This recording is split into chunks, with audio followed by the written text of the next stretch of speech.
I'm Steve Sadman. I am a professor at Carleton University. I am also the director of the Canadian Defense and Security Network. And it is my privilege and my pleasure to welcome you to our annual conference. The premise of our conference is to try to anticipate the challenges of the next year and scare everybody right before they go off for the holidays, and then have them thinking about these challenges for the next year.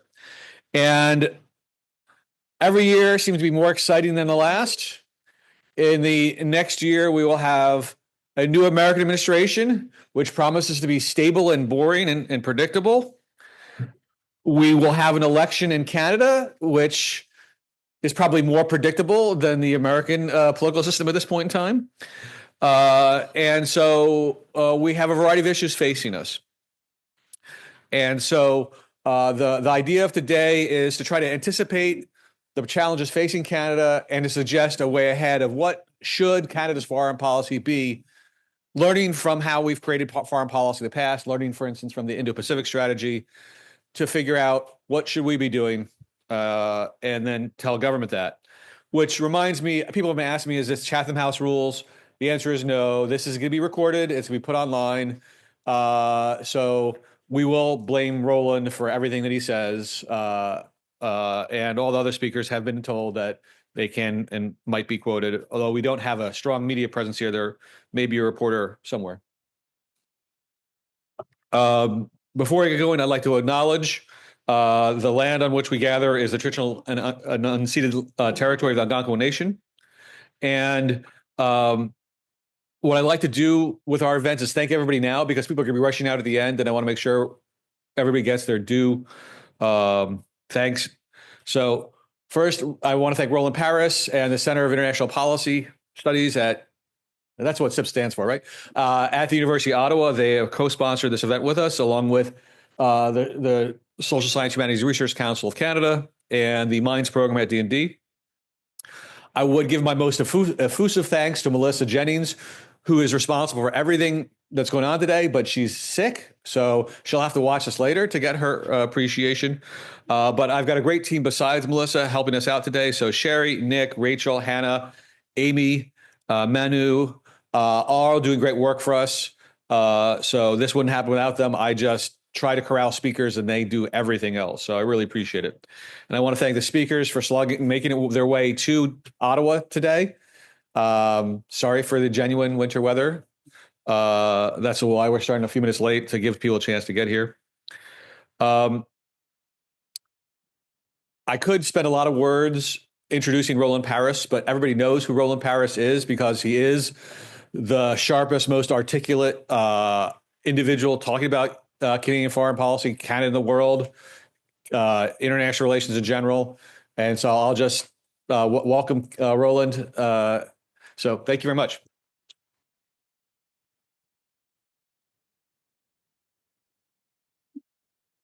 Thank you.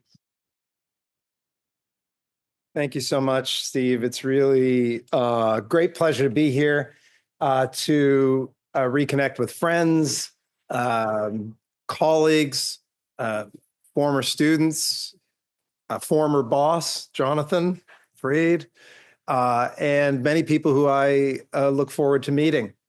And it is really great that Steve and the CDSN has organized this conference, and that it's aiming to ask big questions.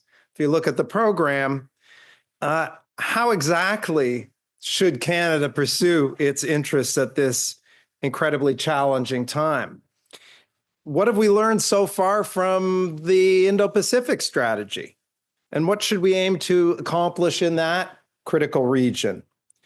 And what's the best use of our development funds in a world that is so different than it was even just a decade ago when Justin Trudeau came into office?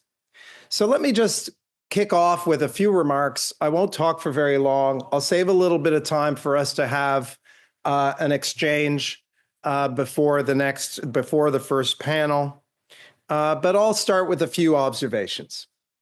The first is that for the sake of our discussions today, at least, that I recommend that we park the question of whether the current or future government of Canada should conduct a comprehensive foreign policy review. Not because it's unimportant or impossible. I mean, many other countries managed to do it. I don't see why we couldn't. But rather because I think Steve's injunction to us today is to put forward recommendations for what Canada should actually do in the face of current challenges, rather than the process by which the government should work through reaching such decisions. So let's focus on substance as opposed to process as much as possible. Secondly, at the risk of preempting the first panel, I don't actually think that there's that much disagreement over Canada's core foreign policy interests. The overarching interest is and will remain to ensure Canada's sovereignty, along with the safety and the prosperity of Canadians. And beyond that fundamental requirement, managing our relations with the United States will remain job number one, while also seeking to expand trade opportunities elsewhere. We must continue to support our allies, including in Europe. And broadly speaking, Canada should contribute to efforts aimed at addressing transnational problems that impact Canadians. I don't think that those priorities are very much in dispute. And if you agree, then the real question is how we accomplish these objectives in a context where Canadian interests are arguably at greater risk than at any time since the Second World War and maybe earlier. Now, I'm not sure if the Canadian public is fully aware of the extent to which the context has changed and how much risk we now face as a country. But our policymakers in Ottawa and in the provinces should be aware of this. And the challenge is not limited to Donald Trump and the damage that he could potentially do to this country. The prospect of a larger war in Europe can't be ruled out. And if we don't face that reality squarely, we and our allies will be in a worse position to prevent it from happening. Our economic success in the world is in a world that's increasingly dominated by geoeconomics is also far from secure. And that has the potential for far-reaching implications for the living standards of Canadians. Our democracy is more exposed to malicious disruption than at any point in our lifetimes, and perhaps ever. And our democratic allies, to varying degrees, are facing similar challenges. And to top it off, we're on the cusp of a technological revolution in the form of artificial intelligence that, like every revolution before it, will disrupt existing sectors and create new winners and losers. Now, there's always a risk of exaggerating the uniqueness of the present, and Canada certainly has faced its share of challenges before. But this is truly a time of extraordinary risk for Canada, when so many of the things that we've taken for granted for so long, things that have underpinned the prosperity and security of this country, can no longer be relied upon. Rising to these challenges will require two things: clarity of thought and unity of purpose. There's not so much, I think, that we can do at this conference regarding or fostering unity of purpose, but I do hope that we can bring greater clarity to the choices that Canada now faces. And we're certainly fortunate to have panelists today with the knowledge and the experience to contribute to that discussion. I would note, though, that we don't have a panel specifically on the United States, although I expect that discussion to infuse, quite rightly, our entire conversation.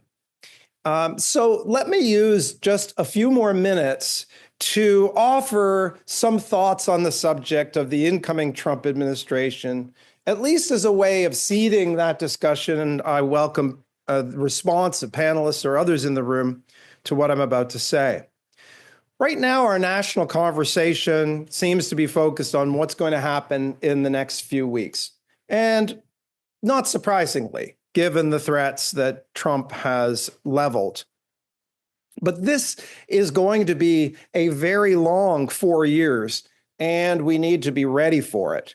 And that means several things. It means first that we need to build on the strong foundations of Canada's advocacy networks in the United States and develop the most extensive and sophisticated outreach campaign that we have ever undertaken in our southern partner. And we're going to need to sustain it, because the chaos isn't just going to go away if we manage to dodge Donald Trump's first tariff threat. Second, as we have done successfully in the past, we need to be able to propose solutions to American concerns and to do so in a way that serves both American interests and Canadian interests. So, do we need a joint strategy on fentanyl? Let's do it. Do we want to increase investments and cooperation at the border in a joined-up way? Let's do it. Does the U.S. need to assure its supply of critical minerals and energy from a reliable supplier at a moment when China is restricting access to some of these critical minerals? Yeah, we can do that too. Third, we need to be mindful that this president is attracted to shiny objects. So if we're talking about cooperation on the border, it will help if we buy some expensive new kit, helicopters and drones, and make a big deal about the fact that they are sourced from particular states and particular districts represented by particular politicians. We need to do everything reasonably possible to let Trump sell our actions as his wins. And it's for that reason that I thought that it was something of a missed opportunity last week to announce Canada's new Arctic foreign policy. I guess it was the previous Friday, without using it to greater effect. The analysis in that document, if you've had a chance to look at it, was good. It was much more updated than the previous Arctic document. And I certainly welcome the investment in new diplomatic representation from Canada. But delaying the announcement just by a few weeks to see if there was some way to have a conversation with the incoming administration about things that might be mutually beneficial, that might have been an advantageous strategy. Fourth, we need to be ready if Trump insists on inflicting harm on Canada, whether it's in the form of tariffs or anything else. And I wouldn't put it beyond him simply to impose the 25% tariffs that he's talked about and then wait for supplicants to arrive at Mar-a-Lago to beg for forgiveness. I know that it's difficult for Canadian officials to draft a list of retaliatory tariffs if we don't know yet what Trump himself might put in place in terms of tariffs. But we do know what he cares about. He cares about inflation, cost to consumers, the price of gas. He cares about his swing states. He cares about his voters. And we know who his allies are. We know what sectors and regions of the country they are located in, and what those allies also care about most. He wants to be in a position of having to impose retaliatory tariffs on not just our biggest trading partner, but one whose economy is many times the size of ours. There's no question that that will hurt us.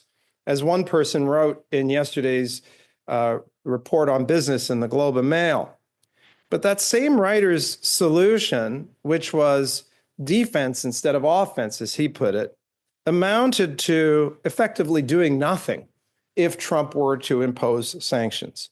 And in my view, rolling over and playing dead is not much of a strategy. So we need to be prepared so that if we are hit, we are ready to defend ourselves in a proportionate way and where it hurts the most. Because that's what Trump understands. Weak is the worst epithet in his vocabulary. We need to be strong, but we also need to be smart. Which leads to my final point, that as we work over the next 4 years to put out fires and prevent new ones from erupting, let's always remember who we are.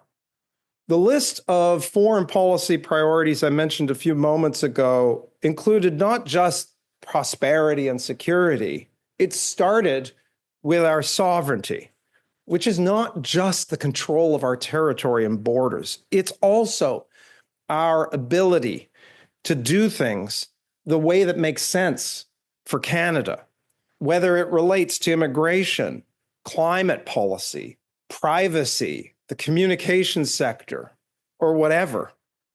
If there's a reason Canada exists, it's because we've made different decisions than our southern partners since before Confederation, and because most Canadians value the society that we have collectively constructed. If that weren't the case, then we really should become the 51st state. But that's not what the vast majority of Canadians want. And our leaders right across the country would do well to remember that over the next 4 years. Thank you very much.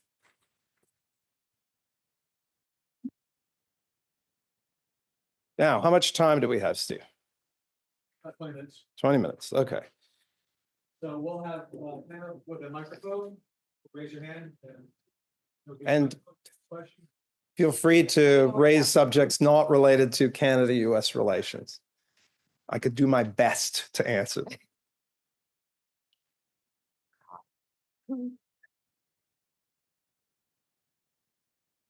Bonjour, merci beaucoup pour votre excellente présentation. Toujours un plaisir de vous écouter.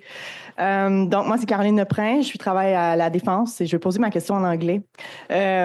So you talked about with the US, we know that they want our critical minerals. Mm-hmm. And you said one of the actions could be to, when we do procurement, that we kind of say in our announcements, hey, this comes from the US, from this state, and all of this. And I just want to know, what are your thoughts with regards to current Canadian policies? Because sometimes, like when we look at our ITB policy, what we see is that it's the opposite. We need to look at procurement and we need to look at like benefits for Canada. And so I just find like what you say is it's common sense. It's what we should do.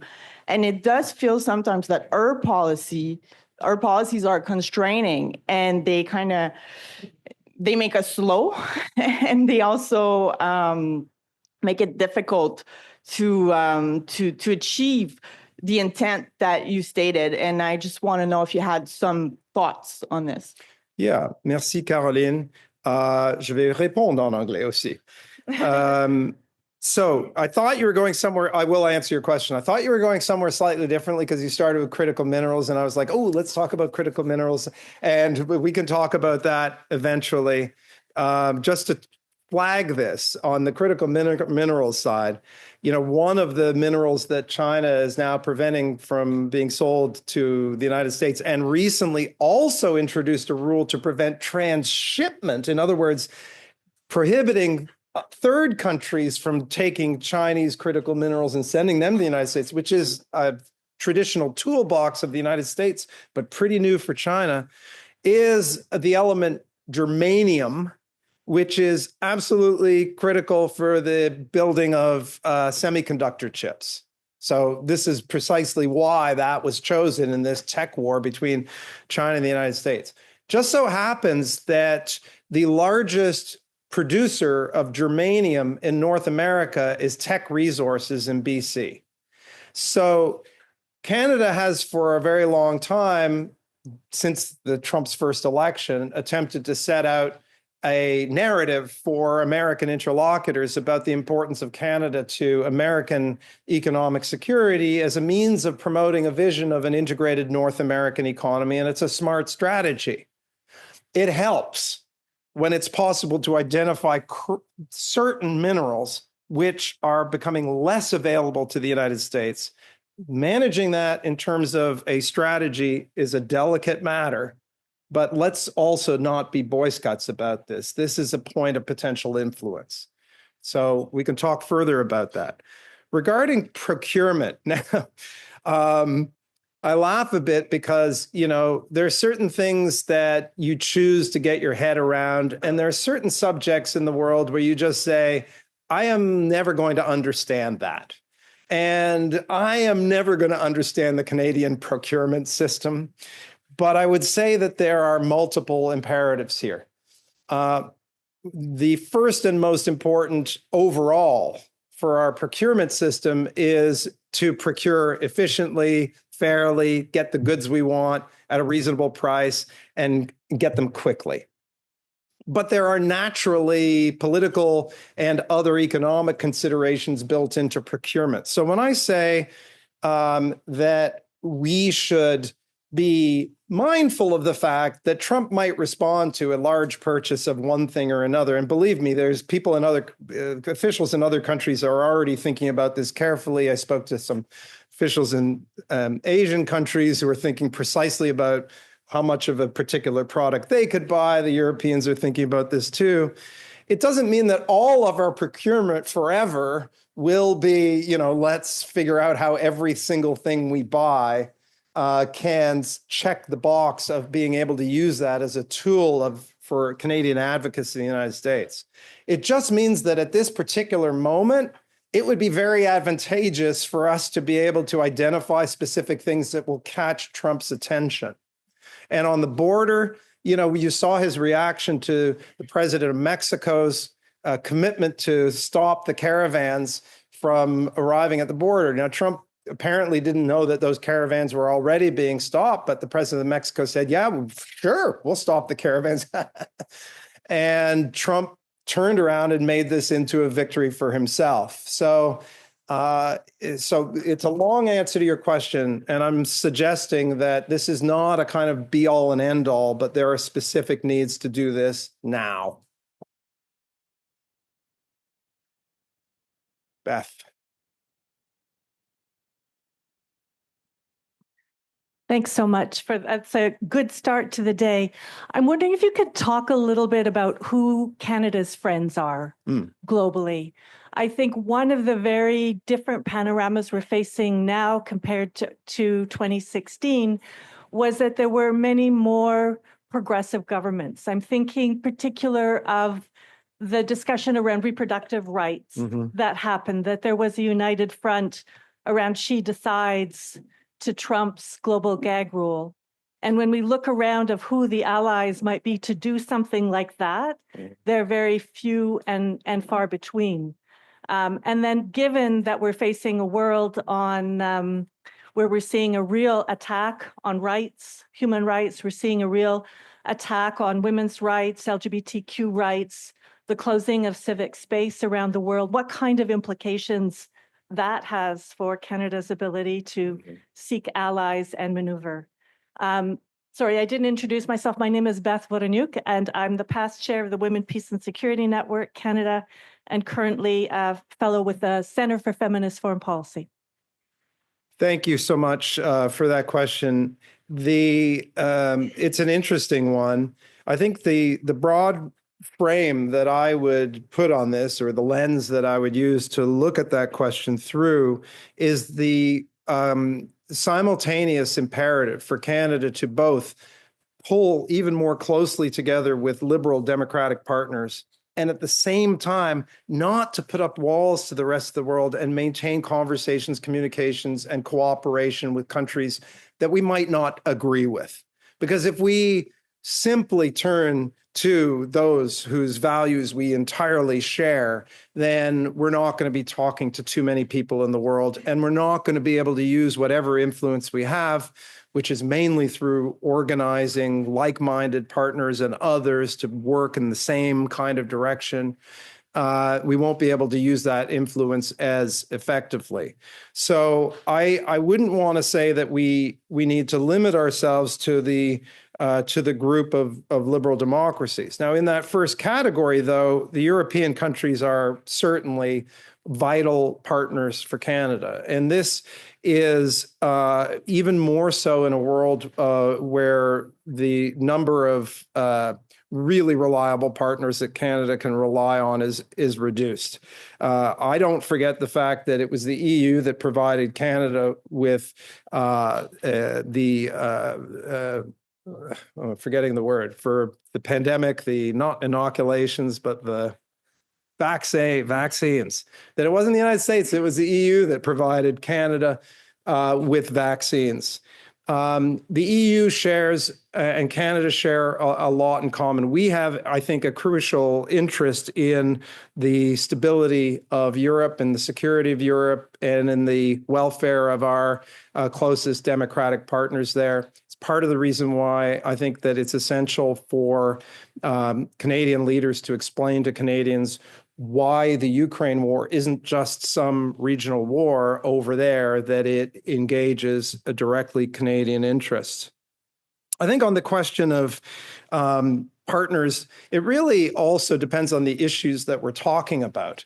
And we don't want to casually or unwisely alienate partners that we might need. And I think here about the remarks that have been made by various Canadian leaders regarding Mexico. I don't think that these remarks have served any benefit to Canada at all, and have probably just made it harder to be able to coordinate with Mexico over the very difficult months and years that we have coming up. And then finally, with regard to rights, I mean, this is, I was joking with Kim Nossel, who, by the way, has written an excellent book on Canada and Trump. And Kim, I'm not happy that Trump got elected for Canada, but I kind of am for the sake of your book. But I gave a talk in Kingston a couple of weeks ago, and it was on this subject. And, you know, the circumstances for rights defenders in the world are discouraging, but we can't allow ourselves to become pessimistic or cynical or paralyzed by that discouragement. In the grand historical sweep, this is still probably near the height of rights recognition and enjoyment in human history. And we got here because of the tenacious perseverance of rights defenders for centuries, including in the 19th century, in the 20th century, et cetera.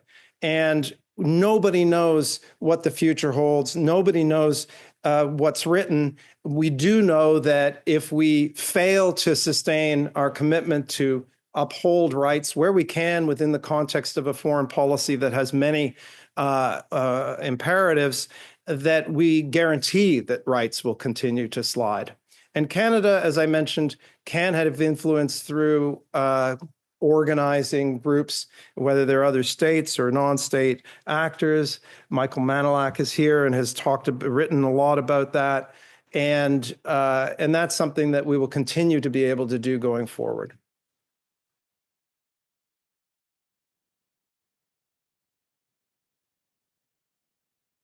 You want to take another question?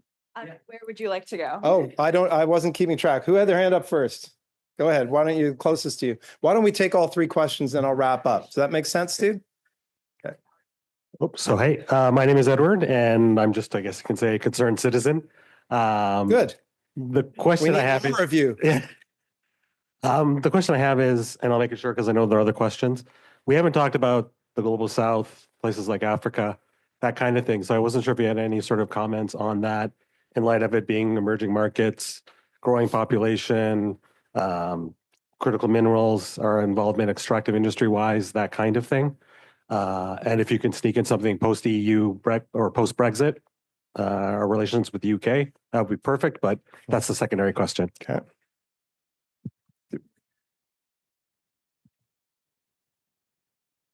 Hello, my name is Terry Nicolaitis from NIPSIA, a student. And you spoke about how Canada possibly needing to procure American weapons.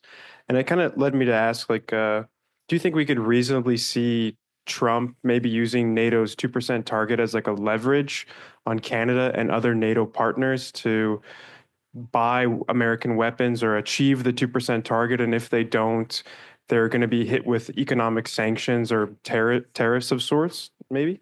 One more, please. Okay. Last one. Yeah. Oh, thank you. My first question is a little bit related to the one put forward by this lady. So, which is you have talked a lot about the Canada-US relations, and what about the other partners in the world? And with regard to the foreign policy priorities of Canada, could you please be more specific with regard to what could Canada do with what partners and when?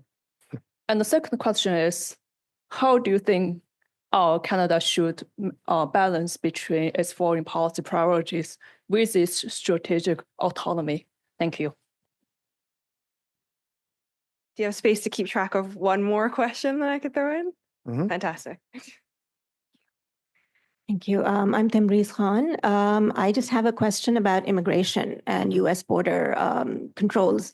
So Trump is like, deport all the immigrants. And Canada's own immigration policy is sort of an absolute mess right now. And we're facing that in terms of how academia is sort of collapsing, students being sent away, mass immigration happening and then not happening. So any comments about how our own immigration policy might be affected by Trump's idea of just militarize the border if you have to, but, keep them all out? Yeah. Okay, I'll do my best to go really quickly, Steve, I promise. Great questions. So on the Global South, huge question. So, the Global South represents the majority of the countries in the world, majority of the people in the world.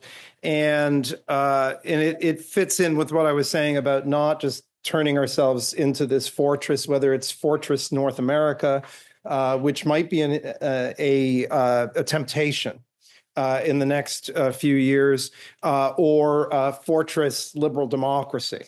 Now, as I said before, that there are competing incentives here or imperatives for Canada. We actually do need to make a case for why Canada is an important partner in North America as a means of having U.S. decision makers, if not Trump himself, although I don't put a huge hope for him in particular, but other U.S. decision makers think in terms of North America. We do have an interest in sustaining our trade relations with our very biggest trading partner. We do have shared interests in terms of the security of the continent. We do have an interest in the security of the Arctic. Most of those interests in Arctic security with the United States overlap. They don't entirely, but investing in our own Arctic security and sovereignty both serves the goal of working with the Americans to protect North America, and it provides us with the means to be able to push back against the United States on certain where there are disagreements in the Arctic. So what's not to like?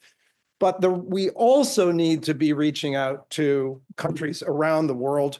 And this is something that I hope that we don't get into a big debate about internationalism versus continentalism. We may, and there might be specific decisions that we may have to make in relation to our trade policy that would point in that direction. But Canada is diminished if it becomes merely a continental adjunct of the United States. And our ability to accomplish many of the things that we want to do in the world requires us to maintain active diplomacy with countries around the world.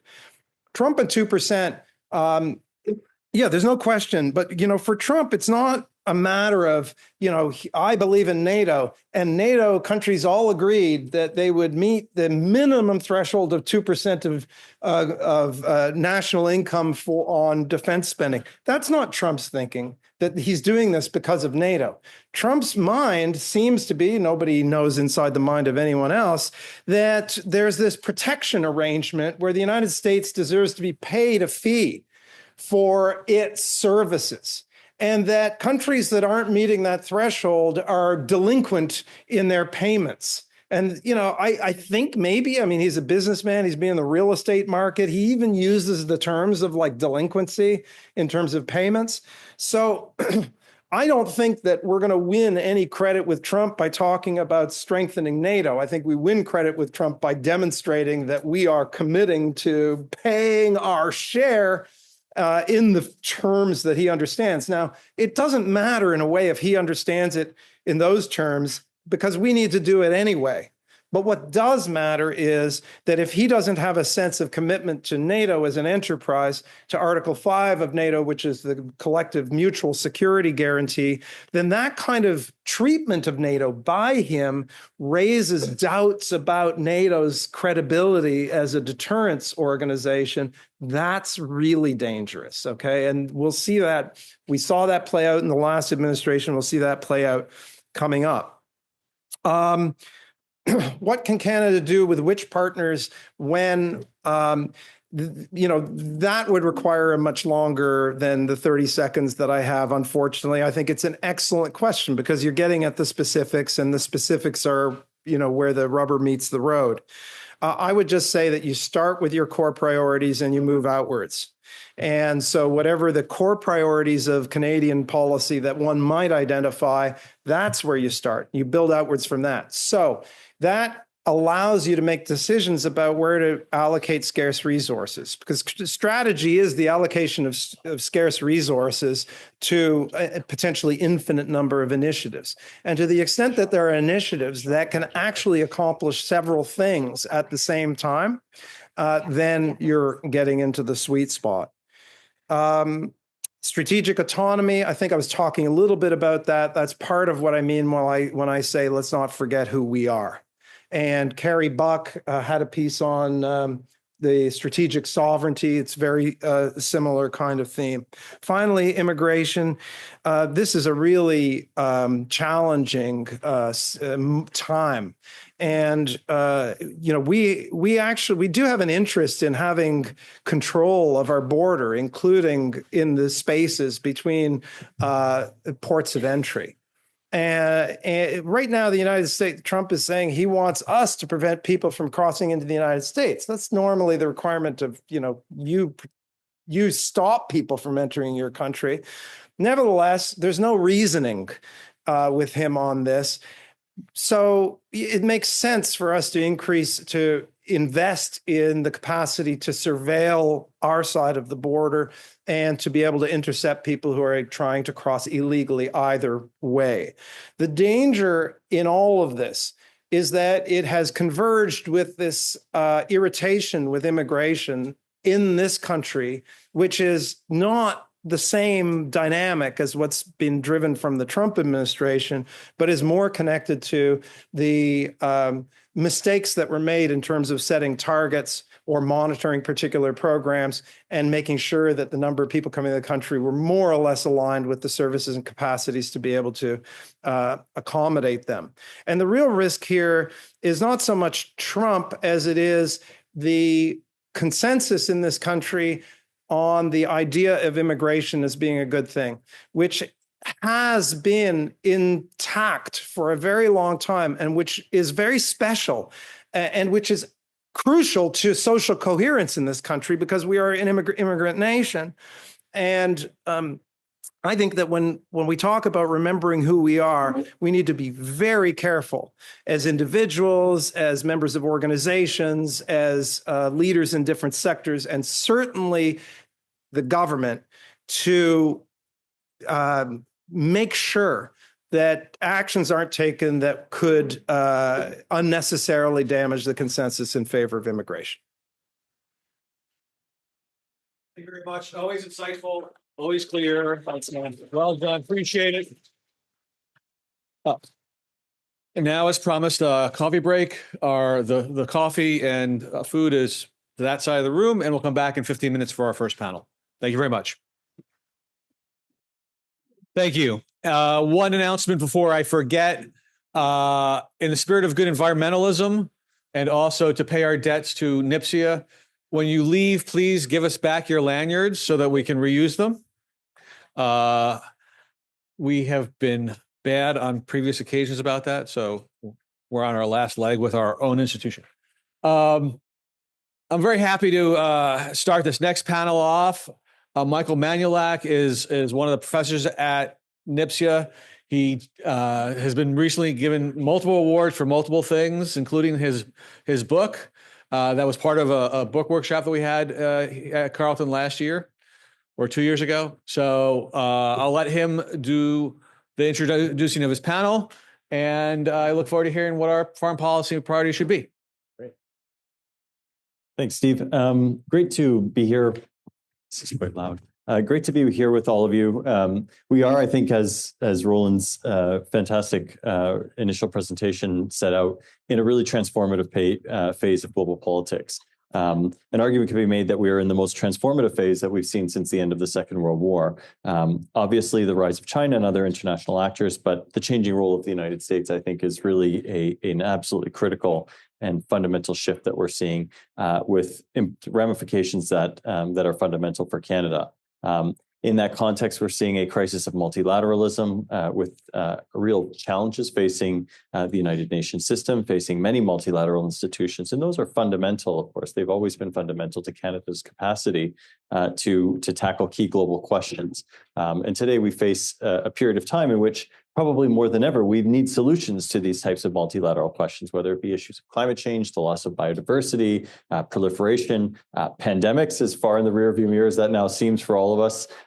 These are critical, fundamental challenges that implicate Canada's interests in the world. And the multilateral systems that allow us to deal with these types of challenges, I think, are facing increased stress and challenge in this system. Whether we're moving now to a world in which big power politics are increasingly outstripping multilateralism and a rules-based international order are real questions. Are we moving to a world where, in one of Roland's provocative articles, where big old ideas about sovereignty are starting to overcome the more classical version that we've seen since the end of the Second World War, in which multilateral institutions restrain the exercise of power to some extent? These are really open questions, and we have a really top panel to tackle all of these issues. Next to me, and I'll allow each of the panelists to come forward with some opening remarks, and then I'll pose a few questions to each of the panelists. Some of them will have more to say about certain questions and a little less to say about other questions, but then hopefully we'll have plenty of time to open the floor. So right to my immediate left, we have Senator Peter Beam. I'm going to be very brief with the introductions because they're all in your booklet, but he's now a senator in Ontario. He's had a long and as distinguished a career in the Canadian Foreign Service as you could have, including time as ambassador to Germany. So really looking forward to Senator Beam's comments. We have Carrie Buck, formerly Canada's ambassador to NATO. She's a fellow at the University of Ottawa, and herself has had as distinguished a career as you can in the Foreign Service. And we have Dr. Laura Dawson with the Future Borders Coalition, one of the preeminent experts on Canada-U.S. relations. She has extensive experience at the Wilson Center and in the private sector that really allow her to comment on these issues, especially with respect to the Canada-U.S. relationship. So without further ado, I'll pass the floor over. We'll head in this direction for some opening thoughts. Well, thank you very much, Michael, and it's a pleasure to be here. And as a NIPSIA grad myself, I'm always interested in seeing new life out of NIPSIA and fresh ideas. and the like. I was there a long time ago. It was tough during the Great Depression, but we managed it somehow. So I just, in my opening comments, I'm going to put a few things out there, and I'm going to weave them all together. And at the end, some people might say it was a bit of genius. Folks, I'm channeling my inner Donald Trump, because that's the way he talks, and that's the way he thinks, and that's the way we have to get used to him. Again, redux. Foreign policy priorities, they're like principles in politics, I've discovered. You can never have enough of them. And every foreign policy review or that Canada has undertaken, one way or another, has concluded that everything is important. If you go back to foreign policy for Canadians, Trudeau the Elder back in 1968 to 69, it was great. Consultations across the country, everything was important. What was missing was a booklet or a chapter on our relationship with the United States. And I think that's kind of where we go. And with every foreign policy review, started, half started, finished, whether there was an election afterwards and it was thrown out the window, so too came some sort of a program review or a deficit reduction action plan in the case of the Harper government. So when you want to put resources towards priorities, they're not necessarily there. And I would submit that Global Affairs Canada is in that position right now. Since 1945, I would say that our basic foreign policy thrust is to follow our multilateral vocation. Yeah, there's a crisis in multilateralism. Guess what? There's always been one, maybe not as acute as there is now, but that is the counterweight to our overwhelming bilateral relationship with the United States. And I think that's where we have to find our way. If you look at the Nordic countries, they have concentrated efforts in some parts of the world, but they're not in all the clubs that we're in. And one of the great shockers for any Canadian leader, and I remember Prime Minister Harper telling me this, is the mandatory meetings that he has to attend, summits and others. And we see it now, and we will see it in the future. And I would submit that if there is a change of government, the incoming leader will not be prepared for this, and he will need to be. Great announcements. Every priority is out there. Indo-Pacific for a while. Arctic was announced last week. There's more stuff coming on Africa. Do these different parts make a whole in terms of a foreign policy direction? I'm not so sure. And it's certainly difficult for a minority government because the focal length in terms of planning and policy planning just isn't there. If you've got a majority, you can get away with an awful lot more. Percentages of GDP spending, whether it's on defense, the 2%, which a previous government agreed to at the Cardiff NATO summit some years ago, or whether it's 0.7 ODA GNI. In one of my previous lives, I was Deputy Minister for International Development. As long as we have a petro economy and it expands, contracts and whatever, it's going to be very difficult to nail down a percentage.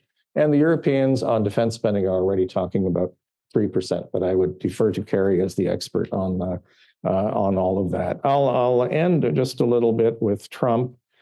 He's the disruptor in chief, and he won't have the natural guardrails that he had before. What were those natural guardrails? People with experience around him. And if you look at his cabinet nominees, loyalty is number one, experience not so important. And if he starts moving along on Schedule F, testing senior people in government departments and agencies for loyalty, it's going to get very messy, and it'll get very messy very quickly. Last comment, or second last, I've had a lot of experience in the past in meetings at the side of various Canadian ministers and prime ministers in meeting with U.S. presidents. Trump was unique. And I was with Mr. Trudeau a number of times as we got into these discussions, everything from the poor milk farmers of Wisconsin to, yes, the 51st state, which is a sort of a running trope, going back even to the last administration. But he sneezes and we all go crazy. Our media, our premiers are way, way out of their lanes. I had a phone call the other day from CEO of an energy company in Alberta saying, asking me, doesn't Danielle Smith know that Alberta companies have $6 billion of investment in the electrical and energy sector in Mexico? And of course, Mexico is our third largest merchandise trading partner. I was fortunate to be the government designated representative at the Sheinbaum inauguration in Mexico City. Had a great chat with her. PM sat beside her at the G20 in Rio. We don't throw Mexico under the bus after 30 years of a pretty good NAFTA relationship, integrated supply chains. Laura will talk about that, I'm sure. But on the basis of an utterance on a social media platform, come on, folks. I think we can't panic, and we have to be realistic and clear-eyed as we look ahead. Thanks. Carrie, what should Canada's foreign policy priorities be? I'm going to be brave and make the case for a broader foreign policy review, and then I'm going to assume that's not going to happen and set out what I think our 4 priorities should be. Usually when you try and figure out what our foreign policy's priorities should be, you have to know what they are now. And as Peter said, it's hard to glean what they are now. You can do deep forensics and read a few speeches and then the 3 policy documents that have come out, but that's definitely not enough. Although we don't have a tradition of writing down our foreign policies, the last one was almost 20 years ago, I really think we should. Why should we? It gives us a framework to decide where we deploy our diplomatic assets. It helps our allies understand what our priorities are. But I think most importantly is the process, not the outcome, because the preparation of a foreign policy, if done right, and if done in a way that engages Canadians and other levels of government, it helps not just focus the mind, but more importantly, it helps build constituency and it helps build awareness. Why do we need to do that? Because the world has fundamentally changed, and our national narrative about who we are in the world, I think, doesn't fit the world today. We still see ourselves as helpful fixers, as a peacekeeping nation. We see ourselves in a way that perhaps doesn't match the worsening security situation in the world right now. I also think that our public debate is, how do I put this? It's simplified and at times almost to the point of cartoon-like about some very complex international challenges that don't have simple solutions.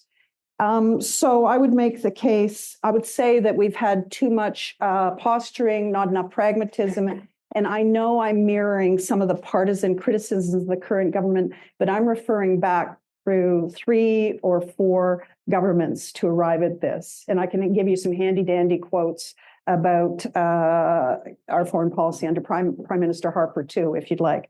So too much posturing, not enough pragmatism, and sloganeering. We don't tough talk. We don't talk to bad guys. We don't go along to get along. But also sloganeering under the current, some sloganeering under the current government as well. So I would propose that there would be 5, and I wrote this in a bigger piece that nobody has to read, but 5 broader questions that we could ask as part of that review or should guide the review. How should Canada's foreign policy prioritize Canadian values? Still do it with more pragmatism, less posturing. What balance do we seek between Canada's global role and our bilateral focus on the U.S.? How can we mitigate the risk to Canada of a more inward-looking, protectionist and unpredictable U.S.? How should we adapt our international engagement to take into account a less globally engaged U.S.? And 5, what specific Canadians' interests, assets, and vulnerabilities should we prioritize? So here's where I'm going to get brave and say, here are my 4 priority areas. The U.S., of course, is and always will be our first priority, no choice, but we have to double down. Roland said this on our donut diplomacy. Engage all levels of Canadian governments and civil society to press all levers inside the U.S. to protect our foreign policy interests. That's a real asset Canada has. We do it better than any other country in the world, except perhaps Mexico. They're pretty good at it. And then we need to focus those levers on those 2 big areas of vulnerability, trade and security. At the same time, and this is about more strategic sovereignty. We need to diversify on both trade and security. Trudeau Sr. tried the third way on diversifying trade. Need to do more of that, need to do that as well on security, seek to diversify our bilateral defense. So that's area one. Area two, climate change, of course. Why? Arctic, but not just Arctic, energy and water. Three, Indo-Pacific. So geopolitical weight has shifted radically to the Indo-Pacific over the last while. China's economy predicted to overtake the US by 2028, 5 years earlier than previously thought. Combined weight of E7 economies could be double that of the G7 by 2040. So more Indo-Pacific, more. Next, security. Here, our focus should be on making the international system work as best as it can. Definitely not in our interest to let the rules and institutions we've relied on wither. Focus on reinstalling and rebuilding guardrails on areas that will help manage new threats. Areas of focus for Canada: cyber, disinformation, non-proliferation, refugees and displaced people, human rights. So those are the four big priorities. And then finally, and I'll end here, big geopolitical issues. We can't stand aside. It's not in our interest. Canada can never be determinative, nor should we be, but it doesn't serve our interest to stand on the sidelines. So you could walk through any of the big things of the day. Middle East, for instance, there's a real risk over the next year of a spike in instability. Canada's actually got a good track record. It's a bit stale now. We're really good on track 2 diplomacy. We're really, really good on helping with refugee management. Maybe that's our niche over the next year. So those are my 4 areas of priority, and my plea, please, for foreign policy review, knowing that I'm being quixotic at best. How do you deliver this? You need to invest more in diplomacy. They're really, really under-resourced, and they're underconnected with the rest of the town, which goes back to the foreign policy review. It helps connect our foreign policy with our domestic priorities rather than seeing diplomacy as a nice to have. US relationship is existential, the rest of it, nice to have. We can't do that anymore. Thanks, Carrie. Laura, what should be our foreign policy priorities? Well, I think you know from my title or from my organization what my priority is, and certainly we've had a good lead up to talking about the U.S. this morning. Thank you so much for the introduction, and thank you to NIPSIA for inviting me. I'm a NIPSIA grad, and I was on teaching faculty at NIPSIA for a while, and teaching faculty at McGill. I think I'm giving you my bona fides so that you don't think that I am an apologist for the United States and I have sold out entirely, because I'm going to be advocating a very pragmatic and very uncomfortable approach for Canada, talking about what Peter describes as the missing chapter from Canadian foreign policy reviews, and that is the relationship with the United States. It is so existential and so important. $3.6 billion a day, or $3.6 billion. It's a huge relationship. $3.6 billion a year, 400,000 people a day, a year crossing the border. It's just an enormous number. It's 10 times more. We export 10 times more to the United States than we do to the European Union. It is a relationship that is economic relationship, double the size of that of the Asia Indo-Pacific relationship. And yet the investment is almost zero. It is all freelanced and ad hoc.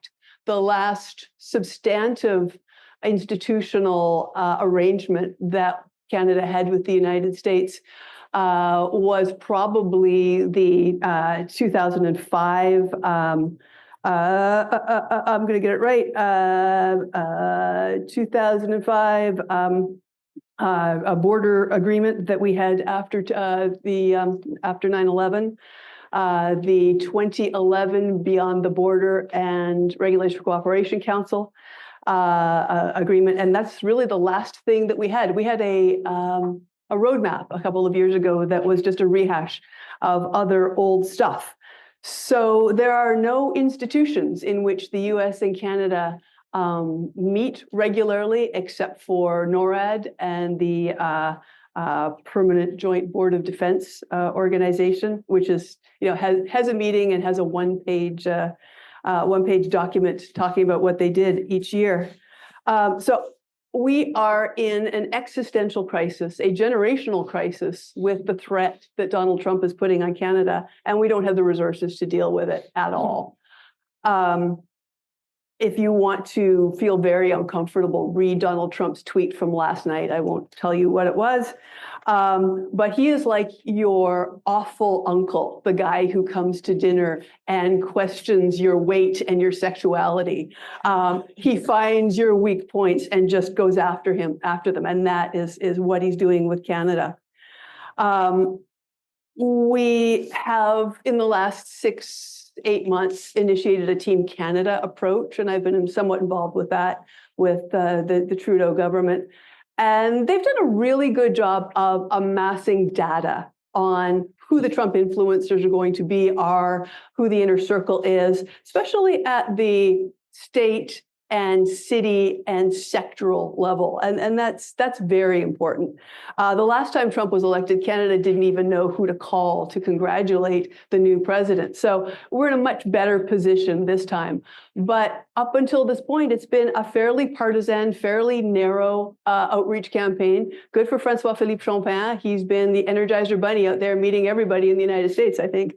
But it hasn't involved the Conservative Party in any meaningful way. It hasn't involved the provinces in any meaningful way, except for sort of a back-channel relationship with Doug Ford. So we need to move forward with a very aggressive relationship to preempt these challenges, not only to Canadian economy, but Canadian security. The Trump tariff is hugely disruptive, depending on what you predict, up to 1.5 million Canadian jobs, 2.4% of Canadian GDP, inflation, a $5 loaf of bread. It is very, very worrisome. And even if we have Jonathan Freed here, who can tell you much more about trade rules than I can. But even if, so Trump can impose these tariffs for at least a limited period of time under his national security authority. So it's not like, oh, we're saved by the Kuzma. No, he can impose these tariffs. And even if it's just a week, it is still profoundly disruptive for Canada because it spooks investors.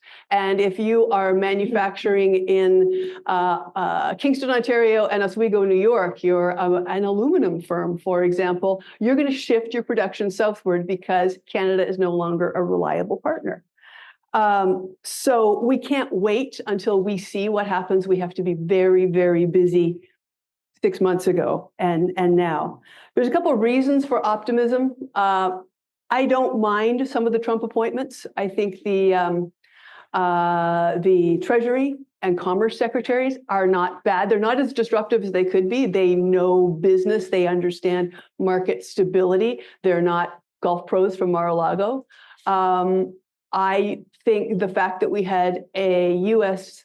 ambassador to Canada named in the first week is huge. This never happens. The U.S. ambassador to Canada is always like the 130th appointment named. And this guy has been ambassador before, knows Michigan, has been a Michigan legislator, knows Canada, and he gets his calls taken in the White House. So that is very, very important. So I'm somewhat optimistic about some of the appointments that I see. More importantly, I think it was Carrie who just said, we are really good at this relationship.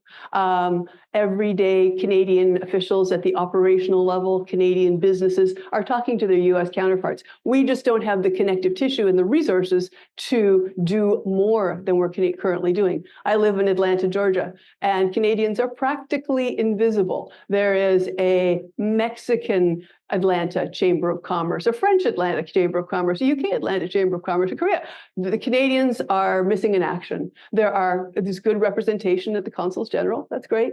But there are none of these business development organizations that every other country that is a substantive trading partner in the United States has. So Canada is invisible. So what do we need to do? Next step, as I said, preempt the tariffs. Don't wait for them.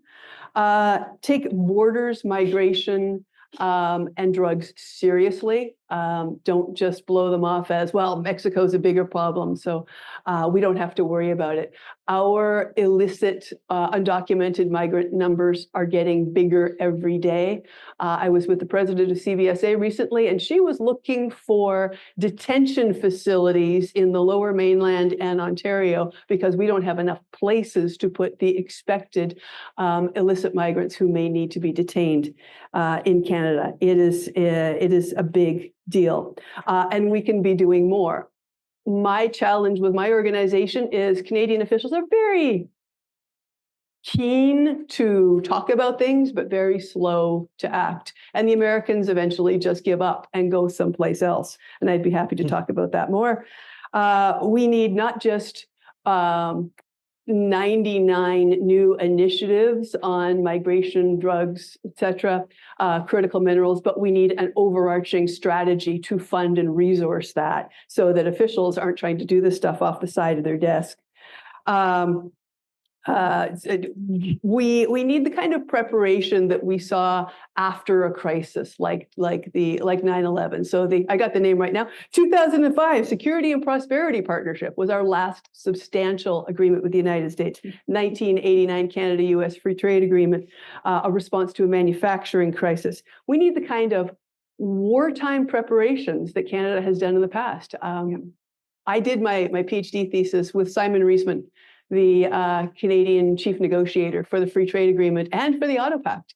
And when Mulroney came to him and said, I think we need you to negotiate this deal with the United States, he says, not with the current bureaucrats in the current situation. I need a separate trade negotiation office. I need resources.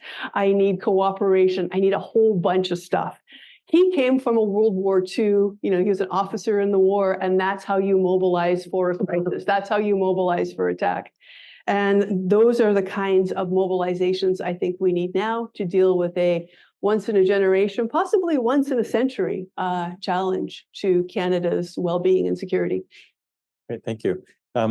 Wanted to start off with a question. I talked a little bit about the crisis of multilateralism and some of the challenges that we face in the global context, some of the challenges that multilateral institutions have faced. We've seen deadlock in the UN Security Council. We've seen two UN Framework Convention on Climate Change conferences of the parties that have both on climate change and on biodiversity in the past couple of months that have led to very disappointing results.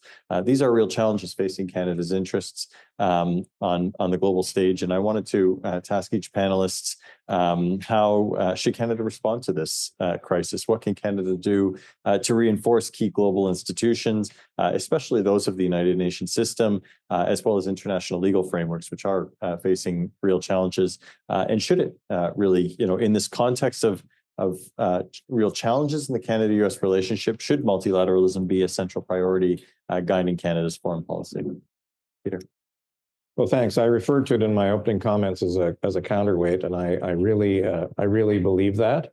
And if you look back in history, my PhD thesis was on Canadian foreign policy, 1945 to 48, the functional principle. What can middle powers do to help? And at that time, we were helping by writing the UN Charter and the International Declaration on Human Rights and all of those things. It hasn't really changed, and we've had a quarter century of ruminations about Security Council reform at the UN, and we'll probably have another quarter century, assuming the UN is still around. Where I think the threat is more dire is in the specialized agencies. So the US may very well pull out of UNESCO again, may very well pull out of the World Health Organization. Again, that is serious. That last one is pretty serious because we're going to have future pandemics. On the Conference of Parties, I think this has turned into the largest, I hate to say it, gabfest in the world. There is no bigger international gathering than the COP, and it's very difficult to extract results out of that can convince the population. And I say this as a former diplomat turned politician. I hear it all the time. I get mail all the time. And Canada is not unique in that. So I think we have to find our multilateral niches and push. And I recall, I know you're going to ask about G7 later, Michael, but when I was a Sherpa to a number of prime ministers, there was always the discussion with the United States about the international system, which has now become the international rules-based system and rules-based order in parlance. And we had a particularly tough discussion at Charlevoix in 2018. We got our way, but it was not without some pain, and then with retaliatory, not tariffs, but tweets at that time. So I think we have to stick to it. I think we're a voice that's appreciated multilaterally, even though our punditry and the main media and indeed our opposition doesn't always believe it or doesn't focus on it. Carrie. Yes, there's a crisis in multilateralism, but that doesn't lead to the conclusion that Canada should somehow turn inward. I don't see how it's in our interest to step back and cede the territory. The UN, for instance, yes, the UN Security Council is hamstrung, unable to pronounce on the big security issues of the day. This is a feature, not a bug of the UN Security Council. It was ever thus. But if you look at today's current conflicts, they would be much, much worse without the UN to house displaced people, to vaccinate children, to mobilize other humanitarian assistance, and at times to mobilize peace negotiations. So yes, the world is still a better place with the UN. We can't be naive about it. We need to also, I go back to our domestic debate. So one of the leitmotifs is, how can a body that would allow Iran onto the Human Rights Council be a body that we want to join? Well, it can be that because we actually are very good at creating international norms and pushing, naming and shaming to have at least countries have to answer for transgressions of international norms. So it matters to us. I'll really briefly talk about NATO because that's, where I was, but we could talk about the UN too. So NATO matters to us. Trump aside, assuming NATO will continue to serve Canada's interests would be naive. Yes, NATO's more unified than ever after Russia's invasion of Ukraine, but I don't think that in any way it's reached an end of history moment at all. Even without Trump taking a run at NATO, there's some serious questions about what it's for. And I think that those questions would, the answers to those questions would continue to demonstrate that Canada can use NATO and other multilateral fora to do what? We use it to blunt extremes of state behavior, find other states to work with on common problems and share burdens with allies. So at NATO, what I would do, I would not prioritize defense of Canada first, focusing on building our own defense capabilities to protect our own territorial sovereignty in North America. That would be folly. I talked about it'd be folly for two reasons. The threat vectors go beyond. The approaches to North America require us to work with Europe and European partners, NATO partners. But we also need to diversify because of increasing unreliability. So what would I do? I would focus on the Arctic. I would build an Arctic pillar inside NATO. I would deepen bilateral defense agreements with our Arctic partners, for instance. Europe, we need to build resilience around Ukraine because they're in a very, very dangerous position right now. And it is not in our security or economic interest to have Russia emboldened in Europe. Further on Europe, it's not in our interest to have a European pillar inside NATO. We could break down the transatlantic bond and what would happen to Canada. Island Canada, Fortress Canada as an adjunct to the US. Not helpful either way. And then finally, build resilience. We need to spend more on defense, but here's my plan, and it may be naive. Yes, we have to meet the 2%. We should have done it way before the Washington summit, neat, clean, and a better date than 2032 to meet the 2% because we've made ourselves much more of a target with Trump. Why would we do that to ourselves? But, in today's world, security is actually a lot about those things that are civilian in this, what was formed of the civilian sector. Ideally, NATO's defense spending metric should be a security spending metric that counts those things like countering cyber, countering disinformation, those other things that we don't count as defense spending. But Canada can't make that case at NATO till we meet the 2%. We're so much of a laggard now that our voice has lost any weight at the table. So there's more we can do at NATO. As I said, we could talk about the UN too, but that's my NATO shtick. Sure. I'm going to pick up on that point because I think it's super important. It's not what I intended to talk about, but the inclusion of border security and law enforcement and crime in our security matrix with the United States, I think is incredibly important. When we are talking to our American counterparts, they're looking for their real up close and personal challenges and threats. Canada sometimes talks at a highly rarefied area, and the U.S. just wants to know, what are you doing about the security of the homeland? And that is how they talk. And so they really look at things like our role in the Arctic, our role in joint policing, our role in information sharing. And again, we talk a good talk, but we do not deliver. Even something as simple as information sharing is hugely problematic. Canada does not share information with the United States on cross-border movement of convicted child sex offenders. There has been attempts to get Canada to step up on this for many years, but Canada says, sorry, Charter of Rights can't share that information. That's the sort of stuff that drives the Americans crazy. So if we can't get the small ball security and law enforcement stuff right with them, I'm not optimistic that the larger stuff that will have the credibility and respect in the larger areas. But what I wanted to actually talk about was the crisis of multilateralism in economic institutions, which I know better. Rules-based trade agreements used to be the be-all, end-all. When I was a student at NIPSIA, I was immersed in 1994 and the North American Free Trade Agreement. We were all going to have better living through free trade. Not only was it going to encourage prosperity, it was going to encourage democratization as well. But we know that there have been not so much the institutions, but the expectations of the institutions have not been met. And as a result, the credibility of our rules-based trade agreements is at a very low ebb.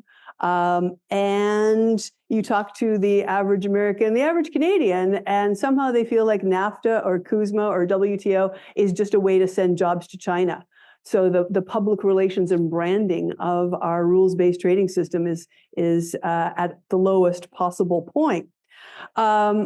I still think that there is a strong role for rules-based economic institutions in the world. And as Peter was noting, Canada has been known for punching above its weight in these organizations, for developing consensus, for building really innovative proposals to solve problems and get things done.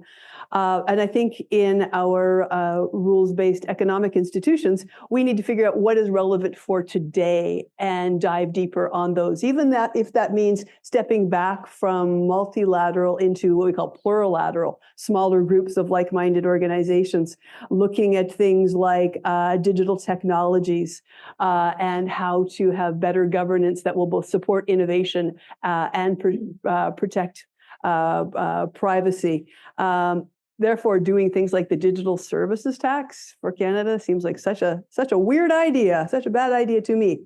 Also, the imminent challenge of border adjustment taxes, green tariffs, how they're coming from the European Union, but they're going to be more widespread. How are we going to manage this, and how does what's Canada's position there when we have a lot of green products, but we also have a lot of products that are coming from highly emitting industries.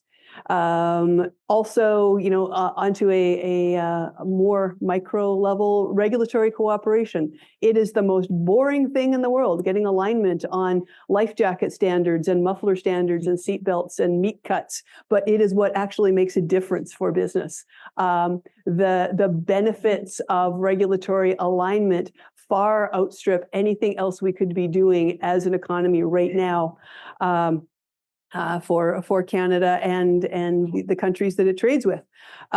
So I don't think that our economic multilateral or plurilateral institutions are dead, but I think we have to focus on what makes them relevant, and that includes new topics and themes that affect how business actually gets done, and maybe bringing back some of the conversations about democratic institution building and expanding membership, say, of our North American agreement to some of the Central American states that are willing to upgrade their democratic institutional activity. Thank you. The U.S. election is this huge theme. It has such significant implications for Canada and also other U.S. allies and partners. Can Canada effectively wait out the Trump presidency, hoping for a more cooperative successor, sort of handle a few issues that we need to handle in the next 4 years, but then but wait on a successor?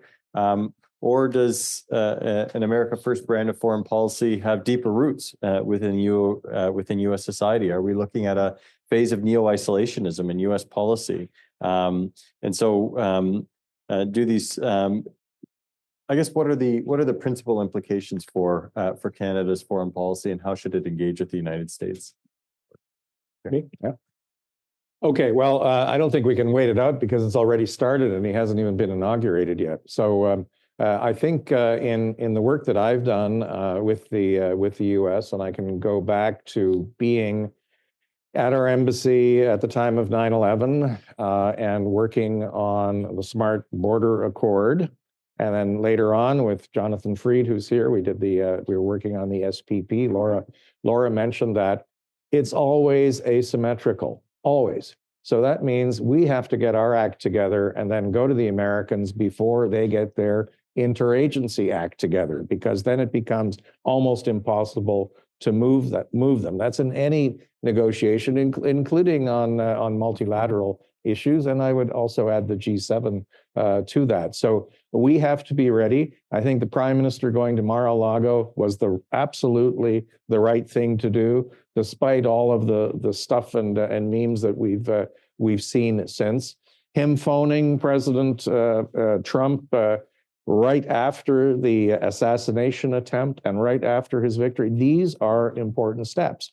And for those to say that they hate each other, no, they don't. I've been in meetings, they get along quite well. It's what happens afterwards when you're transmitting out into social media or in press conferences or whatever you're going to do, where it gets a little bit sticky. So doing that, I recall also at the time of right after 9/11, we really developed a ground game very quickly in the United States to talk to senators and congresspeople in their home states and with communities, and particularly those in the North, because I recall so well, the Boston Globe printed an article that said 2 terrorists had come into the United States from the Yarmouth to Portland ferry.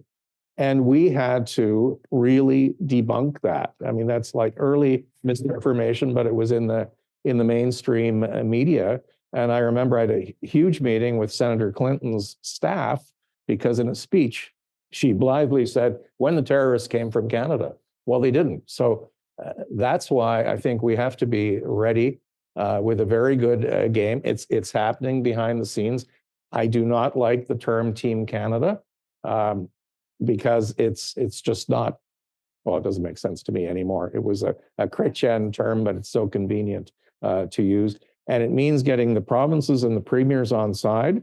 I was stunned to see that Premier Legault had a meeting at Notre Dame with President Trump. Who was advising him? That would be my inner bureaucrat saying, well, what kind of information is he taking forward? So that is going to be the challenge here. And politically speaking, with a weakened government, and a government and a prime minister who is vulnerable in that sense, He's going to have to use all his skills and faculties to make sure that it is an across-the-board approach that matches what Kirsten Hillman has been leading out of Washington, with bureaucratic moves inside and out. We've been through this once before. It's going to be different this time, but at least there is still some of the muscle memory there from the last time, I would say. Play the ground game or do that donut diplomacy with a very deliberative strategy on those areas where we're most vulnerable. We know how to do it. The muscle memory is there, but it really is a whole of Canada effort that needs to be nuanced, smart, and knit together. So has anyone seen the John Candy movie from the 80s, Blame Canada? Okay. So US president who for his own domestic political reasons blames Canada and starts a border war. We need to close, so I highly recommend it, but we need to close those apertures on the areas where we're vulnerable to criticism and making ourselves a target. I think we failed at it on the 2% on defense spending. We better hurry up. We've got to do it quicker with more concrete plans. Other issues where we're vulnerable, northern defense, et cetera. So not just the amount of money we're spending on defense, but that broader areas of security like border where we are much more vulnerable with US.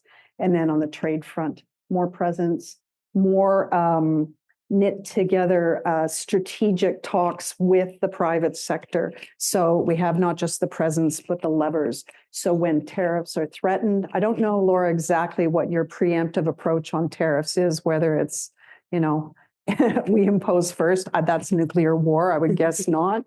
But there's a lot of numbers that can push back against the proposal on tariffs that'll come from states, governors, business, et cetera, and other people close to Trump. And my guess is they're already deploying those levers inside the US, and they need to do it more and more and more. So close those apertures where we are most vulnerable. But then also take a step back. Does this have deeper? This isn't just about Trump, honestly, and I don't think it's a phase of neo-isolationism. Trump actually likes winning, and he'll want to get out there on some international issues and win. He already talked about doing more on the Abraham Accords. There will be things he's doing in the world, and on those things he's doing in the world that we like, could like, or don't like, we can take a more structured strategic approach. We can use multilateral at times to quietly seek to blunt more extremes of US isolationism. We've done it before. But we can also use multilateralism to try and find common cause, or plurilateralism to find common cause with the US on some issues that are of interest to Donald Trump. The worst, let's take Ukraine as an example. The worst thing for Ukraine is if President-elect Trump were to do what he did on Afghanistan and seek to do a bilateral negotiation with Putin, leave the Ukrainians out of the room and come up with a fait accompli that he then presents to the Europeans, to the Ukrainians, and to us. This is it. This is how I fixed the war in Ukraine. Bad, bad, bad. Zelensky likely wouldn't have space to accept such a deal. It's not in ours or Europe's economic or security interests to have Russia emboldened, et cetera. So really bad idea. Wouldn't it make sense to get out ahead of that and seek to work with a few of the key Europeans and with the US to say, okay, here's our plan, or here's our approach to help bolster negotiations, to help bolster Ukraine so they have a stronger hand going into negotiations, so they're not presented with a fait accompli that they can't accept.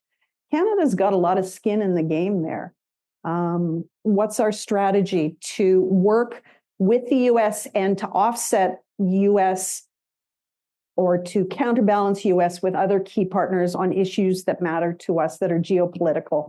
We usually focus on the bilateral trade stuff. We don't use our donut diplomacy on geopolitical issues. We really, really should. I'll end there. What they said, and I'll leave. Wait out the Trump administration. That's not not possible. But think about your friends and colleagues in Ottawa who work in the public sector and how enthusiastic they are going to be about working with that guy. there's a lot of distaste in this town for working with the U.S. administration, and I think a preference for waiting him out if possible. That's kind of what we did last time, and it wasn't a good result. With respect to preemptive activity, what I meant is not retaliation is something you do if you absolutely have to, but it's never good for Canada. It's a tool in the toolbox, but Canada always loses on retaliatory tariffs. So the preemptive is, I think there's a bit of a sense of unreality, like, oh, well, he won't impose it on the oil and gas sector. He won't impose it on the health sector. He won't impose it on the integrated auto sector. I think there's a lot of people that are just saying, well, he would never do that. He's not that crazy, but he actually is that crazy. And so making sure that we have very specifically articulated to Trump and his inner circle and outer circle exactly the dependencies and equities that the U.S. has on Canada is key. And yes, it's easy, relatively easy on oil and gas and again, energy, relatively easy on integrated auto sector. But for example, I live in Georgia, and Marjorie Taylor Greene from Georgia has no idea that one of the key sources of revenue for her district is exporting agriculture equipment to Saskatchewan. And until she knows that and has internalized the value of that for her district in employment and investment, then she is not going to be inclined to make the right decisions about Canada. And I think it's important that our ministers do it, and I think it's important that our diplomats do it, make those overtures, but they are not as impactful as business. The minister, the ambassador, they do a terrific job, and they're meeting with all the right people, but it's not going to DC. It's going to Philadelphia and Boston and Houston and Austin, and bringing not the minister, who you can bring the minister too, but bring the largest Canadian investors, the Couche-Tards, the Brookfields, the folks from the energy sector. And when I mentioned this to Canadian officials, they're like, well, Americans already know that. We don't need to tell them. And in fact, we do. Every single day, Americans have very short memories. It's like 51st dates. You have to reintroduce yourself every single time. I guarantee you, go to any U.S. state and ask them what the largest export destination is for U.S. exports, and they'll say China. They'll say, they'll say Japan, they'll say Germany, they'll say any place else but Canada. They're always surprised. My dear husband is speaking to the Kiwanis Club in Atlanta about this very topic today, because I guarantee you the Atlanta Kiwanis Club does not know that Canada is the largest buyer of U.S. products. In addition, not just these small initiatives that we need to do, but a larger blanket or umbrella initiative to capture these things and resource these things. Think about a NORAD for borders, security, and migration. Canada has done a lot of things that are cooperative on migration, for example. The changes to the Safe Third Country Agreement needs more work, but still, the Mexican visa was an important element of cooperation with the United States. But we don't put this together in a package and say, hey, look what we've done. These are little piecemeal things that on their own don't seem to be very much in the area of cooperation. So we need to capture these things in a bigger initiative so they look like wins for Donald Trump. And also resourcing. We spend $500 million on the Canada's Indo-Pacific strategy, and we spend $0 a year, as far as I can see, on our U.S. strategy. Finally, Trump is that awful. He is that impulsive. He is that crazy. But as Carrie was saying, if you give him the appearance of a win, you can get a lot done. So the USMCA Kuzma agreement, he came into that pistols popping and I'm going to rip this agreement up. And what we ended up with was a name change because he liked the new name. But the results of that agreement were actually pretty good for Canada, actually improved it in a lot of ways. So once the guy gets the win and moves on from details that he doesn't care about, Canada can get a lot done in that gap. I think Peter wanted to come back. Yeah, I agree with a lot that Laura has said, and I was there when Mr. Trump said he wanted to call it the USMCA because it reminded him of a song by the Village People, and it became the best ever agreement according to him, and maybe he wants to torpedo it now. Waiting him out is not an option, and what I will be watching with great interest is the role that J.D. Vance takes in the administration. I had a conversation with him in February at the Munich Security Conference. We talked about hillbilly elegy, and it went downhill from there because we disagreed fundamentally on Ukraine. So will he have influence, or will he be sidelined the way most vice presidents have been? And Kamala Harris, I think, is a good example of that. The other is the Senate. Their Senate, like ours, so we think, are the sober second thinkers, but politics have become much more polarized since the last Trump term. He's partially to blame for that. You see it in the U.S. And the prevalence of social media, and you see it here as well. So the definition of the win also becomes a very partisan definition, and I think that's where we have to be careful as we engage with the new administration. So cover all bases, even the people you don't particularly want to talk to. It's important. We've done it before. We've done it after 9/11, and we should not ignore the Mexicans in all of this because we are pretty much integrated. One more question for me, and then we'll open the floor. So get thinking about some of the questions you might want to ask our panelists. 2025, Canada is going to be assuming the presidency of the G7. It's an opportunity for Canada to play a real agenda-setting role, to advance clear priorities. We've done this before, and we've been very effective. Some of our panelists have a good deal of experience with this institutional mechanism. What would be your advice to the government in determining what signature initiatives for the process should be navigating turbulent waters? We have a change in U.S. administration. We may have a change in Canadian government before we host our summit in Kananaskis in June. This is the opportunity to put our panelists on the spot. What should Canada be doing? What should be our main priorities? We'll continue along with Peter. Oh, survival would be top of the list for me. Look, I've been Sherpa at about 7 or 8 of these events, and including one Summit of the Americas, where I attended with Jonathan Fried, with Paul Martin. The G7 is a strange beast. So we follow the Italians in the sequence. The Italians have had 22 ministerial meetings. Can you imagine the Canadian Prime Minister standing up saying, we're going to have 22 ministerial meetings and the summit? That's what Italy did. No one in Italy ever asked the question that is the first question always here: how much did that cost? Not what are your policies and everything. Yeah, how much was your orange juice?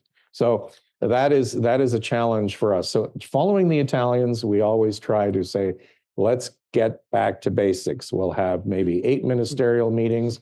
In 2018, that's exactly what we did. And we had ministerial meetings together where there was a crossover element. So foreign and interior security ministers had a crossover moment in Toronto. So did finance and development ministers at Whistler, and energy and environment ministers in Halifax. So there is that.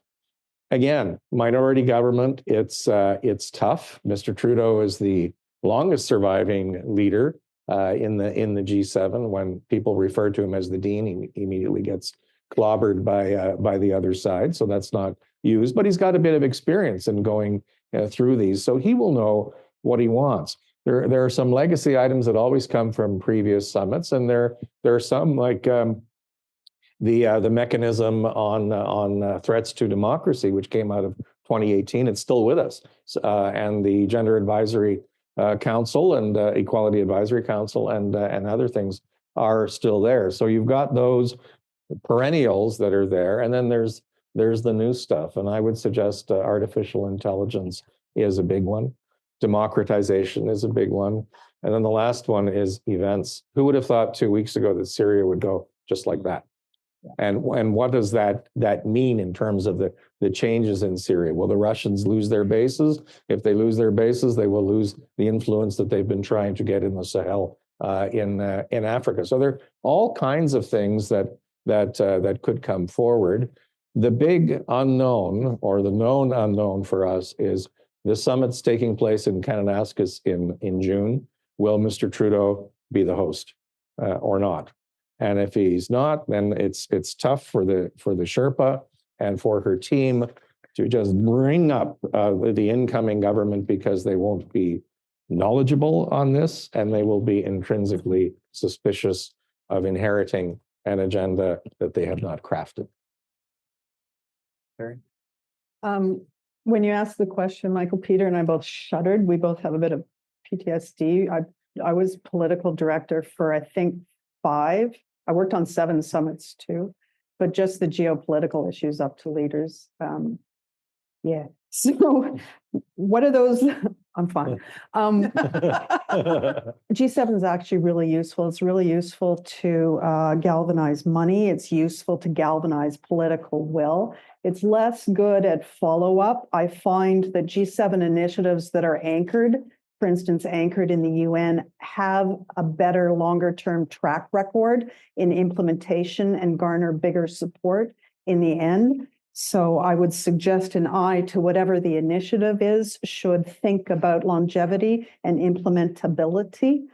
No, we don't know who will be our prime minister at the time, but foreign policy is one of those issues where it serves the country well to have continuity in foreign policy as much as you can. So whatever the themes are right now, I would hope they can be ambidextrous. And Peter and I didn't talk before we spoke, but I had the exact same list. Critical minerals security, AI, not just constraints on AI, but harnessing AI for productivity. So a positive spin on AI, and that would build on previous work in the G7 on AI. And then the hardy perennials, whichever big war is causing us the biggest problem. Syria might go into a more stable phase. I think that's unlikely. So we'll have to be ready with something that will bolster Syria to try and bring it into a stable phase if that's possible. And of course, Ukraine. And here I go back to my point about how we use multilateralism to blunt extremes of other partners, other states' positioning, and to seek to come up with more cooperative solutions that are more palatable across the G7. So you could think about something around Ukraine and the G7 that would help build their resilience. NATO is usually the place to do it, but on the Ukraine file, it's been a handoff.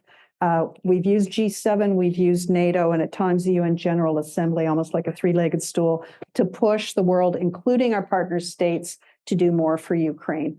So think about how we position ourselves on Ukraine at the G7 under Trump presidency. These two are the experts, so I'm just going to be a little bit provocative. How relevant is the G7 without the US? How relevant is the G7 meeting without Donald Trump attending? That would be the best case, would be for him to attend. But you know that he hates multilateral organizations. He hates symmetry. He hates not being the center of attention.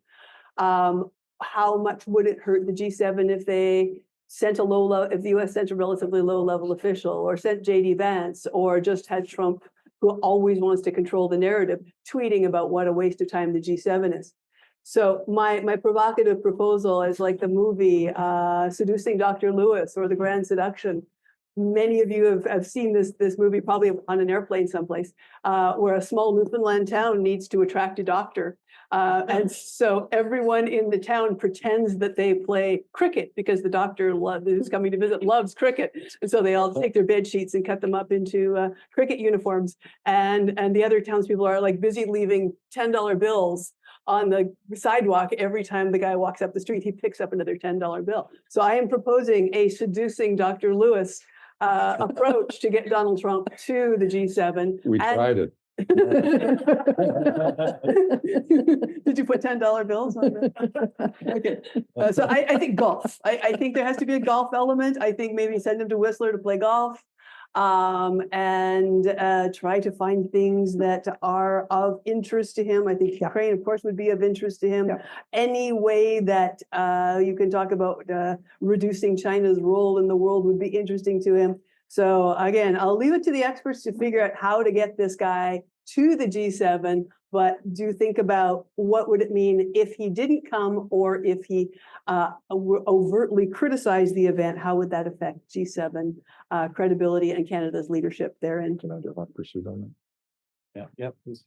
I just wanted to add, we tried a lot of different things, but if you look at the G7 is not an essential element for the United States. Never has been. Right. And the frustration has always been whoever is the president to get them to decide, again, the interagency process. And usually about 2 weeks before, then they really concentrate. It was the same thing with President Obama. I think in our experience, I think Kerry would agree. But for us, it's the jewel in the crown. And so as we plotted our strategy for Charlevoix, usually it's the economic discussion, the world economy that starts it. And usually the American president leads on that. So we had worked out, Prime Minister, this is the PM and I and his closest staff, had worked out an approach where he would invite Mr. Trump to begin with the global economy and then bring in his tax cut, because that was something he was quite proud of. He accepted that, he ignored the global economy and talked about his tax cut and how beautiful that was. And then as we got into the dinner, he just at one point sighed and said, I wish Vladimir was here. And he was sitting beside Theresa May, who just had some citizens poisoned in Salisbury by the Russians. So you never know what to expect at these meetings. It was also clear to me that he had not been adequately briefed.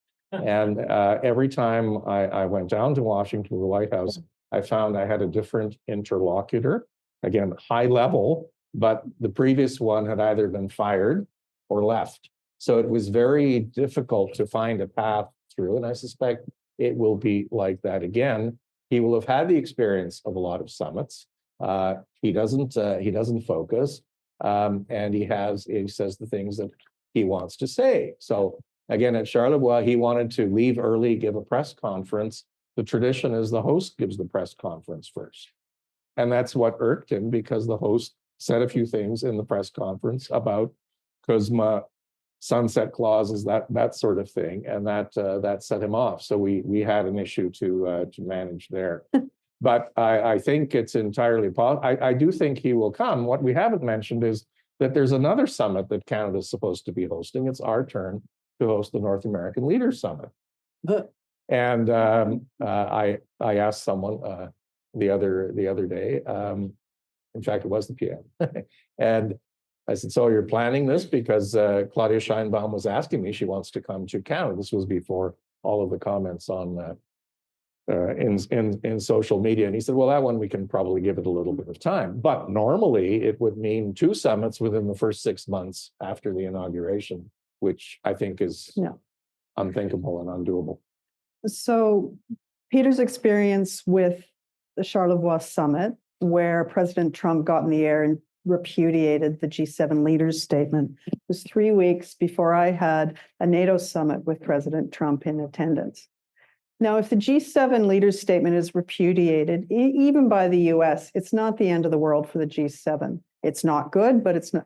But NATO, if a NATO leaders declaration is repudiated by an ally, any ally, it is very, very serious for NATO. There are real decisions in there that send ships, send troops places, build new norms.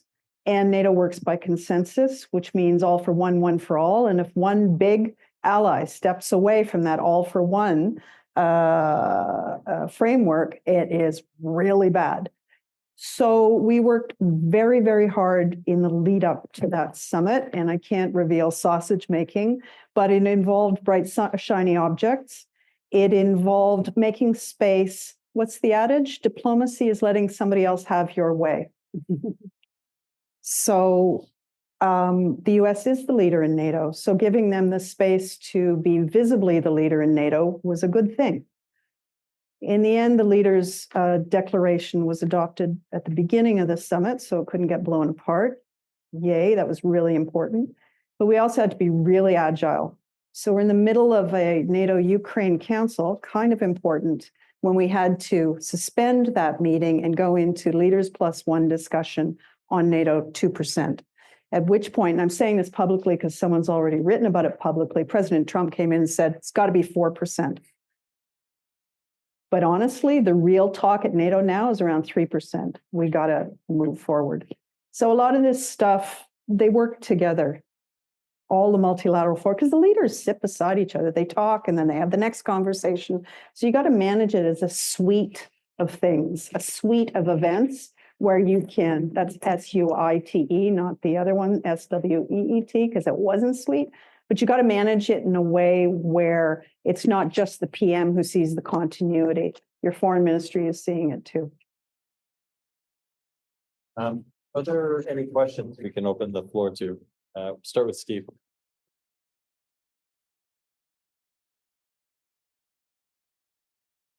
Thank you. And thank you for a great panel. I have a comment and then a question. The comment is, when Laura raised up the Marjorie Taylor Greene, it should remind us that the strategies that worked in from 2017 to 2021 are not going to be as efficacious now because the Republicans are different. They're further to the right. They're more beholden to Trump. Trump in the last administration threatened to primary his Republicans who might not cooperate with him. Now he can just threaten to send his mob against them, that they are literally fearing mob violence.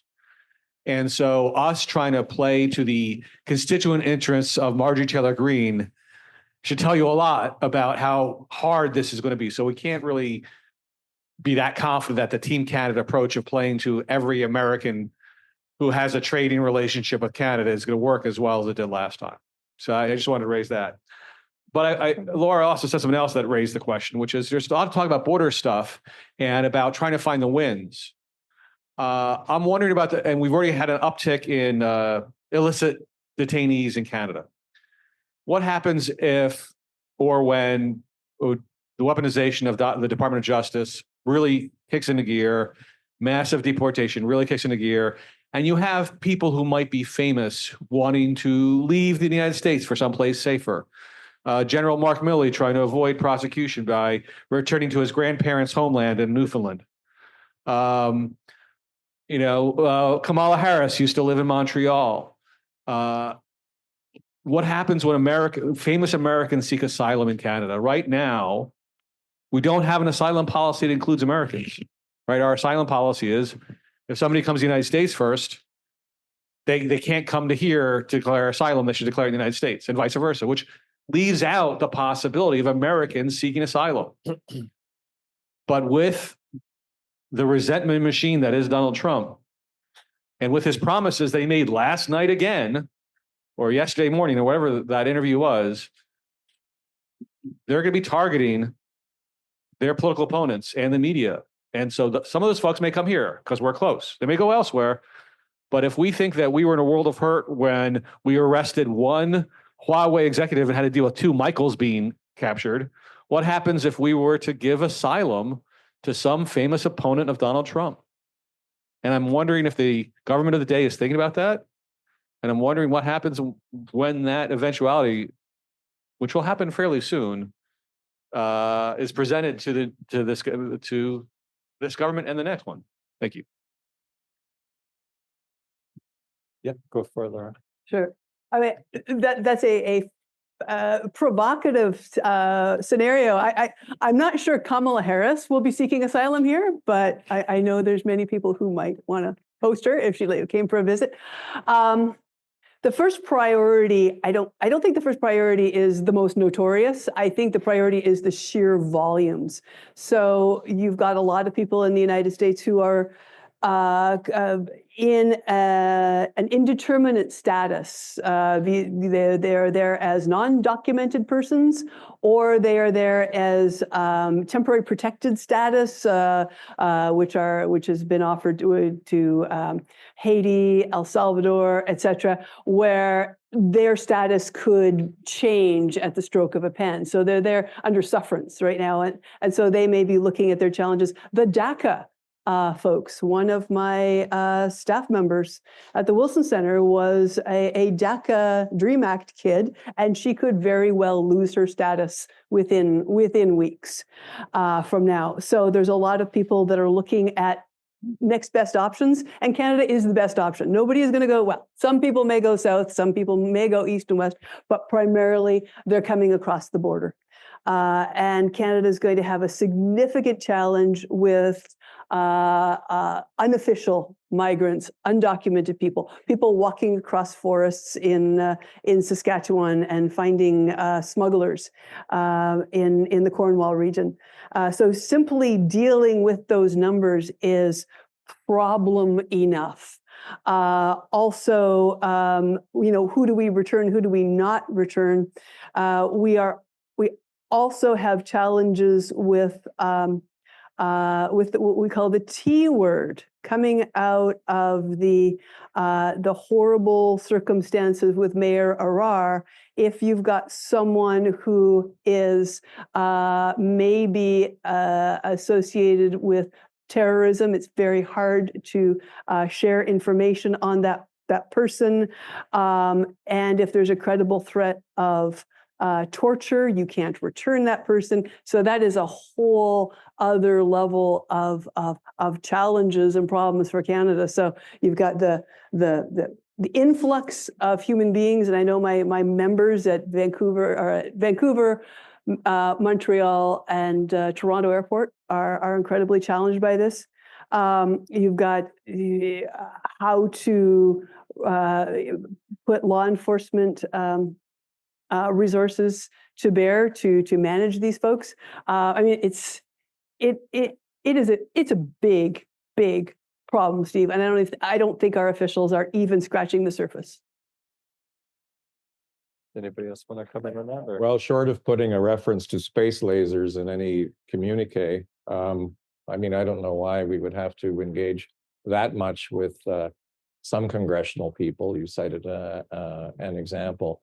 I think we have to also realize that there is another, to use the term, dance partner here, and that's Mexico. And there will be a tremendous, if he goes through with these proposals, a tremendous push on the southern border. Mexico has already waved the sovereignty flag as they would and as they will.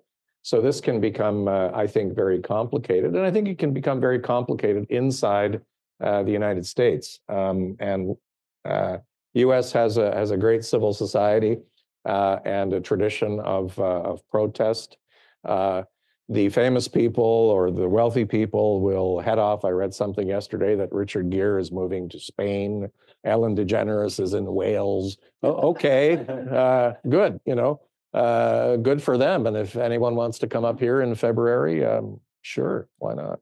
So I'm not belittling this, but I think it is really a scenario that will likely be avoided in terms of mass numbers. On the other hand, we've never seen anything like this before in terms of early announcements, and the inaugural address will be very important in that regard.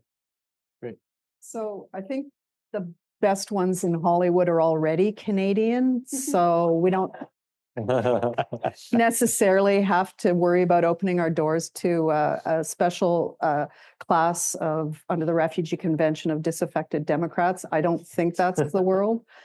Sorry, but all joking aside, the mass deportations would be horrifying for human rights norms, for humanitarian reasons, and for our own reasons. But I think where we are most vulnerable and most at risk is that this could end up breaking our longstanding tradition that Roland talked about of accepting of newcomers, of recognizing that we're an immigrant nation. And if we don't take care to manage and shepherd our national conversation about this in a way that is pragmatic, it can't be come one, come all, we have open borders for you, but nor can it be, we will never take anyone new and break that longstanding Canadian norm and cultural standard. That for me is the thing I'm most worried about. Next set of questions, and if you could just introduce yourself briefly, and if there are any particular panelists that you'd like to direct your question, then you can also mention that. In the front with the blue sweater, I saw your hand up before too. Thank you. Lillian Thompson, the University of Ottawa.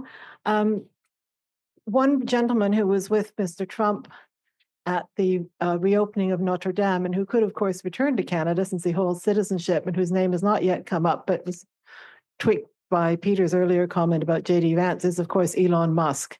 Any thoughts on his potential role, likely degree of influence and longevity in the incoming Trump administration, given his special mandate to save lots of money for the American taxpayer? Well, I'm not sure I want to go there, quite frankly. I think he's still a Canadian citizen. Yeah, he is. So my own sense, having observed Trump closely, I don't know Mr. Musk, but if he starts crowding in on Trump's image and everything, he'll be pushed off to the side a little bit. I suspect. I think he's spending a lot of time at Mar-a-Lago. Many people are, but I really don't know. I mean, if anyone who's worked on public administration knows the best place to lose someone for the duration of their career is on public sector reform. I mean, we just may never hear from him again. It's a crypt. Very good. Okay. John?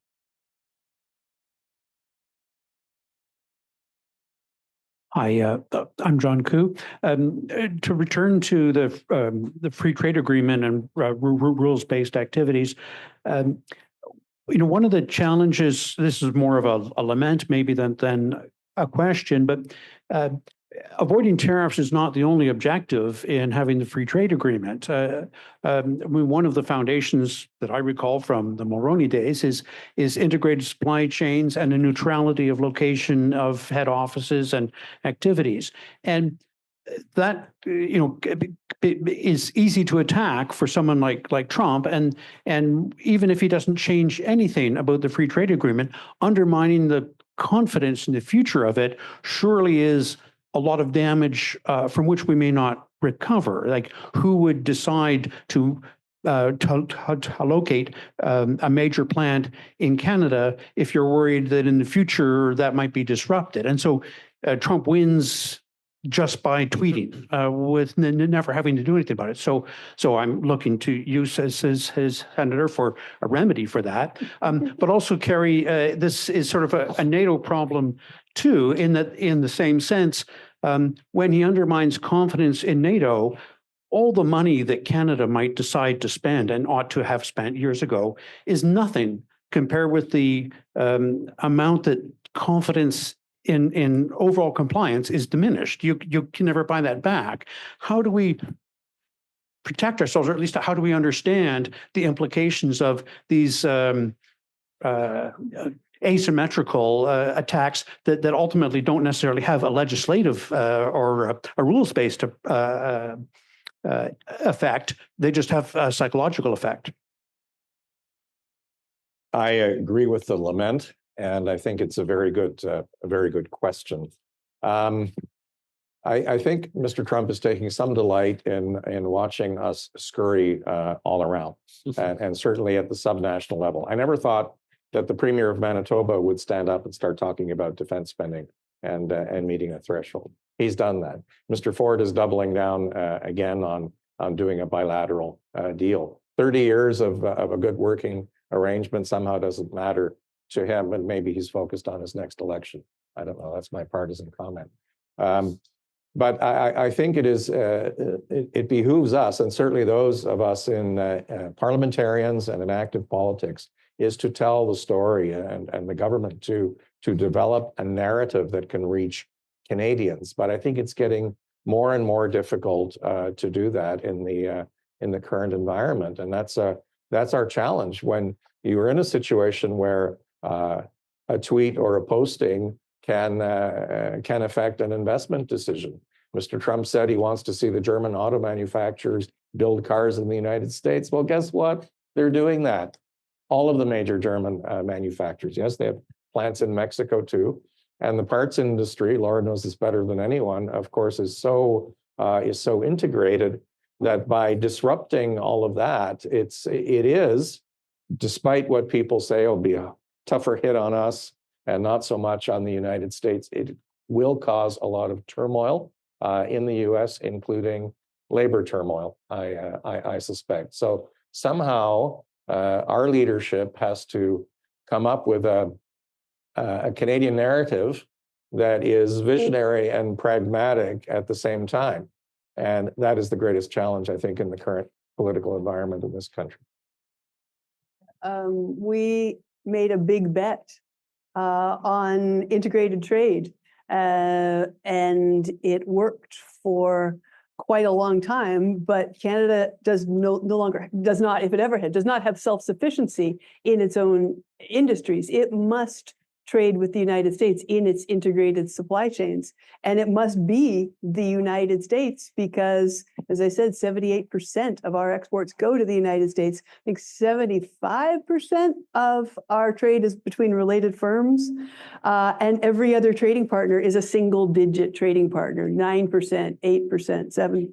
So it must be with the United States. And I think the only way around it, and it sounds kind of feeble, but it is establishing relationships in sectors that the U.S. sees key synergies and dependencies with Canada. So health resilience, energy resilience, anything that pushes out China, frankly, advanced manufacturing, where Canada doubles down on a commitment to help develop U.S.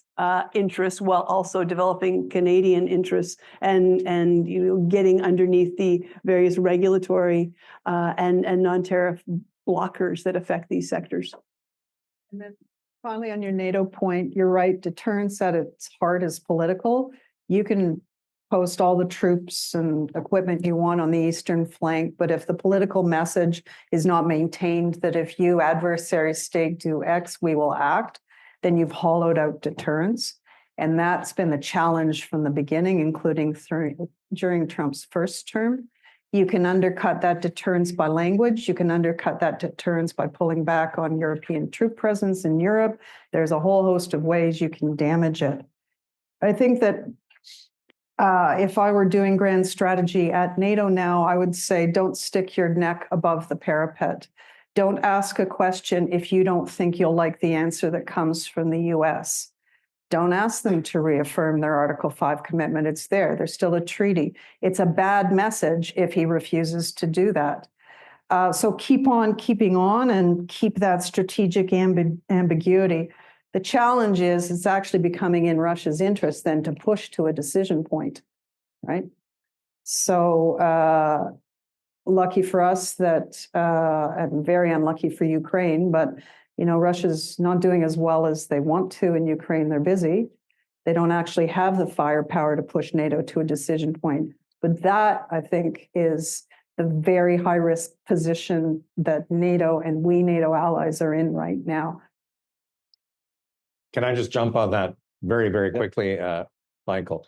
Our biggest challenge on defense spending in this country is procurement and how we do it. And we're starting yet another Senate study in the Security and National Defense Committee, on which I sit. But even if we were to ink a deal on subs that are manufactured offshore, and I'm thinking of ThyssenKrupp, the German Norwegian approach, the first delivery would only be in 2031. So there is that lag time, and if we want Canadian content, it becomes even more problematic, and it always gets political. Yeah. Okay. In the back. Oh. Hi, my name's Kranara. So two of the things that I've heard today is that Canada's good at delivering on rhetoric, but not so good at delivering on action. And also rightfully so that a lot of our foreign policy attention will be turned towards the United States. With this said, I was wondering if any of you could give foreign policy, either regions or areas that you think are currently being overlooked or are at risk of being overlooked in the next couple of years. Like I follow the Balkans very closely and what's unraveling in the Balkans. So I was wondering if you think there is something that hasn't even hit the radar or isn't being paid attention to even at the level of rhetoric or discussion. Can I go quick? Yes. Well, I think you've hit the nail on the head. Of course, for me, I think it's Africa and having a real strategy on Africa. 54 countries, booming economy, booming demographics, lots of interest. There are geopolitical questions there. We have to get away from the old tropes of official development assistance that can sound a little paternalistic and start looking at joint ventures, investment, trade. These sort of things, because that's the future. I'd say those security guardrails that were put in place following the Second World War that one by one have been dismantled. So the Intermediate Range Nuclear Forces Treaty, Conventional Forces in Europe Treaty, et cetera, et cetera. A lot of those are in the nuclear space. So Canada's really good at that kind of stuff. So I would choose to seek to reinvigorate that network of security treaties, rules, and norms that can help manage conflict. At some point, the war will be over with the Russia-Ukraine war will be over. Some of this stuff has to be rebuilt. We need to start moving on that now. Second, migrants. I think that's an area that Canada is good on, and we can help turn part of the international narrative or keep the international narrative more in the positive space about migration, about humanitarian imperatives, rather than allowing that negative narrative around migration to take over. Just quickly, borders are the forgotten stepchild of security. Borders are considered an economic or a policing issue. And I think we need to look seriously at the forgotten stepchildren that include borders, include law enforcement, things like money laundering, illicit products, illicit movement of people. We don't share information well enough with our international allies. And as a result, Canada's being exploited for what it has to offer to international criminals. Yeah. Great, thanks, Corinne. Way in the back near the window. Hi, I'm Adam McCauley from National Defense. So this is a call sort of coming from inside the house, as it were. Great. But given the conversation today and given the focus on the what, I was curious, given the panel's experience, if we could talk a little bit about the how. We're in a moment where the threats to Canada are quite numerous and varied. We're also in a moment where whole of government response seems to be the narrative that everybody wants to take, which means there's a lot of priorities on the table, which means ostensibly there's no priorities on the table. So my question then becomes, do we have the bureaucratic sort of wherewithal or mechanisms in place to make strategic targeted decisions? Many of the ones we've talked about on this panel suggest that there's an overarching sort of MO that we've adopted and therefore pursue. I'm just curious from your perspective, whether or not we are institutionally prepared to act the way we need to act in the next 4 to 5 years. Thanks, Sam. I'll start. No. That's why I suggested a need for a almost wartime mobilization effort with centralized oversight. In my area of borders, there is no central oversight in Canada. It used to be a PCO thing. PCO doesn't do that anymore. So when I am in Ottawa looking to advance an initiative, a cooperative initiative, something my members have come to, I'm playing whack-a-mole, and I have to go through individuals. So it's like, well, the guy from Transport Canada's moved to public safety. Maybe you should talk to him. Oh, the public safety guy's now over here. Maybe you should talk to him. And eventually I find enough people, hopefully, that I can move my initiative forward. But there's no comprehensive approach to these sorts of priorities that I can see.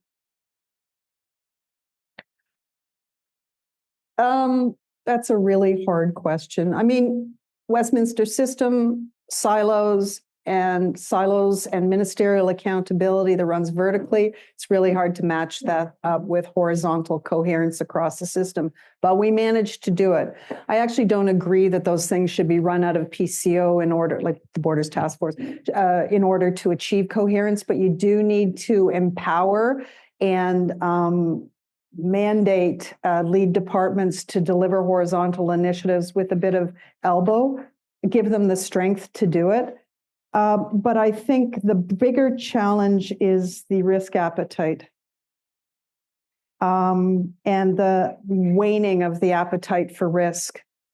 So to go back to diplomacy, for instance, thank God we didn't get on the Security Council, because there's no way that we have the experience, the knowledge, the appetite for risk, and the decision-making structure where we can take overnight decisions on Canada's position on big geopolitical issues.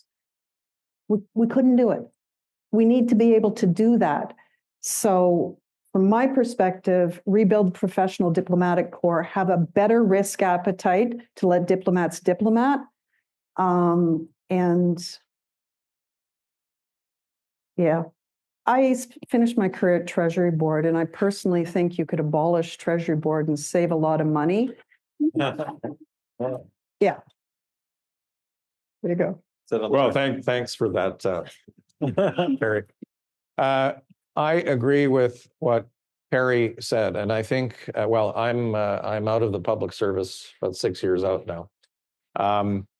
There is no appetite for risk, and there is bureaucratic reticence that has developed over time. One reason has been a misinterpretation, I think, at the political level of what the public service can do. And I point at this over the course of several governments. And the other has been having back-to-back minority governments and having crises thrown at you where you just react. I mean, no one really saw the pandemic coming and the impact that would have. And then steering the great ship of bureaucratic Canada at the federal level into another direction takes an awful lot of time. And at the same time, you're being asked to reform, to cut, to change. Global Affairs Canada is a good example. They're doing a good job, but they're doing it without money, and that too takes time. And with the prospect of a new government coming in saying, public service is bloated, we've got to cut even more, what does that do in terms of the new young minds that you want to attract to serve the country? So I think we're in a crisis in that sense. I don't see any clear solutions. So I don't give an outright no to the question, but I think the response has to be very nuanced according to the circumstances. Thank you. Yes. Hi, I'm Juliette Morrison from Global Affairs Canada. I'd like to get your thoughts on Canada's relationship with China, particularly in the context of some points you made earlier, Laura, about packaging wins for Trump, but also knowing that it might be in our best interest at times to have a pragmatic relationship. I'm thinking of with critical minerals, et cetera. Do you see room for Canada to take a separate positioning from the US in certain cases with China? And what should our considerations be here in general about managing the relationship? Okay. Go for it, Karen. Thank you. Good. You saw when Canada issued its Indo-Pacific strategy, and Jonathan Freed could speak more about this, but that was the point at which we aligned our language on China much more with that of the US.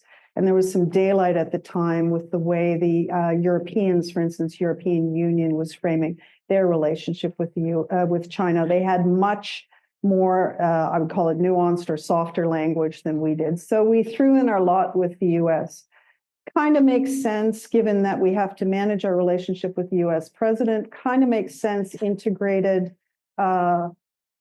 mostly integrated markets on things that rely on Chinese technology that we want to wean ourselves away from, right? Chinese technology that's dangerous to our national security interests. But I do think historically we've had a lot more space to differentiate our policy on China from that of the US.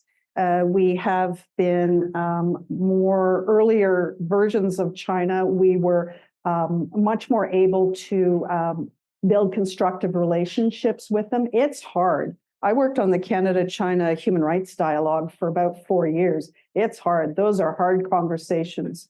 Do they move the goalpost? A little bit, not a lot, probably worth it.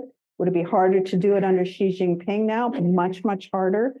So I do think there's space for Canada to carve out more of a constructive relationship with China. But I would argue that it's not in our interest to do it right now under Xi Jinping as he is ruling China now.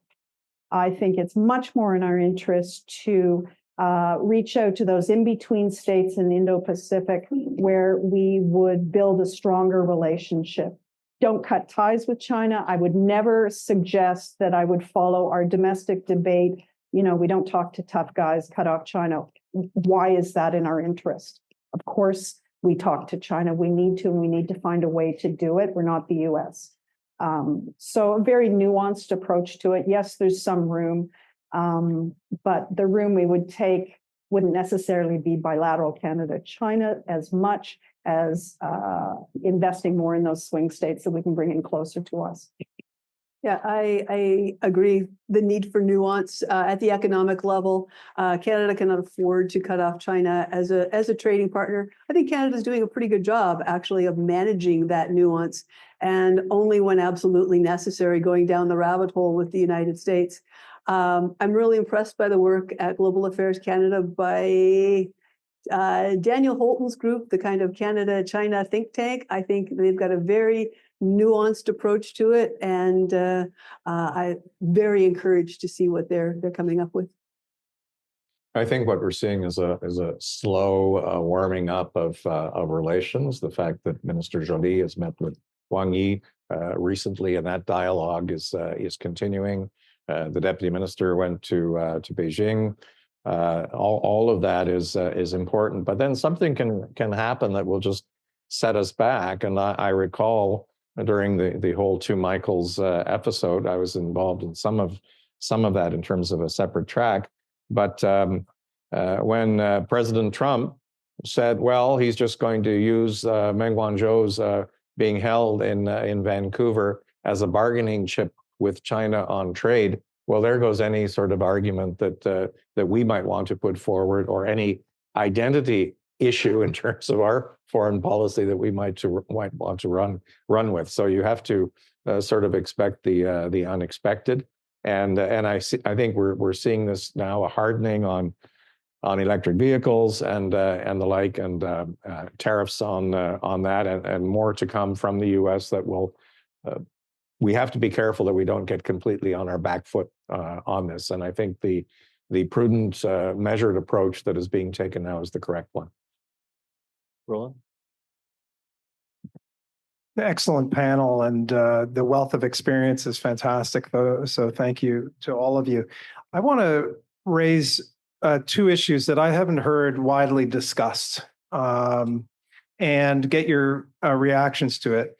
The first actually picks up on Steve's question, which is, what if our methods don't work in relation to Canada-US relations? Now, we're doing absolutely the right thing by trying to deliver on the issues that Trump has indicated a specific interest on, border security and drugs, in the time between now and the inauguration. What if that doesn't work? What if we then preemptively move to the next issue and that doesn't work, and it doesn't work, and it doesn't work? Is there a risk? You know, I'm certainly not one to quote scripture, but there is, from Mark, I think, the line, what does it profit a man to gain the whole world but lose his soul? What if through all of these preemptive actions, we gain nothing and lose our soul? At what point do we turn around and say, okay, we need to rethink this? Number two, Ukraine. So, and this is, I guess, Laura mentioned this, but it's really, I think, Carrie, and for all of you, If there is to be an agreement on Ukraine, there will be one day, and Ukraine won't occupy its whole territory, and Russia probably won't occupy all of Ukraine.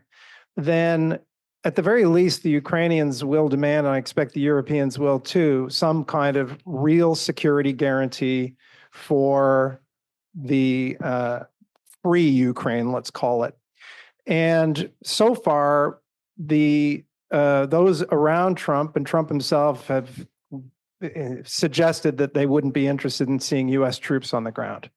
And so, but there would need to be a security guarantee, and it's not just like the cavalry off in the distance. That doesn't work.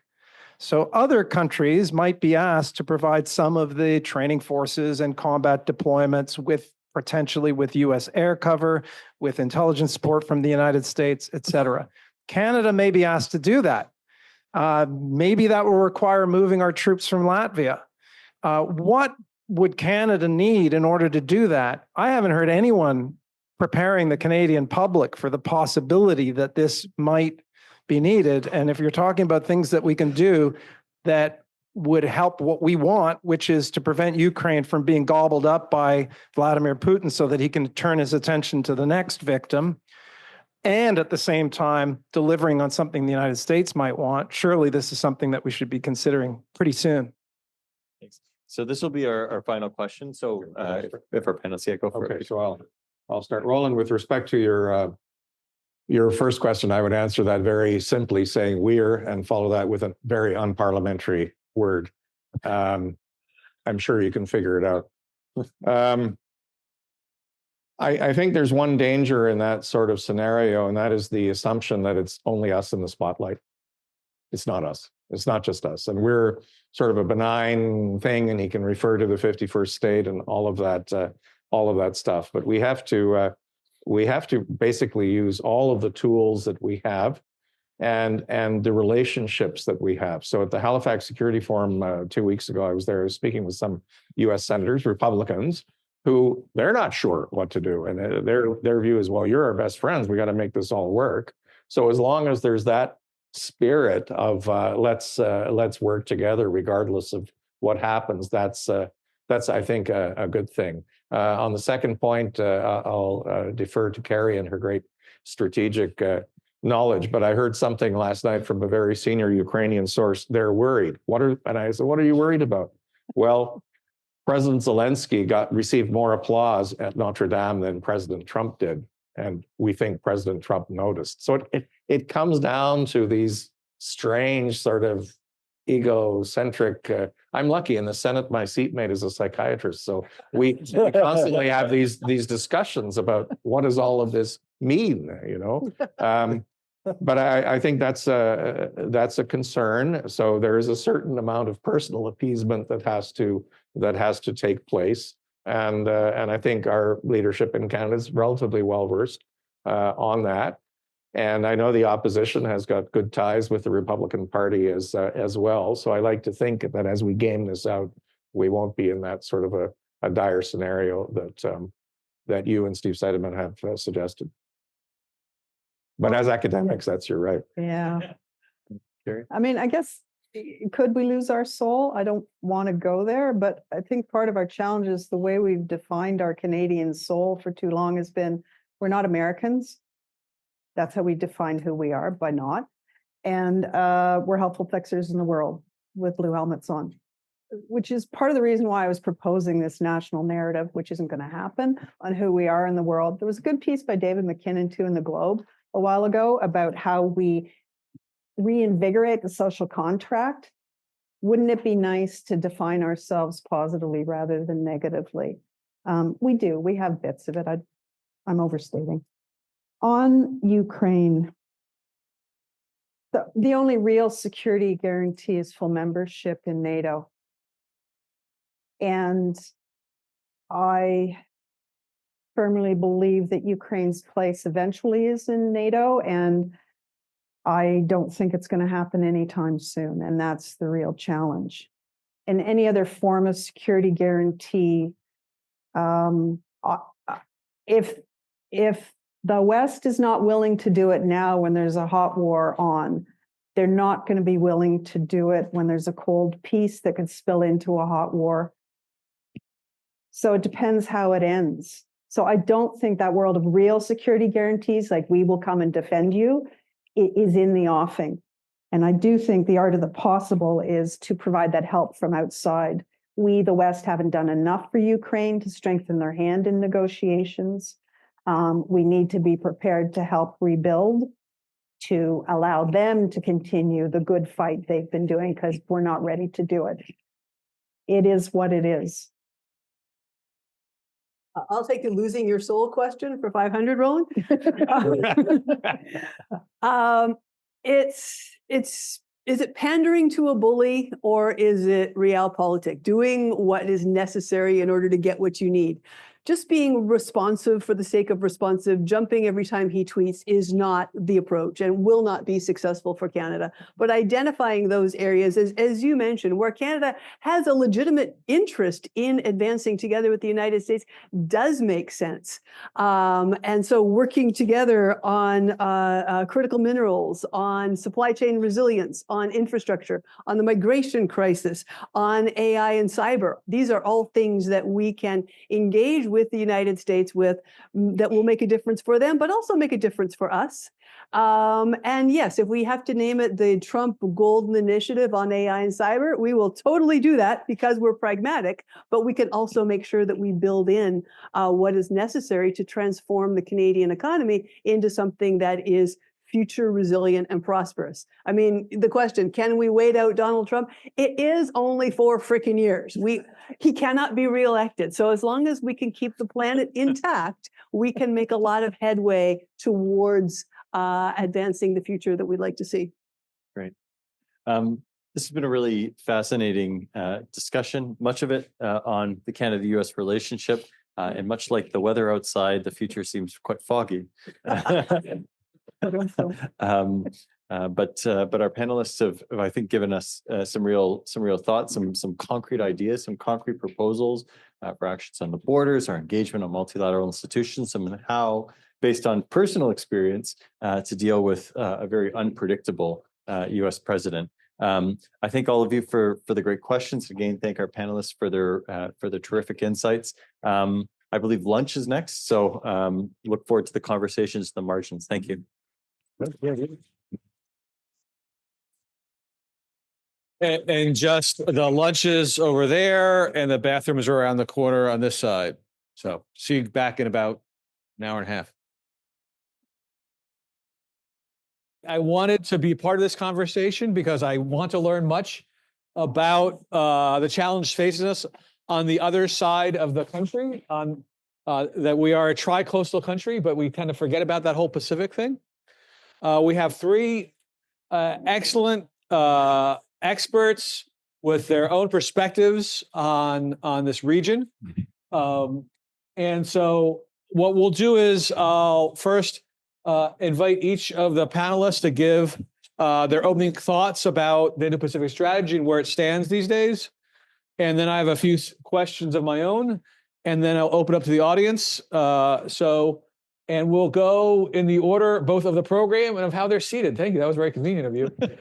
So first, Dr. Kim Nassel. Thank you very much. Thank you so much, Steve, for inviting me and for organizing this particular part of the program to explore what, as I understand it, is the idea of what lessons we can learn from the process of coming up with a Indo-Pacific strategy in 2022.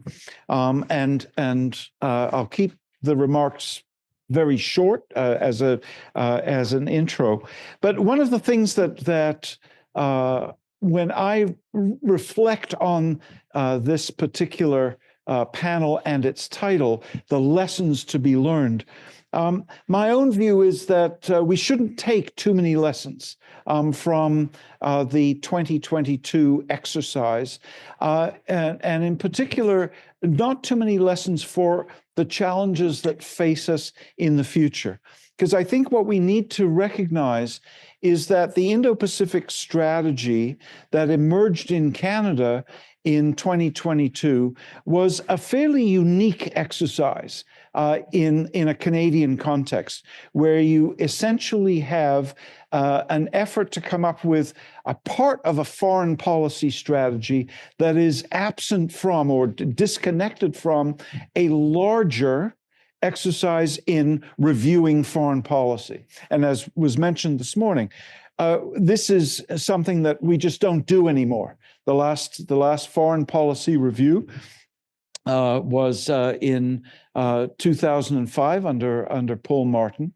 And both of Mr. Martin's successors, Stephen Harper and Justin Trudeau, for their own particular reasons, never engaged in a serious foreign policy review, even though under their prime ministerships, respective prime ministerships, there were huge changes in the international system that should have triggered some kind of review.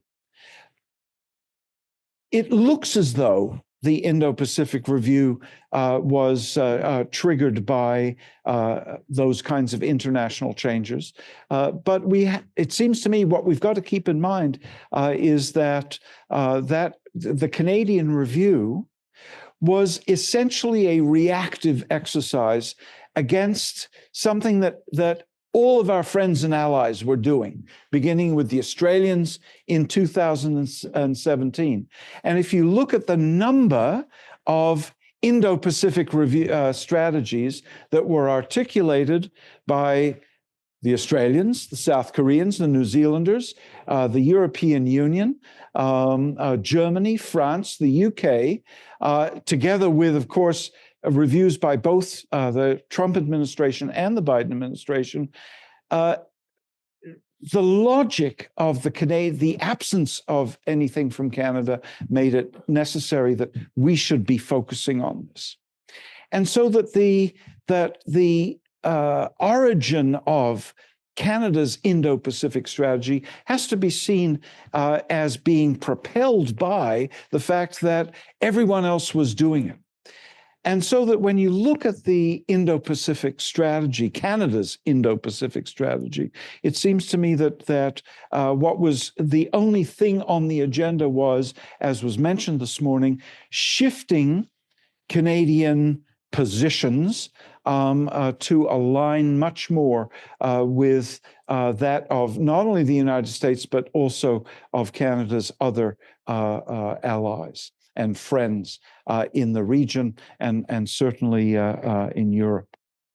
And it seems to me that the model that was used, which was essentially to ask in the initial instance the bureaucracy to come up with a strategy that could stand alongside all of these other strategies that were being published out there, that model ended up being somewhat problematic. And there are probably people in the room who lived this experience of having an initial draft where there was no discussion, as I understand it, of China that led then the minister, Madame Joly, to appoint an advisory committee.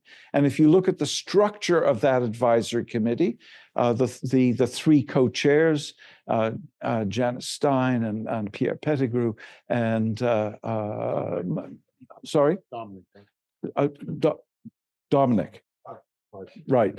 And then a very careful selection of a blue ribbon panel that then came, that was in the summer of 22, that must have altered quite considerably the language of the strategy.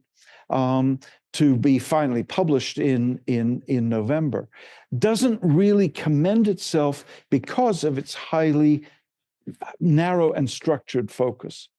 And so when I look at the process by which that strategy was unfolded, we also tend to forget that in the fall of 2022, Madame Joly was only the one in a number of ministers who were giving speeches that signaled a change in Canadian foreign policy attitudes, beginning with Chrystia Freeland's remarks in Washington in September.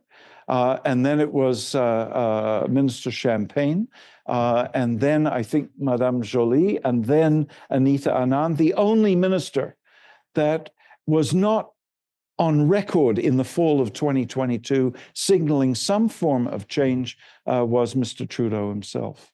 And so as a way of constructing a foreign policy review, I have to say that the Indo-Pacific strategy process of 2022 is something that is simply too unique because of the nature of its original construction. So I'll leave it there.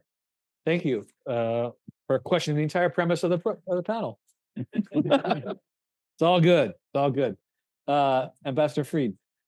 Well, we don't carry our titles forward in Canada, much to my regret.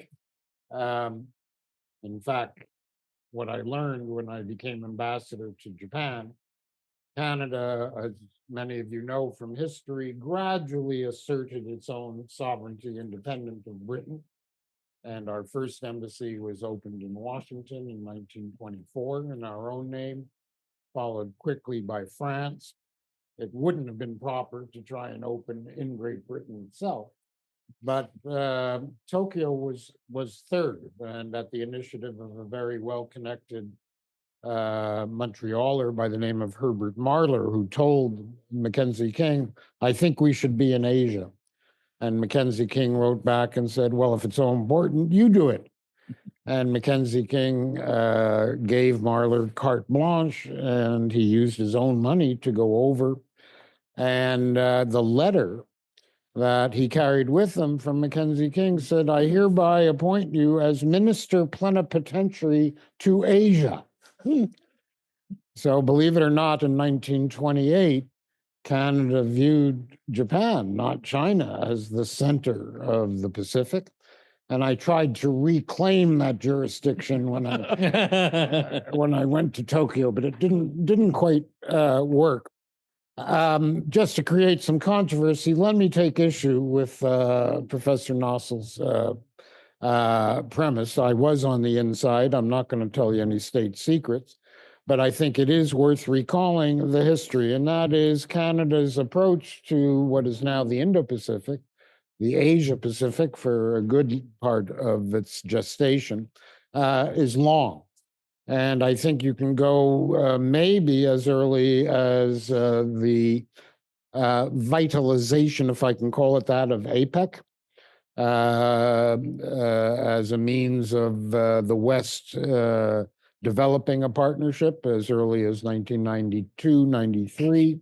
Canada hosted with great fanfare in 97. In Vancouver, although it was marred by pepper spray and protesters and so on. But this was coincident with successive US administrations, Clinton, Bush engaging more vigorously with Japan and Korea, and Obama's famous pivot to Asia. China's hardening of its posture preceded Xi Jinping to some extent in security terms in the early teens, which invited the West to think about things. And in fact, Canada internally began work on what we called an Asia economic strategy in 2011, 2012, as early as that. And then jumped to 2016 when then Prime Minister Abe in Japan trumpeted a vision of a free and open Indo-Pacific that caught the imagination of many as they saw China's assertion of at least a regional hegemonic vision. And GAC, as it then was already called, I guess, in 2017, 2018, began some internal work to encompass security and development as early as 2017, or even before. You'll add to that. Then, in terms of Canada's recognition, Trudeau did, for the first time, explicitly and personally endorse a free and open Indo-Pacific construct when Abe came to Ottawa as part of his pre-G7 hosting. And it was April of that year where they both spoke explicitly about that. So the real work on the Indo-Pacific strategy internally in terms of merging a security perspective and the earlier economic analysis began to come together in 2019. Then you had COVID. Then you had the two Michaels. Then you had, of course, Ukraine, the Canadian election, a month to appoint a new cabinet, another month to get mandate letters, and some priority to the more urgent matters. And what was taking shape in terms of a philosophical and analytical policy-oriented approach to recalibrating Canada's attention and resources, which was pretty well enshrined by 2021, in effect took a whole nother year.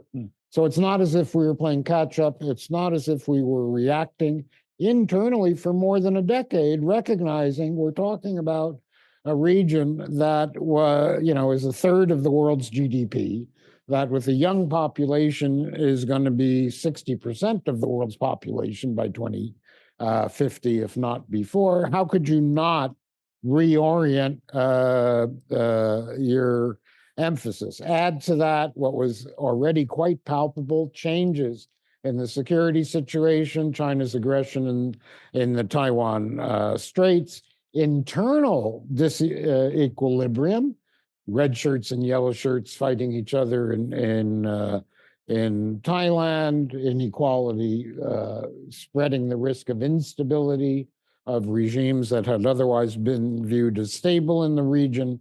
So some investment and care and attention was in the interests of Canada to have a region that's both at peace and therefore more likely to prosper, and therefore be better customers and better partners for security as well, and an awareness of the environment. India and China being among the world's largest polluters, 80 to 100 million people at risk of rising sea levels. If the environment is not addressed, they need to be part of the solution. Canada cares. And therefore, even the global commons issues demanded that we engage. And yes, it coincided with like-minded, similar assessments from all the countries you rattled off. So having said that, what do you have as we're asked to take stock? Well, it's tough to take stock at this stage because by design, this is meant to be a long-term 10-year with a 5-year interim assessment sense of direction, rather than saying, here's our mission, we're going to complete it, and we're done in 2 years or 3 years time. So you're asking, Steve, for a very short-term stock taking. Second, that makes it a little tough to ask the lessons learned is by design, it's multidimensional because, as I just illustrated, unless you have well-functioning governance institutions and sustainable development domestically, then you run the risk of not having a peaceful environment. Then that means you're not necessarily going to have a very prosperous society, and people are going to feel disaffected, and that has a vicious circle of creating more instability. And that's even before you get to delicate interstate relations. Canada's strategy, yes, has faced unique challenges, prominent among them. What's happened in our bilateral relations with India, which I should hasten to add, has not affected the movement of capital between our two countries. Our big pension funds are present, active, and growing in their support of the growth of the Indian economy, even if diplomatic conversations are frayed. Trade is stable, not growing, but not being cut off either. And of course, China, given the two Michaels, Madam Meng, in return, and more recently, the need for Canada to address the economic security dimensions of high technology, not just to align with the United States, but the West in general, has grown quite concerned about the misuse, abuse, and diversion of what they love to call dual use technology for military and adversarial purposes. So the answer is don't try and cut off China with sticks alone. Do that in conjunction with carrots and incentives to develop your own competitiveness at the same time. So those are a bit constraining in terms of a strategy that's meant to take the region overall into account. So I'm going to stop in a minute or two, but just to add, the government has already posted on its website 53 different initiatives and steps taken. It sounds like a bit of a report card of activities undertaken. It's unfortunately not searchable, but you could group them in these various headings of security, trade, people to people, increase of community ties, increase in Asia literacy in Canada as well as in the region as well. And it's not unimpressive that the money has been credibly spent so far. So what are the challenges ahead? And I'll end here. And our scholar, second scholar amongst us in the region, will have some views on this. But what you don't have in the region, either in East Asia or the broader Indo-Pacific, is a workable architecture. It's a multiplicity of tables and forums.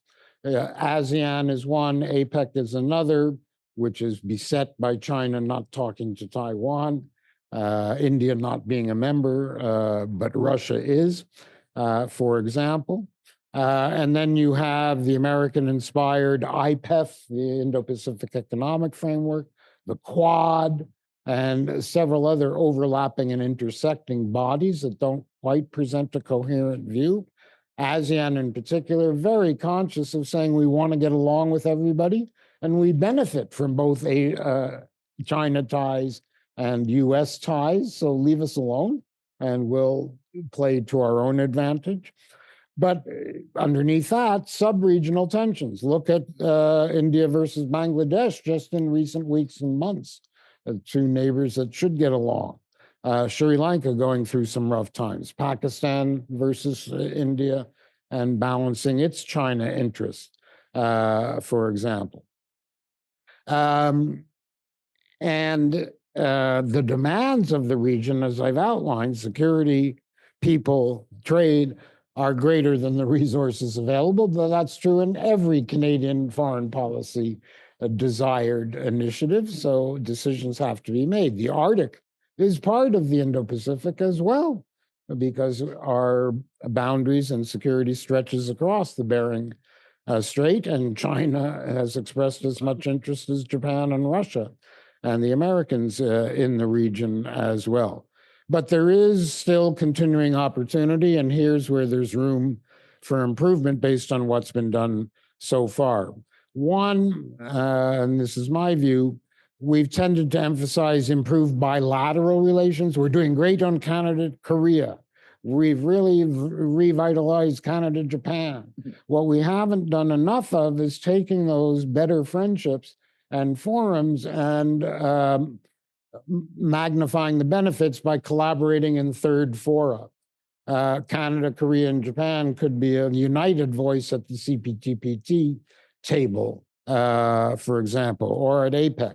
And now we have the UK as a CPTPP member. So there's room for caucusing on a cross-regional basis.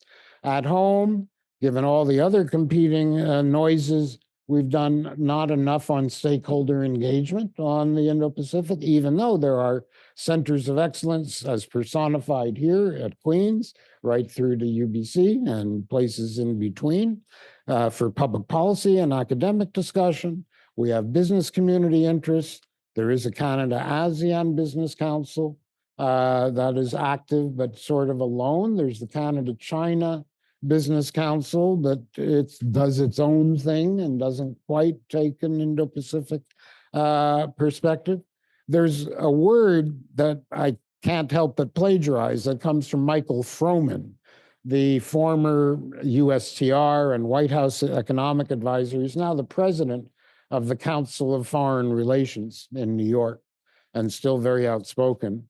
And he says, with the multilateralism in question these days, it behooves all of us to be polyamorous, which I think is a wonderful word.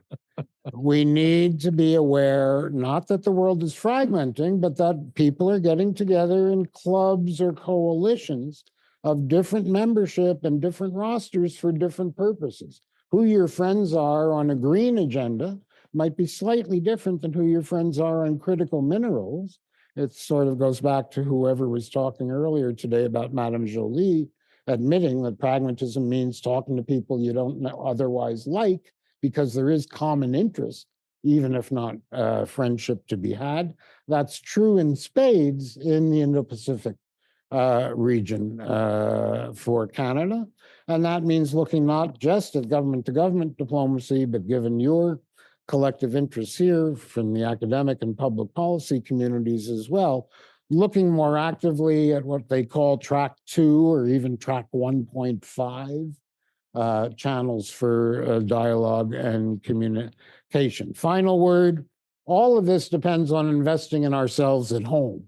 If we want to trade more with Asia, we better get our own infrastructure in order. We need to expand our ports and rail and transport and pipelines to actually get our resources to market there and to trade more efficiently. We need to encourage the academic community, with all respect to Queen's and Carleton and U of O, need to encourage a more national center of virtual excellence approach rather than competing centers where we've got too much talent spread too thinly, not to rally people together. And third, we need to double down and triple down on something in the strategy, which is invest in the next generation.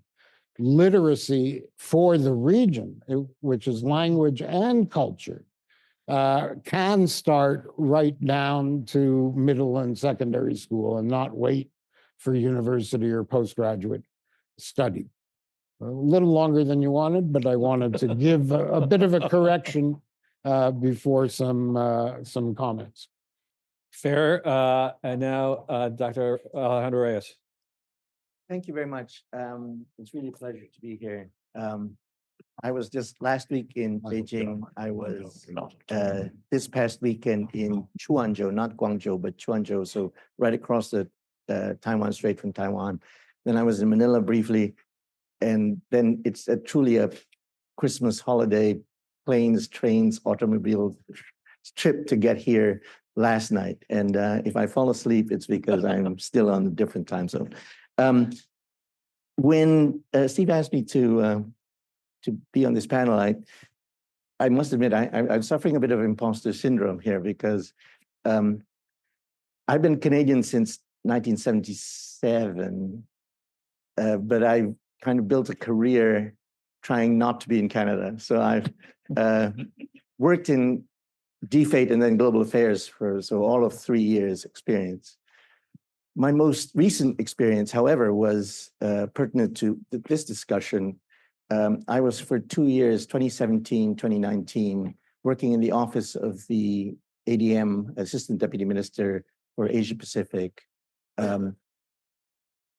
We set up a policy planning unit in the ADM's office. Now, in global affairs, there is a policy branch, but there was a decision to have policy planning units specifically in the ADM's office. So a colleague and I started in 2017.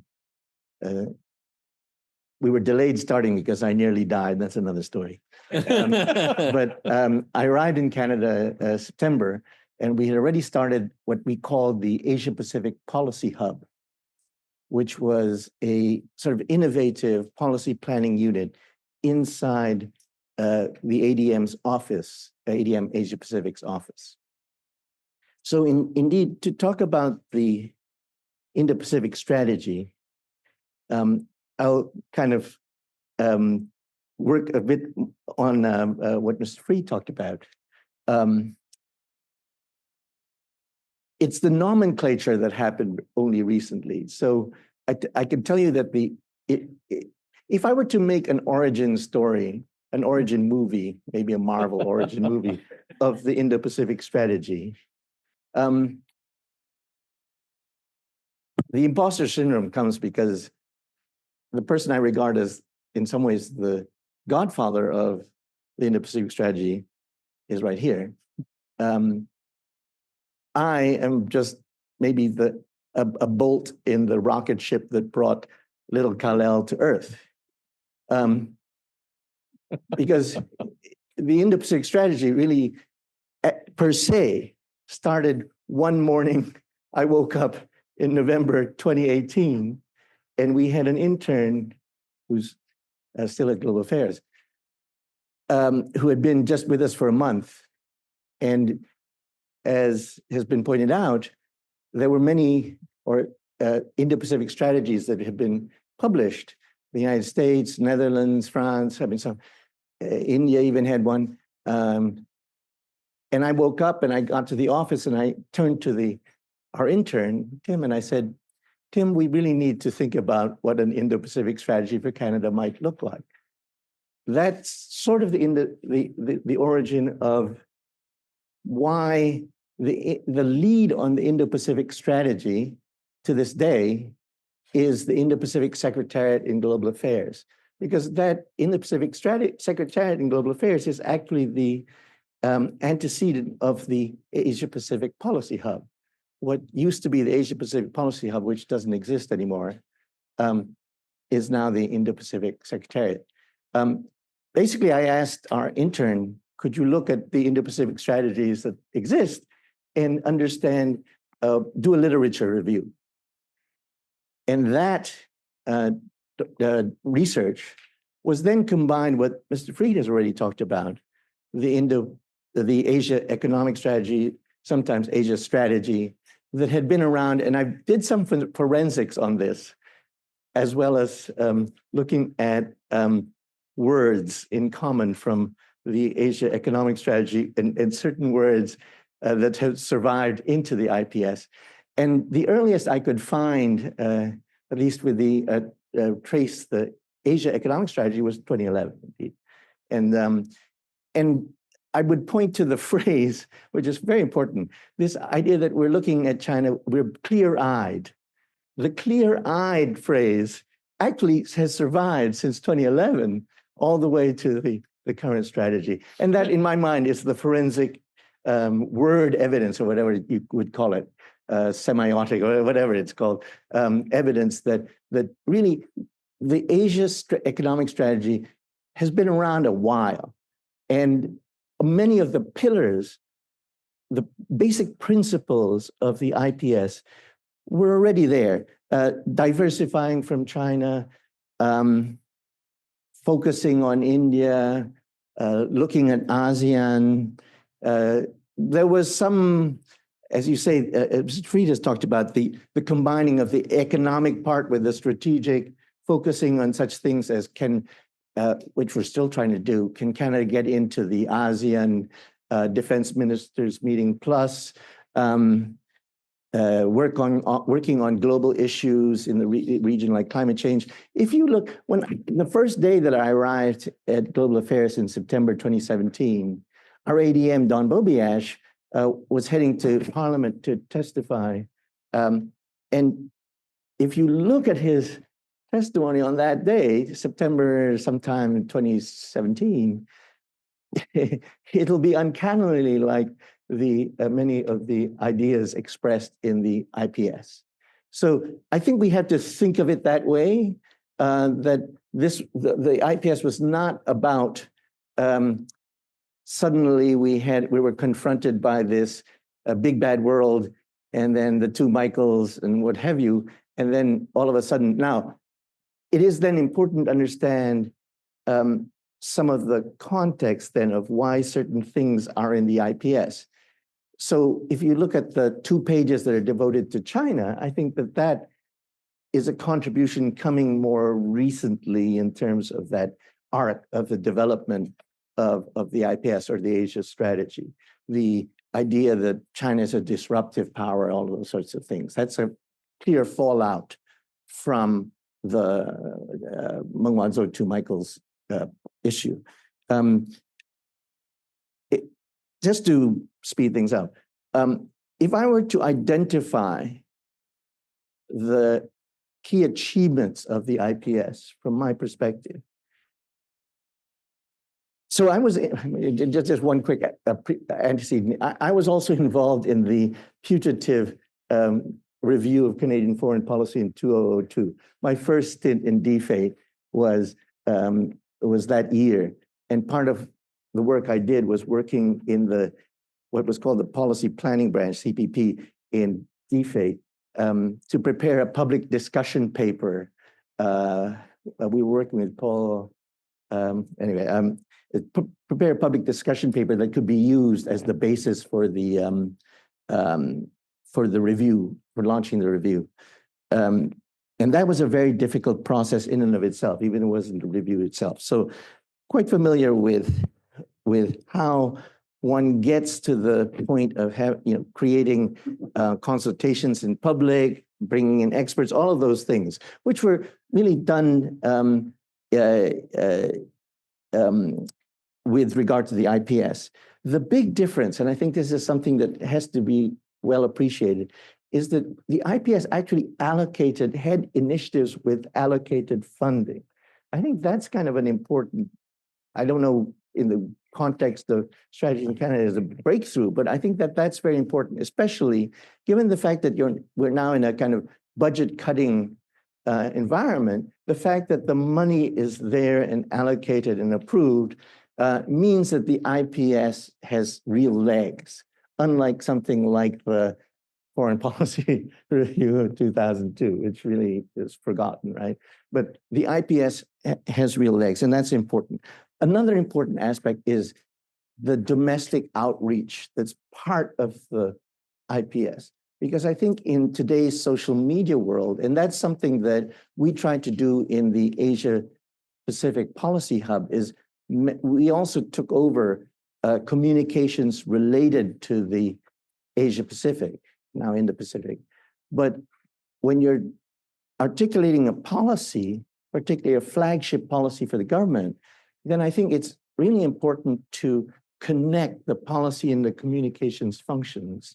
And the fact that there is allocated domestic outreach and specific officers in charge of that is incredibly important. Because if you're talking about an all of Canada effort, it has to be truly all of Canada, and you got to get people to understand. I mean, it's hard enough to get all of government, but to get all of Canada kind of on board this is very important. Lastly, I would just say, how is the IPS, from my perspective, sitting in Hong Kong? Well, they're trying to get back to Ottawa for my sins. I want to get back into this weather.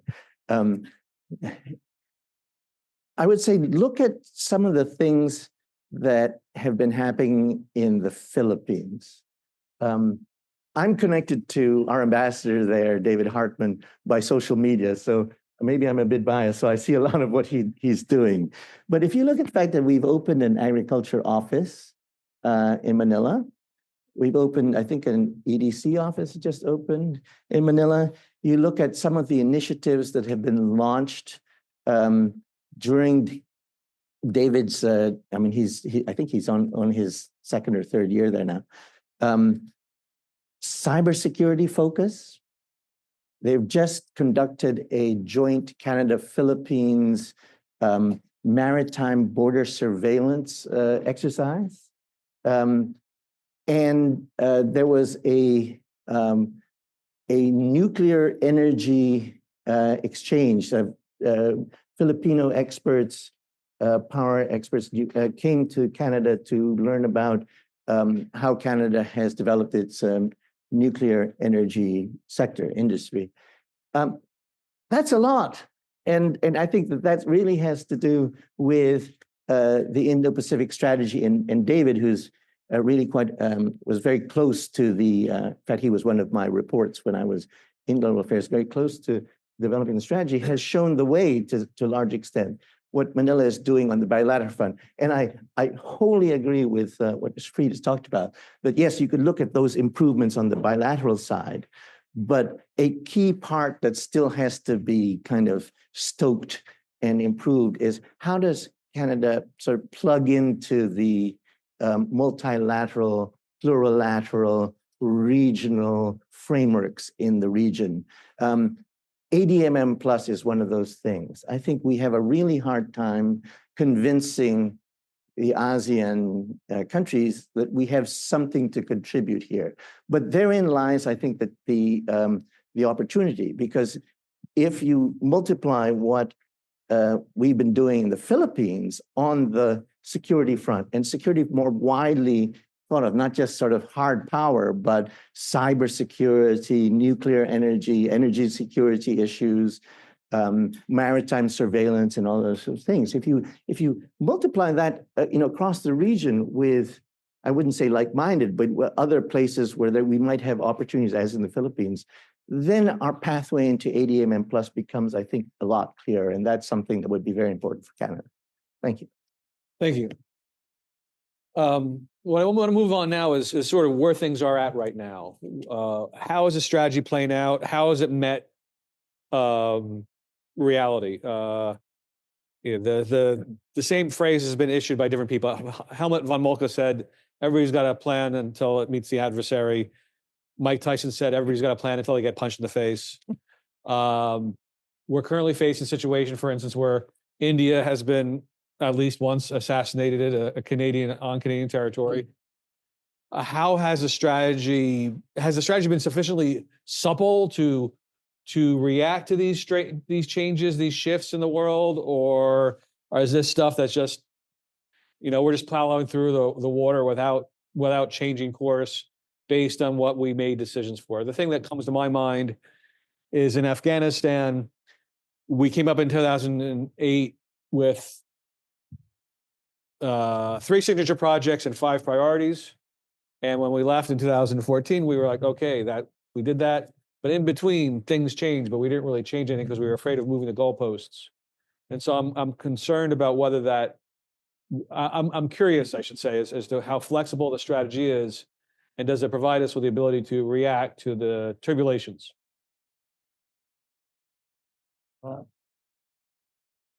I prefaced my initial remarks by saying I'm not in government. So as an outside observer, I think the government is showing remarkable agility in adjusting what it can do in the current circumstances. It knows that there's no immediate rejuvenation of a friendly Canada-India diplomatic dialogue in the coming months.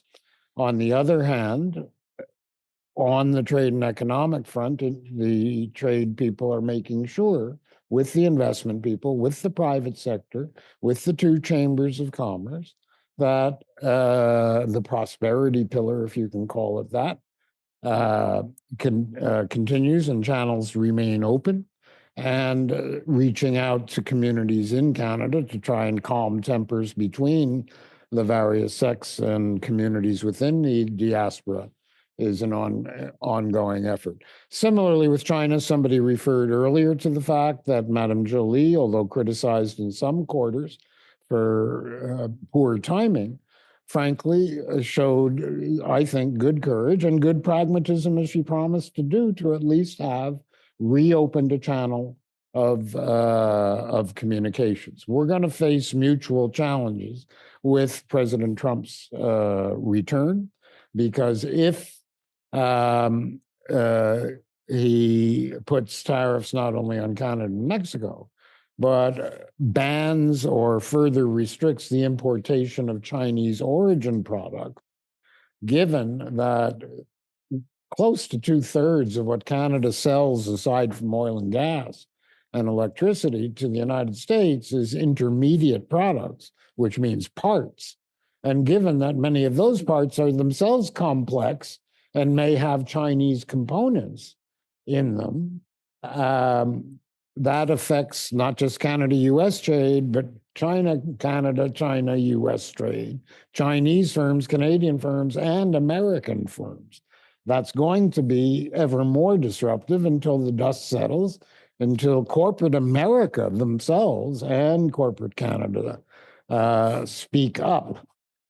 You've got to have channels with China and its business interests along with America to try and sort this out in the coming months. And I think we've been positioning ourselves to do that. And calm needs to prevail. Let's put aside Team Canada versus our decentralized 14 foreign ministers in the country among the provincial premiers and opposition parties and so on.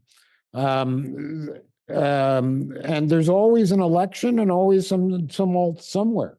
We have to watch carefully how the dust settles in Korea. The Constitution was at risk.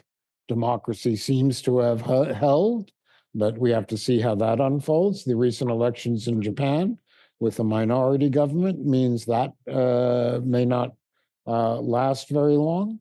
Thailand is facing some rocky weather ahead. So we're always going to be adjusting.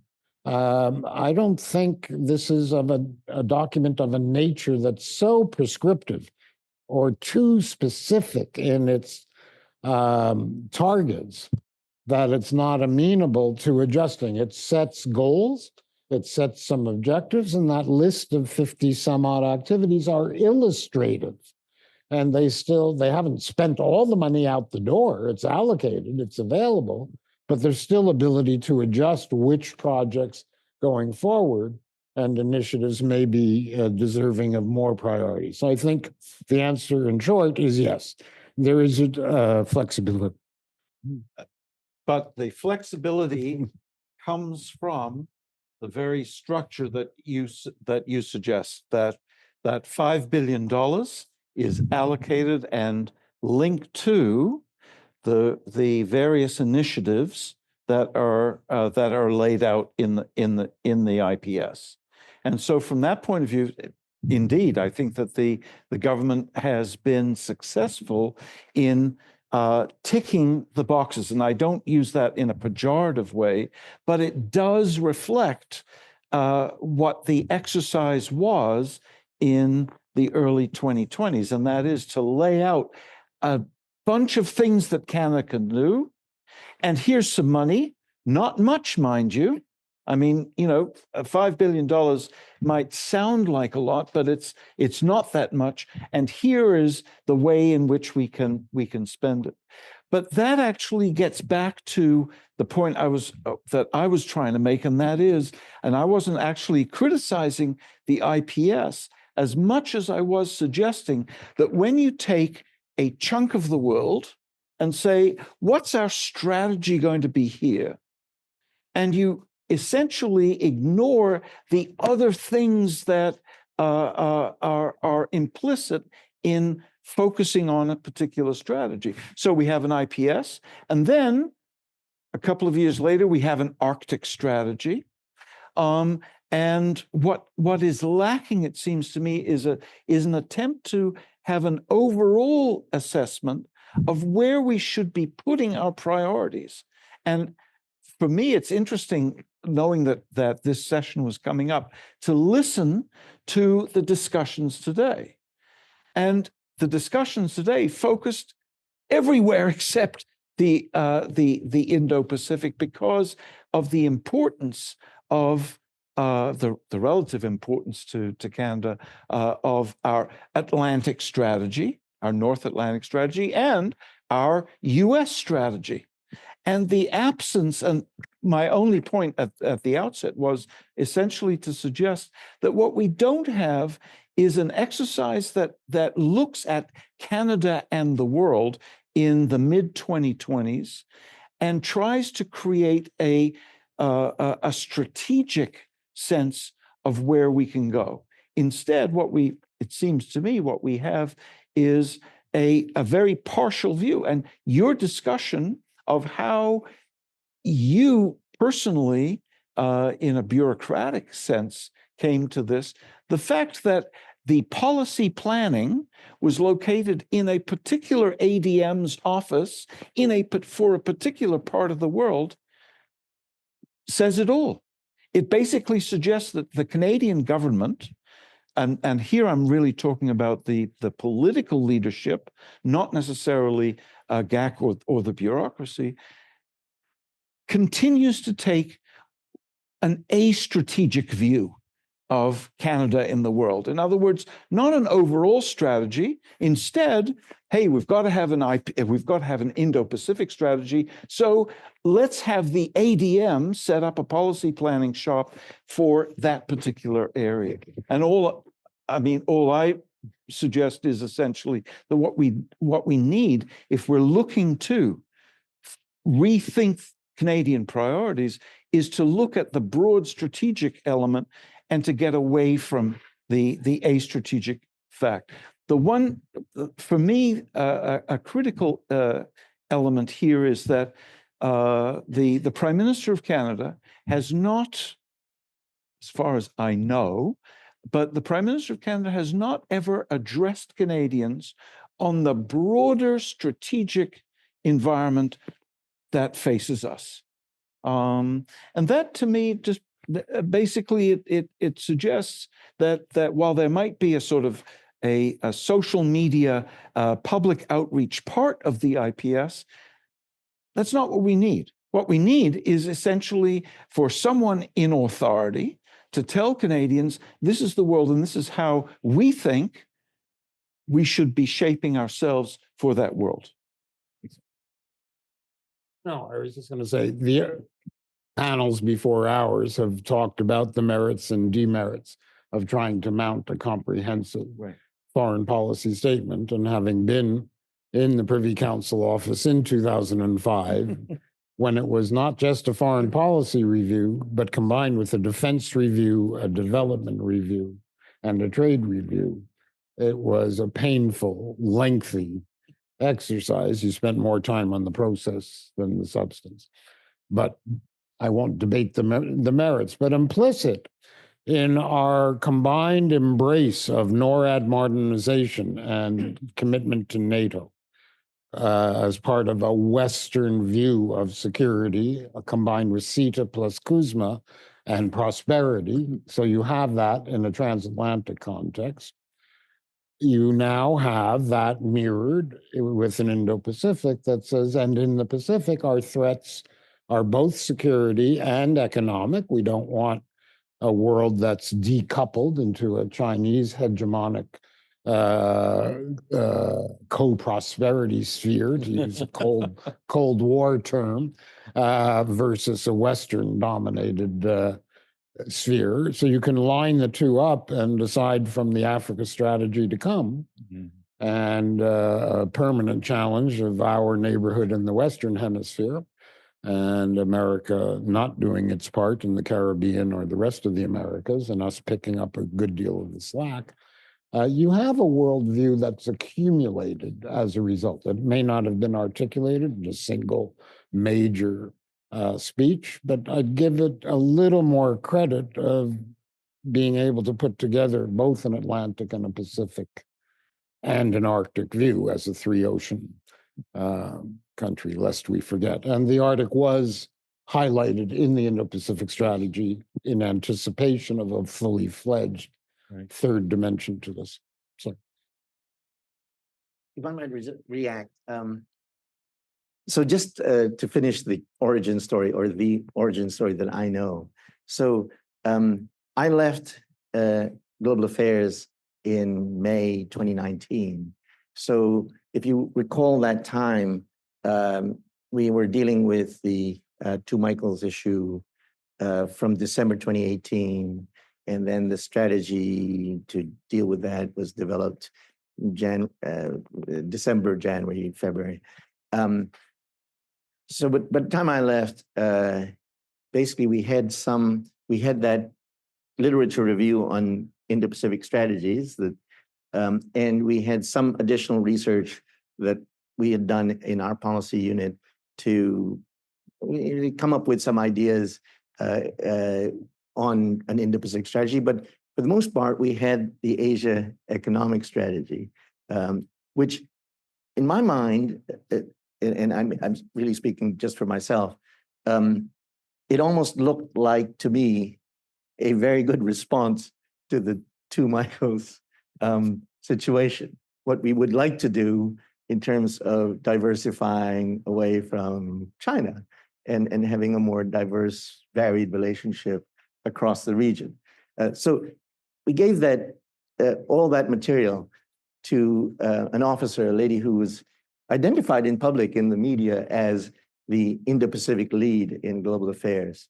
And then eventually that whole thing got reorganized, and then you ended up with Indo-Pacific Secretariat. I say this because I think what was then, the reason then, it explains in my mind why this policy planning unit in the ADM's office became the lead. It was not any real decision from the top. It was almost by happenstance that this happened. And because it was there, the material was there, the strategy, the Asia economic strategy was there.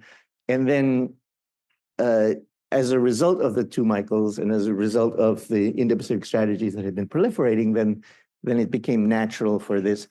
So I do think it raises the question that has been posed is this a good way of coming up with a strategy? And I think I won't go into the sausage making.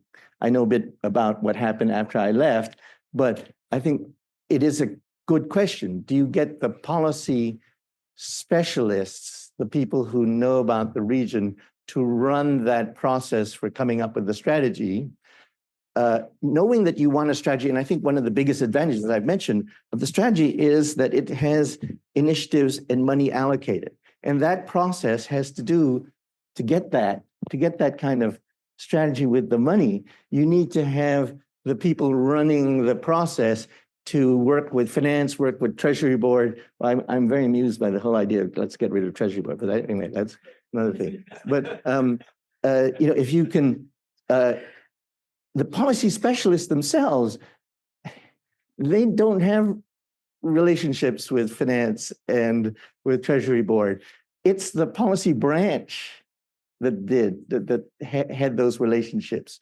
So I think that one must look at what the whole process in coming up with a strategy in order to, can you come up with an effective process? And this was not necessarily the process that resulted, was not necessarily the best process. Now, I think the best thing, again, one of the best things about the IPS is that it had the initiatives and the money allocated. One of the other good things is what Mr. Freed talked about, is the flexibility of it, that you can have this strategy, but it's really, what you're kind of do on the ground. So if I can just tout the Asia Pacific Policy Hub, I mean, the whole point of the Asia Pacific Policy Hub that we created was to create a service-focused policy planning unit. So we understood that foreign policy officers in various divisions, whatever, didn't have the time to deal with longer-term issues, policy planning, policy development. So could you go to each division and say, let us help you address longer-term questions, so that we can do some of the ideation for you and strategizing, and then you can come up with ways to react to even medium-term questions, but really longer-term questions. So that became one way in which we address the two Michaels situation. And I think in some ways, that kind of strategy development, policy planning process in the current environment of where things are happening so fast and so quickly, things can be changed, on a daily basis even, might be a better way of approaching policy planning, policy development, strategizing on how to deal with a region or a set of countries or what have you, then coming up with a strategy that is supposed to last you 5-10 years. What's the sort of value of that versus having a policy shop or a strategizing shop, if I can rebrand it, that is not necessarily reactive, but is nimble, agile in terms of trying to address policy challenges and come up with the basics of a strategy. We would do that anyway with the policy planning unit. We were doing 6 months reviews of what are the branches, the Asia Pacific branches, priorities for the next 6 months, all those key challenges. And that may in some ways be a more effective way. It's not as flashy. It may not be something the public will really know about, but I think that in many ways is a much more useful way of understanding what are the ever-changing challenges in a particular region, and as they connect to other regions, and we don't do this as well, although this is something we try to do. Our policy plan, the Asia Pacific Policy Hub, is always connect with the other geographics and with other branches in global affairs. Excellent. Well, the speakers in their answers built in some of the answers to some of the other questions I had. So I thought I'd just throw it out to the audience now for questions you have. Carrie, so you first, and then in a line backwards. I don't think anyone mentioned BRICS. So as BRICS gets more ambitious, tries to solidify its development instrument, other monetary tools, expands, how much do you think BRICS is building an alternative Chinese-led rules-based order? How much should we worry? And what should we do about it, if anything? I'm going to let you go for that one. BRICS, in my view, is much less than meets the eye. Russia, in effect, now, given its war situation, its dependency economically and militarily on China and North Korea, is a supplicant rather than a leader. There is no unity of view between the Chinese, the Russians on the one hand, South Africa and Brazil on the other on economics either. So there's very little unity other than in rhetoric. The BRICS Bank, among the Multilateral Development Bank, is minor in its ability to contribute to development, let alone sustainable development. And the rhetoric surrounding a BRICS currency, again, is a dream in Technicolor. So over the last 40 years, the volume of trade conducted in US dollars has gone down a little bit from 67% of all transactions in the world to something like 60% in value. Who's made up the difference? The euro, which came along, and number 3 is the yen. So even with Russia, China agreeing to settle things between them in renminbi, the total BRICS denominated transactions has gone from 1 to 3%. And after all, most commodities, and we're talking about oil and minerals, are currency traded in US dollars on international markets. So that's not an imminent threat.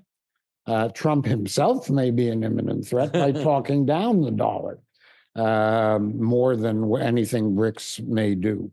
What does bear watching, however, is, I would say, primarily China-led, both in BRICS and the Shanghai Cooperation Organization, and through both of those caucuses at the UN, the WTO, and other international organizations in a battle for standards. So we heard a little bit about AI. Lots of debate as to what intellectual property rules, privacy rules, data protection rules, localization rules should govern in a trans-border context. And China has developed its own codes, which it insists on domestically and for some of its neighbors and for areas that it connects. We in the West, with the private sector fully participating, have our own code. Europe leading the way with GDPR. I'm sure you all read the fine print before you consent on your smartphone to the next website. and so on. But the top code becomes the default code, which is an interesting race to the top rather than to the bottom. So that kind of competition for influence and domination is real. It's real in the various specialized UN agencies, from the ITU to WIPO, the World Intellectual Property Organization, to the Food and Agriculture Organization that does food safety standards. That bears watching. And if America backs down from its traditional active leadership and Europe remains, dare I say, Eurocentric, then you run the risk of greater fragmentation. Can I, please? Just an addition to that. In my view, the common element in the BRICS, in particular in their meeting, is indeed an element of what you've just discussed, and that is they are united in their opposition to American leadership.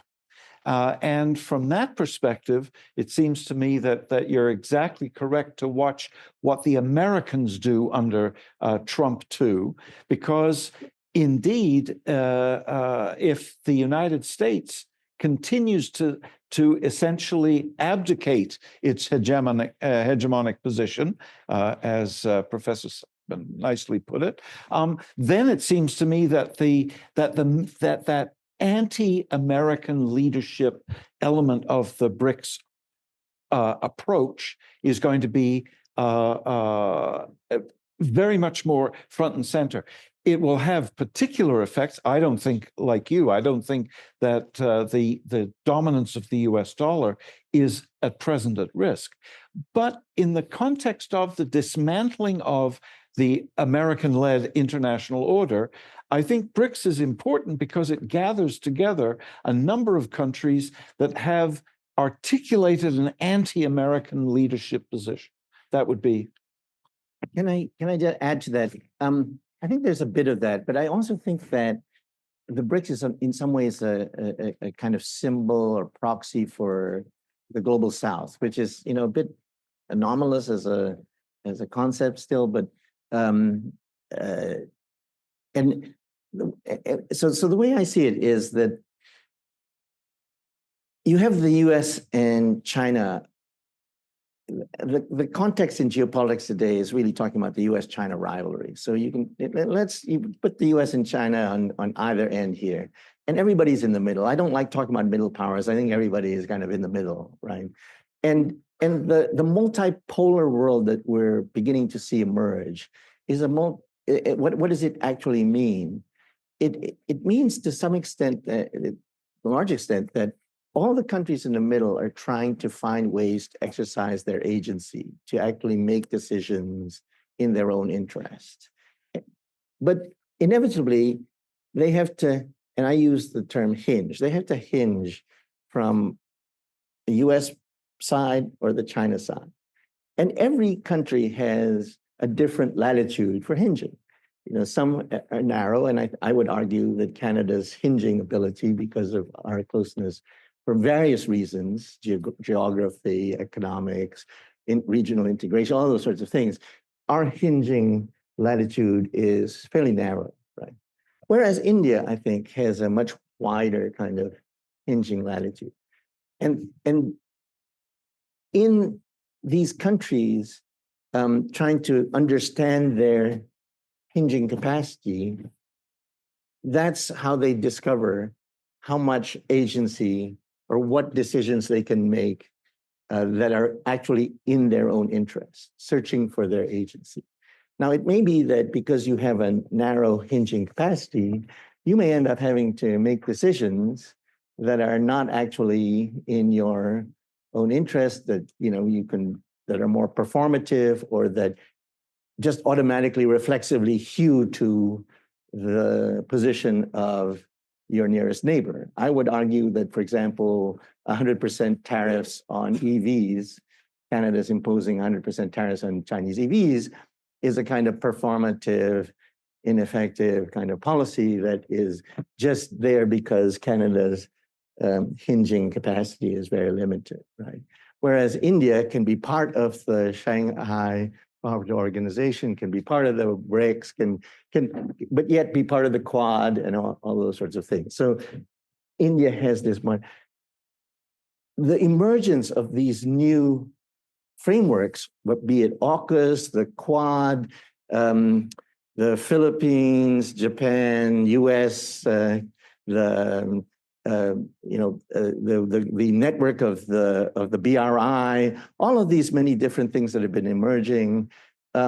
That's countries, particularly I think in the global South, trying to find frameworks in order to be able to assert greater agency. It's not necessarily because they're being subsumed into a Chinese orbit or a Russian orbit, but it's can we find, or that they're inspired because we're against the US.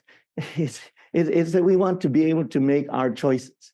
And we can be with the US sometimes, we can be with China other times. It's not about splitting into the camps, right? It's about, can we join these frameworks or be part of these frameworks so we can enhance our ability to have agency so that we can, in some ways, widen that hinging capacity. Right? Thank you. Sure, thank you.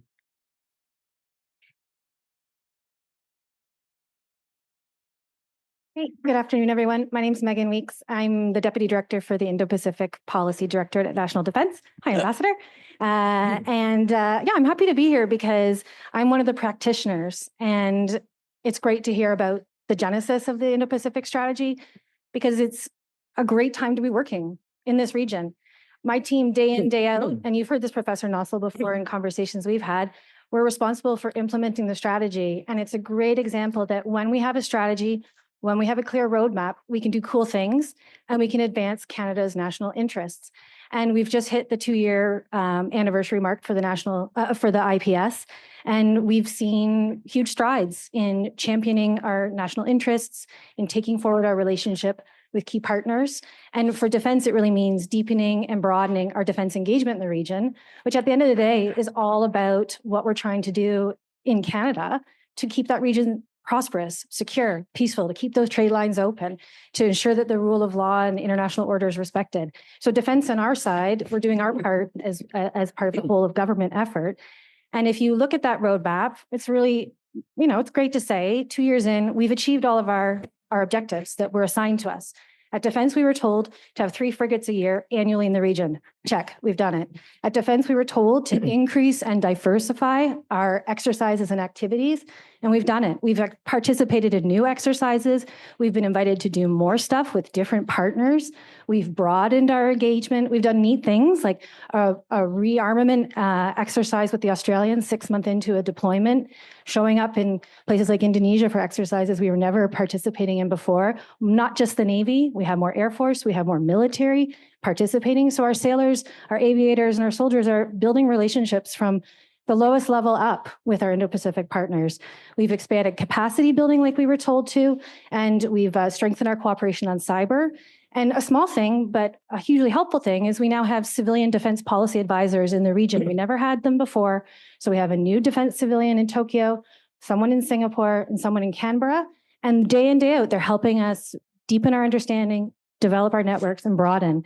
And if I may, just for 2 more minutes, say that when we look at the year ahead, what we try to do is focus our efforts on implementing the roadmap. That strategy was hugely helpful to give us a way forward, and it's a great guide map or roadmap. And for us at Defense, we kind of cluster our efforts around 6 sort of pillars. The first being operations and exercises and training. As I said, we've done more with new partners, and it's having the effect we're hearing from our partners that they're seeing us, they're noticing us, they're welcoming it. And I can give you lots of examples, as I said, whether it's new exercises or Taiwan Strait transits or doing maritime multilateral cooperation activities in important places like the South China Sea with the Philippines, with Japan, with Australia. My friend Colin Townsend's here. He was posted for a long time in the Philippines. He can tell you all about that. For key leader engagements, I would just say we had Minister Blair go to Shangri-La China is a big part of what we do. When he was at Shangri-La, he had his first engagement with the Chinese defense minister at the time, Admiral Dong, and that was part of us ensuring that those communication lines are open. And that was the first time he'd met in 11 years with his defense counterpart. So that was pretty big. And on key leader engagements, I'd flag that we had hugely successful visit of the minister to Tokyo and to Seoul. But I think even more important is we're starting to see more folks from the IP come to Canada. And that's a pretty big indicator that we're having an impact.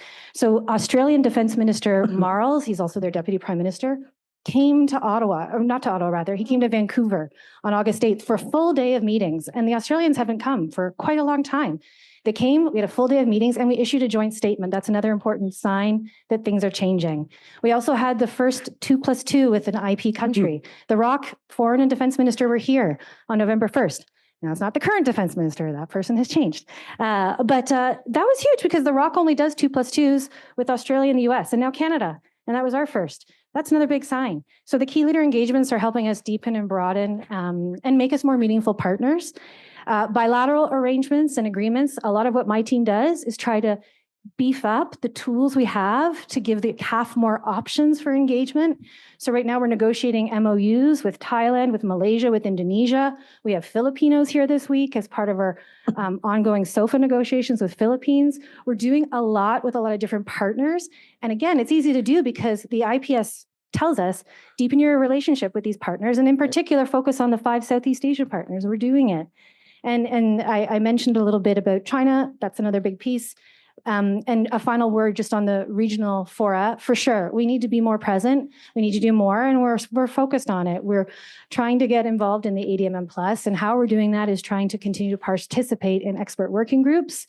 We're a big champion of the IP4 at NATO, which is a great example of where those two worlds combine. I'll leave it at that, Professor, but I didn't want to let this really interesting discussion on the Genesis conclude without me saying it's worked. We're doing a lot, and we're having an impact. So I'll leave it at that. Thanks. Give me a job. I appreciate that. We actually did try to get somebody from your chain of command to come today, and we just couldn't work it out. Roland, were you raising your hand? Oh, okay. Yes, okay. Well, seeing as Megan took my name in vain. Hi, my name is Colin Townsend from Global Affairs Canada, and for the last 3 years, I've been the head of political and public affairs at our embassy in the Philippines. And I thank Dr. Reyes for taking note of the incredibly innovative work we've done in the Philippines over the last 3 years. When I arrived, President Duterte was president, and we couldn't get somebody to pick up a phone when we called. That's very much not where we are today. Megan just alluded to, there are 3 Philippine delegations in Ottawa right now today, which is quite something. And that follows on one that happened 2 weeks ago with their Deputy National Security Advisor, who was here having a range of discussions here in Ottawa. Picking up on the excellent conversation we had, I wanted to offer to those on the team, picking up on also some of the themes that Megan touched on. The Indo-Pacific strategy is really, really important in how innovative it is. For us, the implementers, as was noted during the discussion from a structural and sort of procedural or process point of view, it provided clarity, right? It provided resources and flexibility. It also helped with coherence. What I mean by that is the job of conducting the orchestra of interdepartmental relations. D&D knows what their job is, GAC knows what their job is, DFO knows what their job is, and we go. I think it's also important that it was realistic, right? It came with resources, yes, but they're not bottomless resources. This is what we can manage. This is what we can reasonably put on the table. So let's focus on what we can do within that space. It was also iterative. It didn't try and solve every problem. It said, this is what we're going to try first. We've got our principles. We've got our clarity. But now we can experiment. And that's when I turn to implementation. I will be very interested in the future on how the academic community evaluates the Indo-Pacific strategy in its implementation, because I would contend that it is very entrepreneurial. And this leads to unequal outcomes, I'll be very honest. We in the Philippines seized on it from the day it was launched. We had some unfair advantages. Myself and some of the others on the mission team were deeply involved in its finalization. So we knew what was coming. And we were able to jump on it and move very, very quickly, right? We had, for example, the Dark Vessel Detection Program, Canada's satellite reconnaissance system for combating illegal fishing, up and running within the pilot. Let's see, we launched the Indo-Pacific strategy in November. We did the feasibility study was done by February, and I think the initial was running by May. So within 6 months. Find me something the government of Canada has done in 6 months internationally. And that was just the beginning for us. But that means there's a huge reliance in its implementation on the individual missions out there and the departments that support them to move, right? And so we don't see the same success everywhere. I personally tend to take the optimistic point of view that this kind of innovation and experimentation is allowing us to identify where Canada has traction in a place we do not know very well. We're seeing what sticks, and that should hopefully guide us in terms of where we double down on the next round of investment, what partnerships we want to develop. The Philippines is going to be front and center, there's no question. That door blew off its hinges, and we've been going faster there than anywhere that I've ever served before. And we're going to learn where things are slow, and maybe there isn't as much alignment as we might think there would be, despite indicators to the contrary. I wonder what that will mean for coherence 5 years from now. I wonder what that will mean for the ability of a new government post-elections to accept the cards they've been dealt by this period of frenetic innovation. But I do think that as a bureaucrat, as a civil servant, and as a foreign service officer, that the ability to move unfettered, to be experimental, to be told you can take risks and here's the resources to do it, I think was really remarkable, and I've never seen anything like it in my 20-year career. Thanks. Thank you. Roland? Megan Hannah sprints across the room.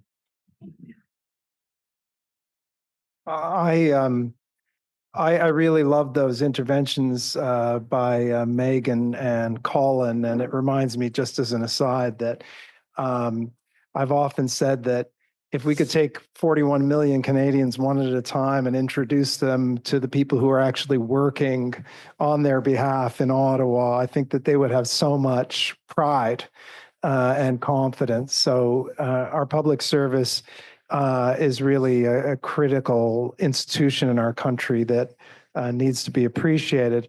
Also, the notion that this innovation is built in and the trepidation about what might come next.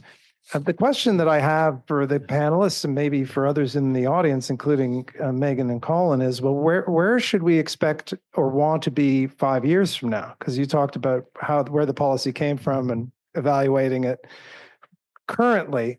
What would be realistic for us to expect in a half a decade? And maybe if I can just add a little set of thoughts about this idea of a kind of piecemeal construction of foreign policy strategies, because that's what we've had, right? And that's not inherently a bad thing. I think Jonathan's right, that if you actually look at the strategies that have been elaborated or where the resources, where the attention has been devoted, there is an implicit larger foreign policy strategy in there. And let me just say that when I was briefing Justin Trudeau before he won his election, my advice to him, and I was certainly not the only person giving him this advice, was not to do a big foreign policy review. It's your fault? No, I said there were many other people giving the same advice. I made a point of saying that, Steve. And it was partly because the previous process that Jonathan alluded to had been so incredibly time and energy sucking for the entire, the apparatus involved in the public service. And it yielded something that in the end didn't have much of a shelf life, and it kind of reiterated things that we knew. And so when Trudeau came into office, my attitude was, we know what the priorities are. It's managing relations with the United States. It's expanding our relations in Asia, primarily driven by an economic logic, but recognizing that it had to be across the board. It was Arctic sovereignty. It was reaffirming our commitment to our closest allies in NATO it was climate, and it was, broadly speaking, rules-based order. And if you look at the policy that the government has actually produced during that time, those are the areas in which it's focused. Now, I changed my mind by about 2019 and thought there needs to be a comprehensive foreign policy review. And it wasn't so much because I thought that the priorities needed to be reiterated, because I think that that's what they are. It was because of resources, attention, focus for our foreign policy, which I did not see happening. And so the next best thing is to have these pieces articulated one at a time. Not ideal, though, because if you think about something like our Arctic foreign policy from last week or the week before, whenever it was, I mean, it would have made sense to pair that up with an announcement that gave concrete expression of our commitment to accelerate our defense spending. Otherwise, we risk simply seeming like we're producing another policy. And it would have made sense, right? So that's the lack of a holistic view. And the risk going forward is not just that a new government will, as most governments do, look at what the previous guys did and say, that's them. We're going to put our own mark down. Although for Indo-Pacific, there's less of a risk there than for some other areas. The risk is that just like during the first Trump administration, all the oxygen of our foreign policy leadership is going to be sucked by the requirement of managing relations with Trump. So anyway, that was my long, brief comment. The question is, where should we be in the Indo-Pacific 5 years from now?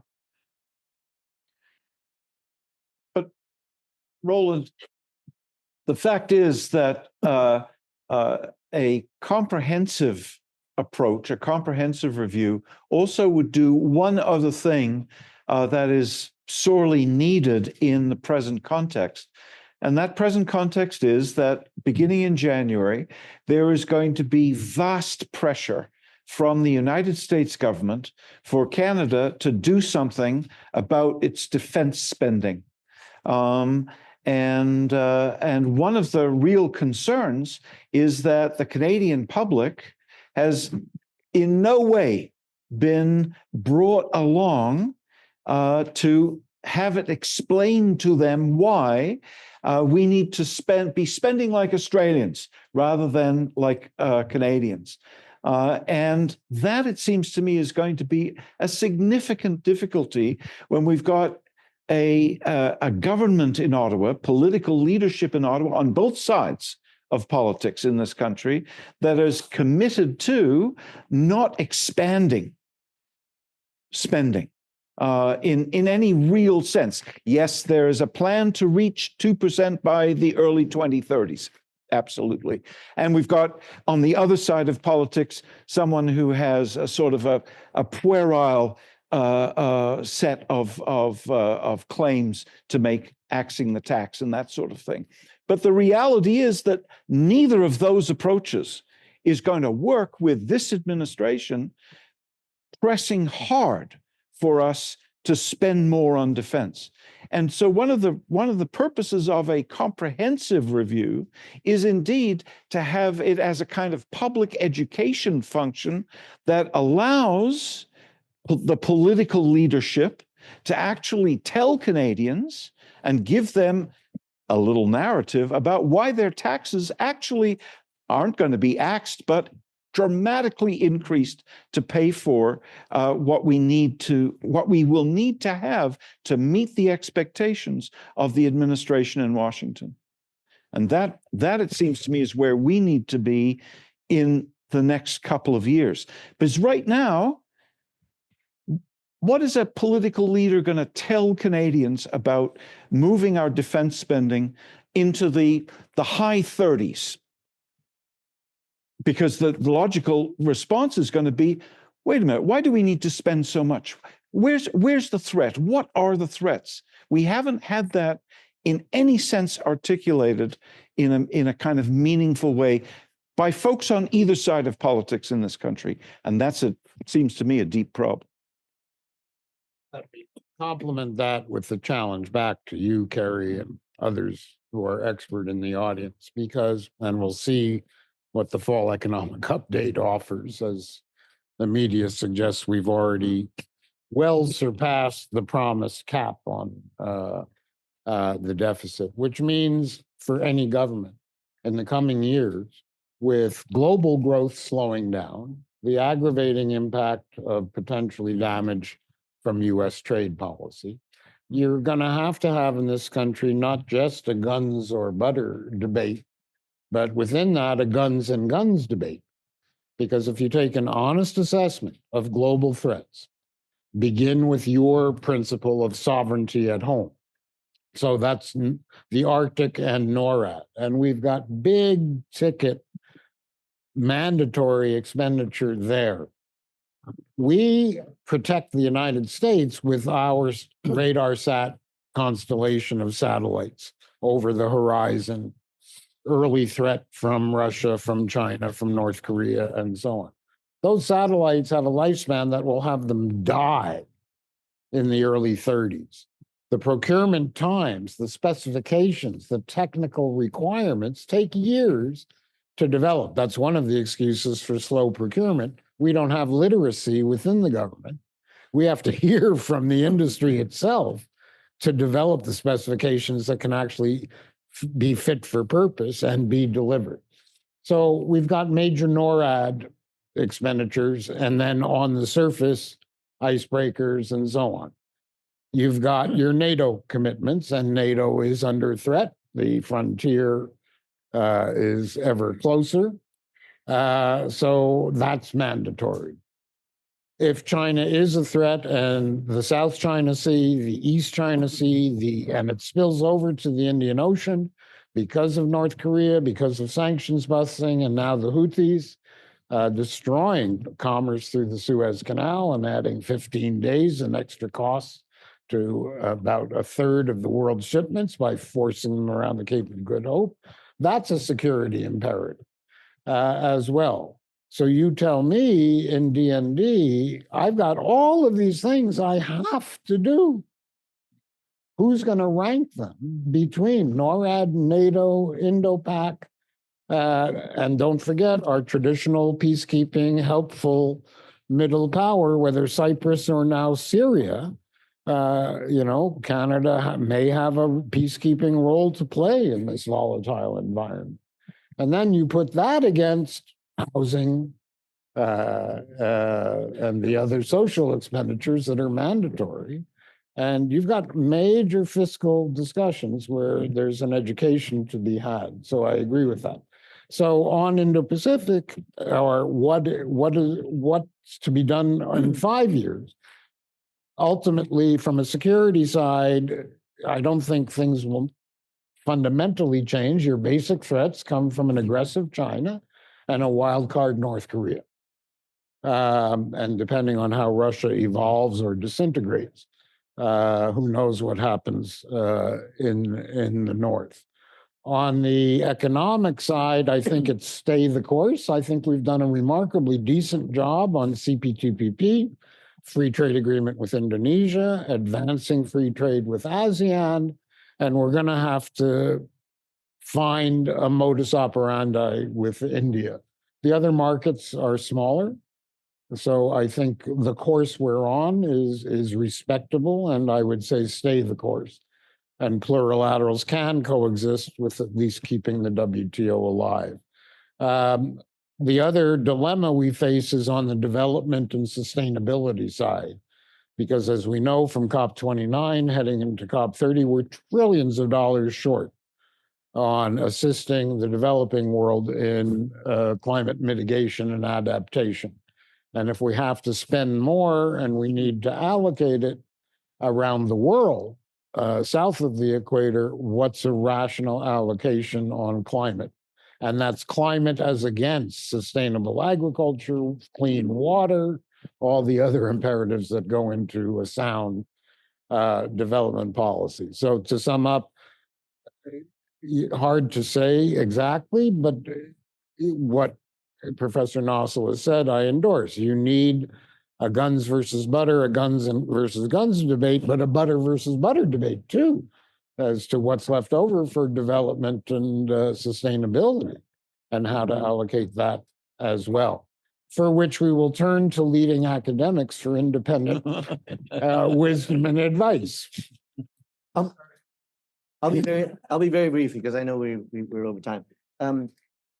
What I would say, in answer to Roland's question, is take inspiration from what we heard here from D&D for Holland. Is and the word entrepreneurial is quite right. I mentioned the Philippines largely because I'm very impressed seeing over the last 2 years and it's largely because I'm connected to David Hartman on social media, so I see it. Can we get more and more of our missions to be as entrepreneurial as we are seeing in the Philippines? And it's daily work of things that are happening on the ground on all of these key issues, all of these key portfolios. And I think that's very important. The Policy Hub, we had a program initiative we called Canada Asia Advantage, which is kind of a way to get an Indo-Pacific strategy going in a more informal way. And one of the problems we had was exactly that some missions got really into it and we're trying to find ways to enhance Canada-Asia relations, but some missions just weren't into it at all and did nothing. I mean, that was, I think, the problem with the UNSC campaign. But anyway, neither here nor there. But I do think that if I were to project 5 years from now, I mean, there can be small things like could we not host an APEC meeting again? Could we get into the ADMM plus? I mean, there's some of those little small markers, but I think it is if we can, if we can get all 10 ASEAN countries to have a full mission in them. I mean, Cambodia is coming up now, but if we can get much more entrepreneurial activity in our missions across the government, not just global affairs doing things, but D&D, EDC, agriculture, all of these departments and ministries, and if we can measure that or at least see all that activity, then I think I will agree that then I would say, wow, this was really a big success, and I'm not sure how you would measure that. But maybe just plug in all Canadians to the social media of the ambassadors, and then they'll be thoroughly impressed by what's going on. I want to thank the panel very much for your expertise and your insights. Some of you came from a very long way, all the way from Kingston. Yeah. And I learned a lot, and we'll try to figure out some things we could draw from this for larger other foreign policy issues. Thank you very much. I've been reminded that as you go to the coffee break, please take your various detritus and throw it in the various places where the garbage goes. So that way we can have clean tables for the next session, and then we'll move on from there. Welcome back. Thank you for sticking around for our last panel. It is on Canada's development policy, feminist or otherwise. What is the purpose of our development policy these days? How are we going to change it to match our other strategies? I'm very happy to have Teddy Sammy, who's the director of the Norman Paterson School of International Affairs and someone who thinks he's my boss, to be the moderator for this panel as well as a contributor. Dr. Marianne Betzinger will be appearing by Zoom. She had a family situation that arose that prevented her from being here in person. So we'll start with Teddy and first with Yolande, and then hopefully we'll have the video working for Marianne to enter in the middle. Thank you, Steve. Thanks for the opportunity to chair this panel. As you would have seen on the program, we are talking about Canada's development policy, feminist or otherwise, with a question mark. Just by way of background, I'm not a political scientist. I don't study foreign policy as many of you do. I'm an economist by training, so I work mostly on development with a particular focus on sub-Saharan Africa, which is my research focus, and I've worked on fragile states, on foreign aid, on domestic resource mobilization.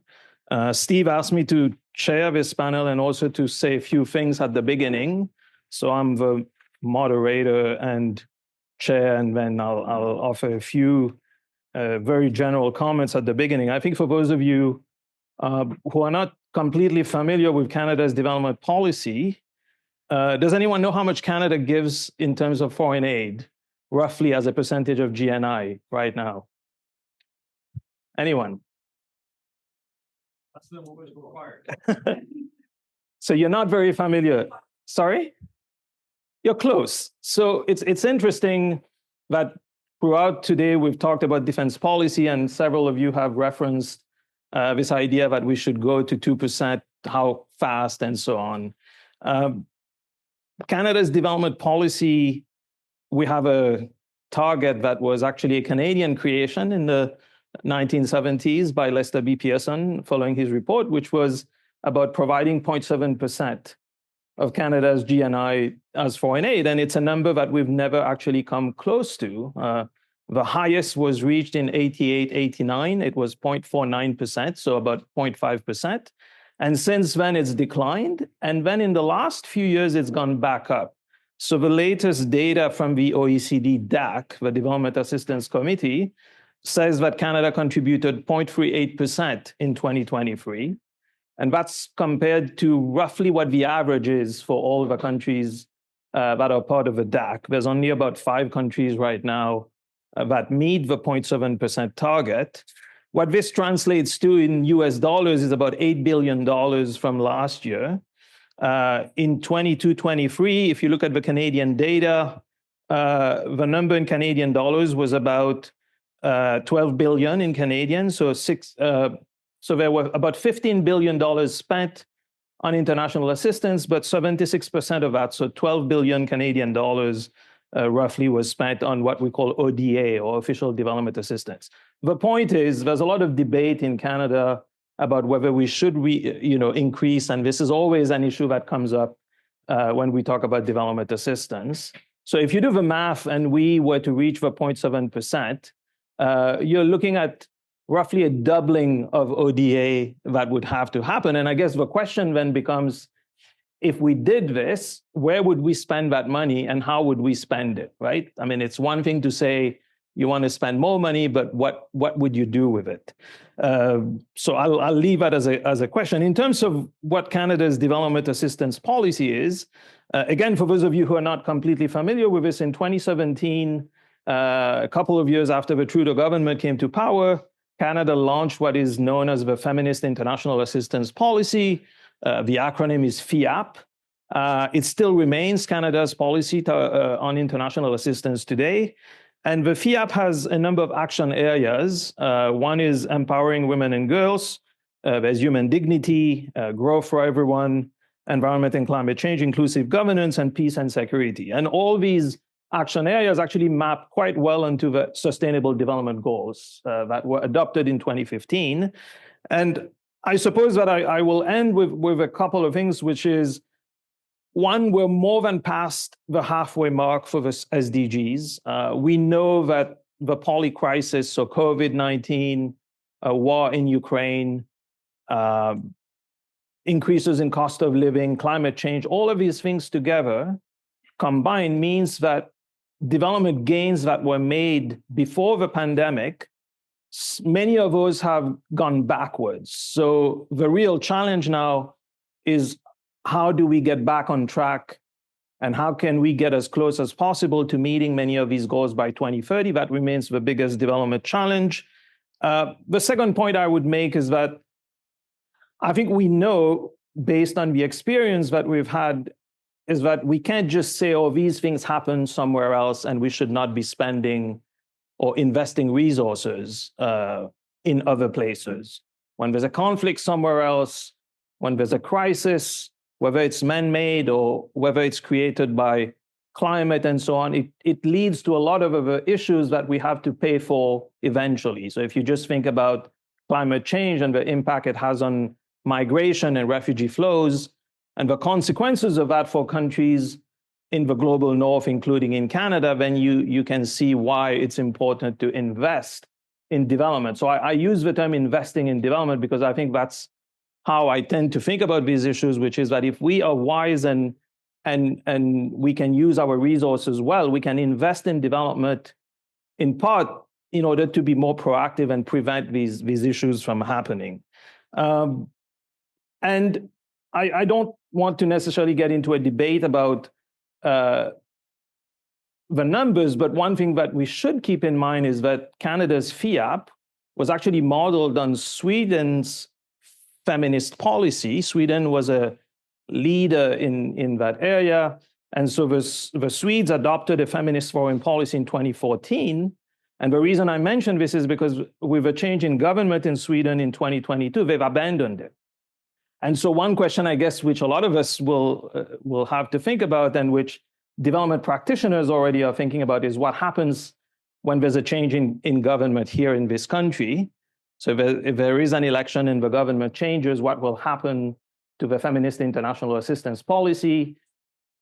My own view is that it should not be surprising that when you have a change in government, that they will want to do things differently, which is something that we just talked about in the previous panel. And so what happens to the FIAP remains to be seen, but it's probably going to change, in my view, if there's a new government, and it will be something else, a different priority, and so on.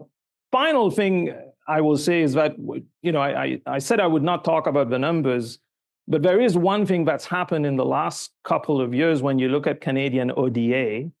And so I don't want people to just look at the raw numbers, and it's important for us to go behind these numbers. And one thing that has happened is that a significant proportion of international assistance has gone to Ukraine because of a conflict. And so that's not necessarily, it's not the case for Canada only. Many of the donors have also spent massively in Ukraine. In fact, if you look at the data for last year, there was a record amount spent based on preliminary data in 2023. So the global aid budget from Development Assistance Committee members was $224 billion US. So that's a lot of money. And Canada contributed about 8 billion of that, right? So I just want you to I just want people to get a sense of what those numbers are. But if you look at the SDGs and the framework that was adopted and how much is required, was significantly below that. So we need, some people say we need trillions of dollars. It's almost impossible to imagine. But the point is, the scale of development challenges around the world is significant. And so Canada can't do this on its own. But given the limited resources that we have, and that will probably become even more limited as we go forward, you just had to listen to the previous panel, then it means that we will have really difficult choices to make, which is how do we spend that money, where do we spend it, and what the priorities are. So I will stop here and now introduce my two panelists who are sitting next to me here. You have their bios, but I think I'll just give you a sense of who they are very quickly. So on my right, Yolande Bouka is an assistant professor in the Department of Political Studies at Queen's University. She works on gender, African politics and security, political violence as well. And on my left is Assistant Deputy Minister Patricia Pena, who is in the International Assistance Partnerships and Programming Division at Global Affairs Canada. And Steve gave me a few questions. Oh, great. So Marianne is also here. So Marianne is Associate Professor of Strategy at HEC Montréal in Canada, and she works on corporate and international strategy. So I was given a few questions, and what I will do, I will ask Marianne to start first, because she will offer some general perspectives on what she sees Canada's development strategy and development assistance, the role of Canada's development strategy and development assistance, in order to address this second question that we were given, which is, how should development strategy relate to Canada's foreign policy goals and interests? And then after her intervention, I'll come back to you both for some of your other questions. So Marianne, it's great to have you. I hope you can hear us. Yes, I can hear you very well. I hope you can hear me as well. Is it working? Yeah. Yes. Okay, cool. Thank you. Okay. I think there's a lag. So if you can spend maybe a few minutes on the first part of your intervention, that would be great.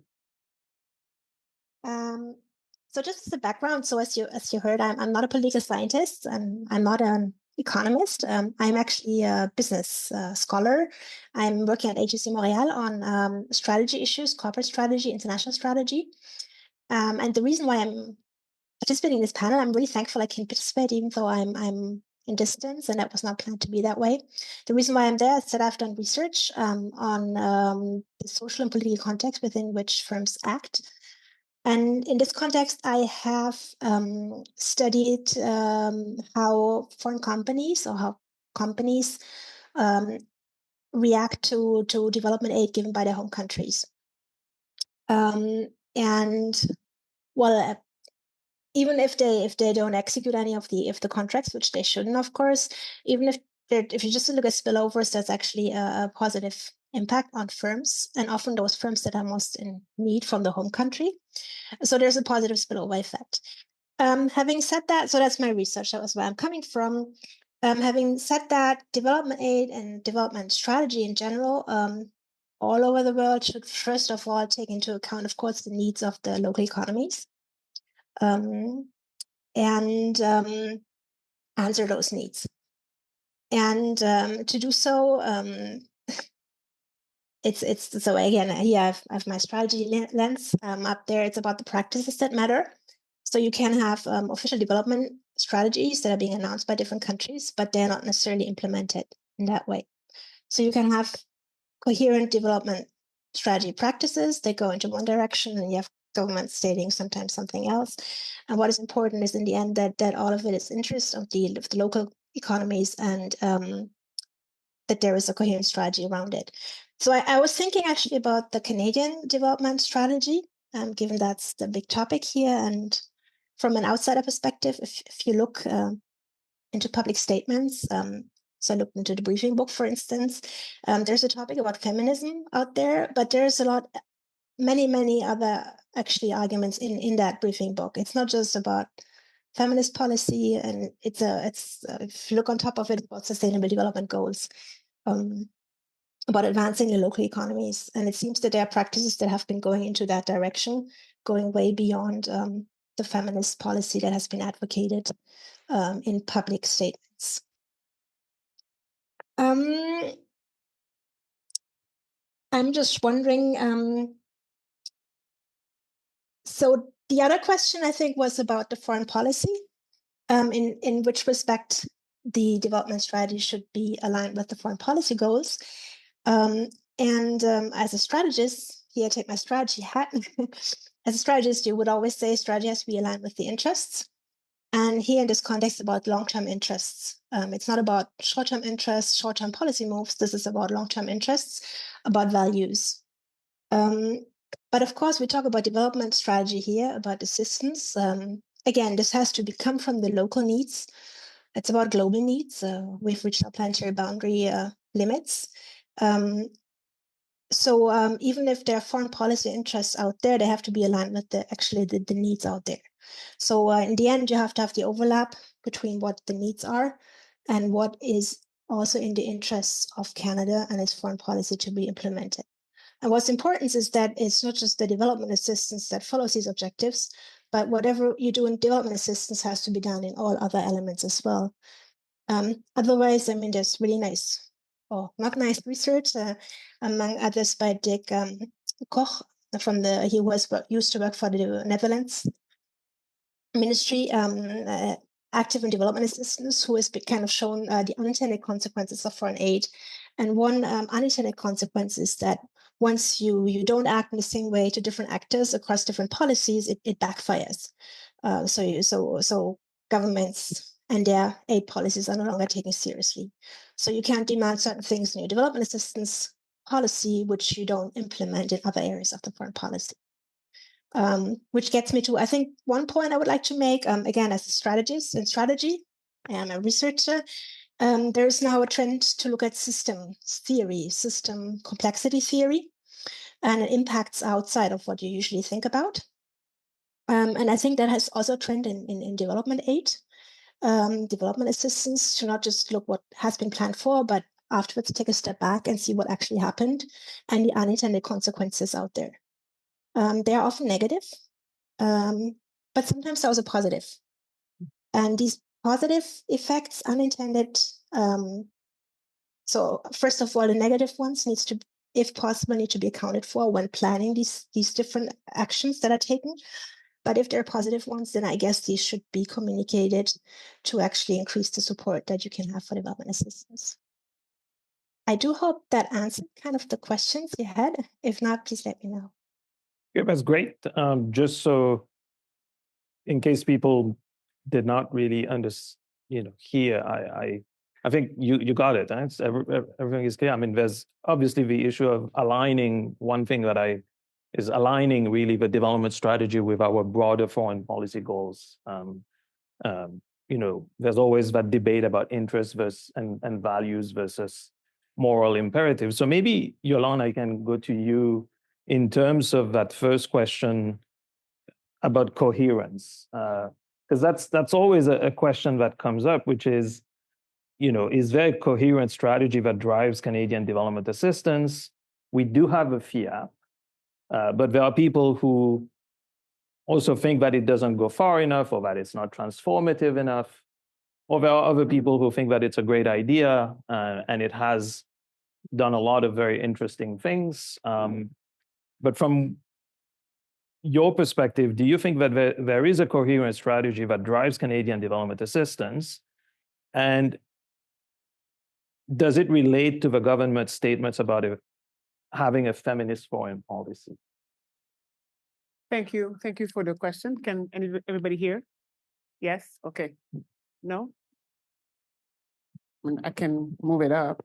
Yeah? Yes. It's good? All right. I'm tempted to answer your question directly, but I'm also tempted to kind of situate where I'm coming from with my response.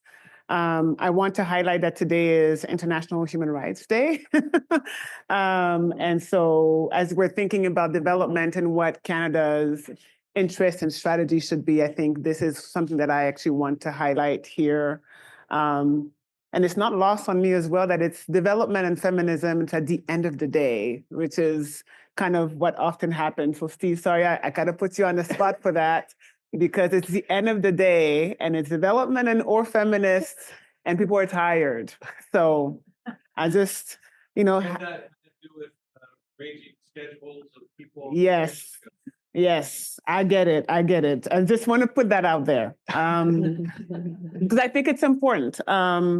So I'm coming to you and I'm responding to kind of these provocations from the perspective. I'm the co-director of a research network on women, peace, and security, and I focus primarily on African politics, gender, and IR. And I'm also a former security analyst at an African-based think tank where I had the opportunity to work with the Canadian government, its diplomatic outposts in different parts of East and Central Africa.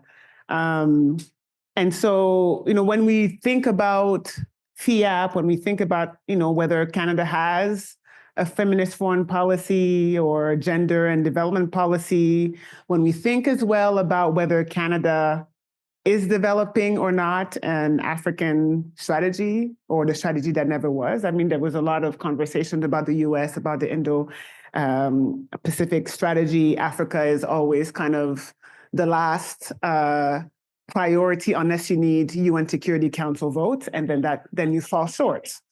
I mean, I'm saying this as a joke, but it's also a reality. We live now in an international marketplace. So when we're trying to think about what our strategies and priorities should be, we need to keep in mind that we're no longer, despite the fact that you still have this East and West divide that we seem to be locked into, we are also thinking in terms of our interests about the fact that we live in a world of a power marketplace where different actors now actually have a different type of influence that they didn't necessarily have a few decades ago. So our interests, I listened to part of the presentation, the prior presentation, we're really focused on the United States. I think one of the questions that we want to ask ourselves is whether we always want to follow or whether we should always follow the United States, the UK, Germany, or France in an era of democratic backsliding, in an era of gender backlash as well. and then identifying what our comparative advantage is as a small country. Because I think we also need to be quite honest about who we are and where we're positioned in this ecosystem. So to answer your question about consistency, I do not think Canada, and I think it goes back to Marianne's comment about, you have a stated strategy and then you're not consistent.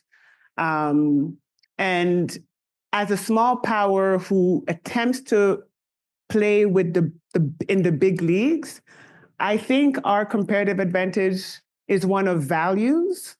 And I think that, one of the challenges that we've had, even if we set aside the feminist foreign policy, is whether our development policies and our foreign policy priorities are anchored in a rule-based international system.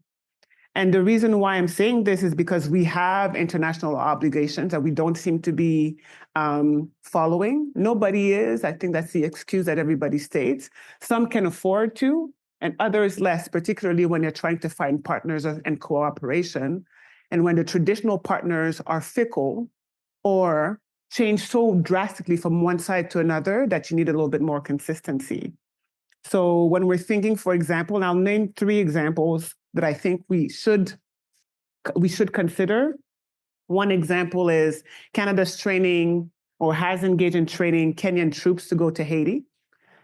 There's a lot of questions about what exactly are the objectives in Port-au-Prince, because it's not all of Haiti.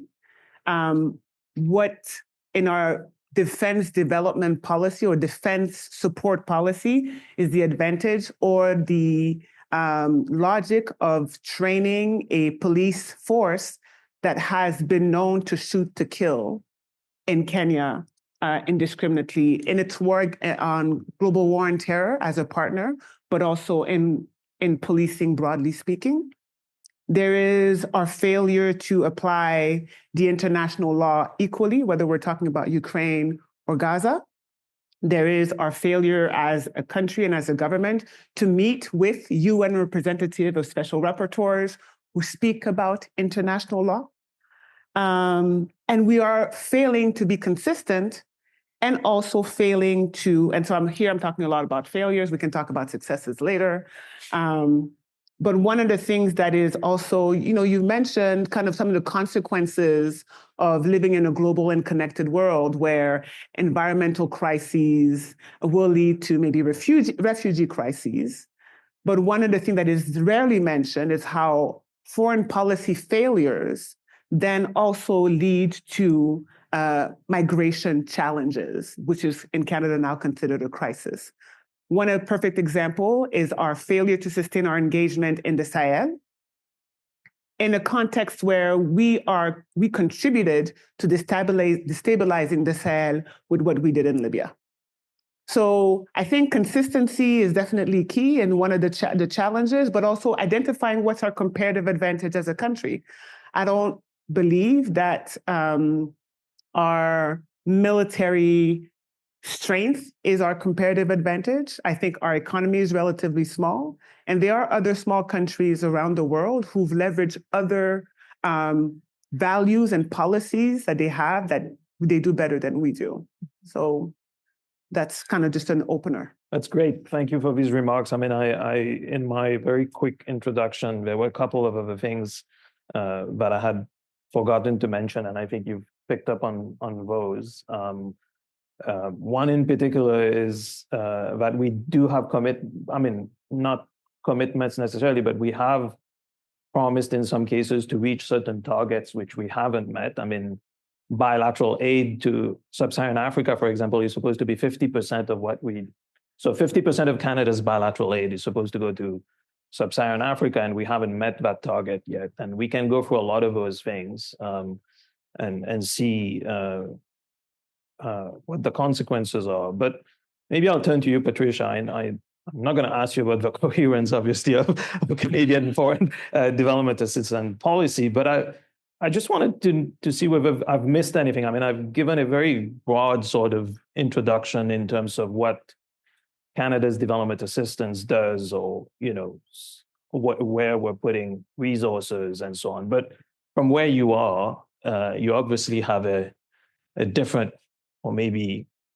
slightly different view of how these things happen and how complicated it is sometimes, or also some of the success stories, I think. And I think every time I speak with people at Global Affairs, I'm always amazed at how some of the things that they do are really good, but we don't always hear about them. So I'm wondering whether you can talk a little bit about where you see, how you see Canada's development assistance and the FIAP, given that it's now been around for several years.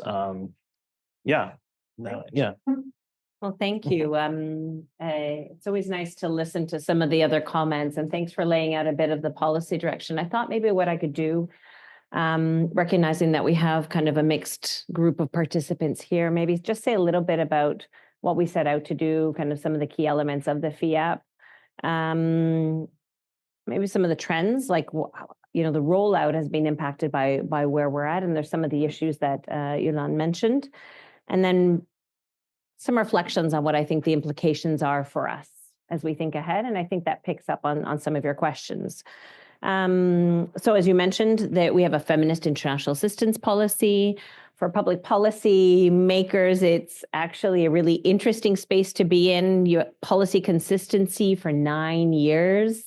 Better part of that, the FIAP was announced in 2017, but then was already kind of some elements of it were underway. And so we've had a chance to really see a policy through.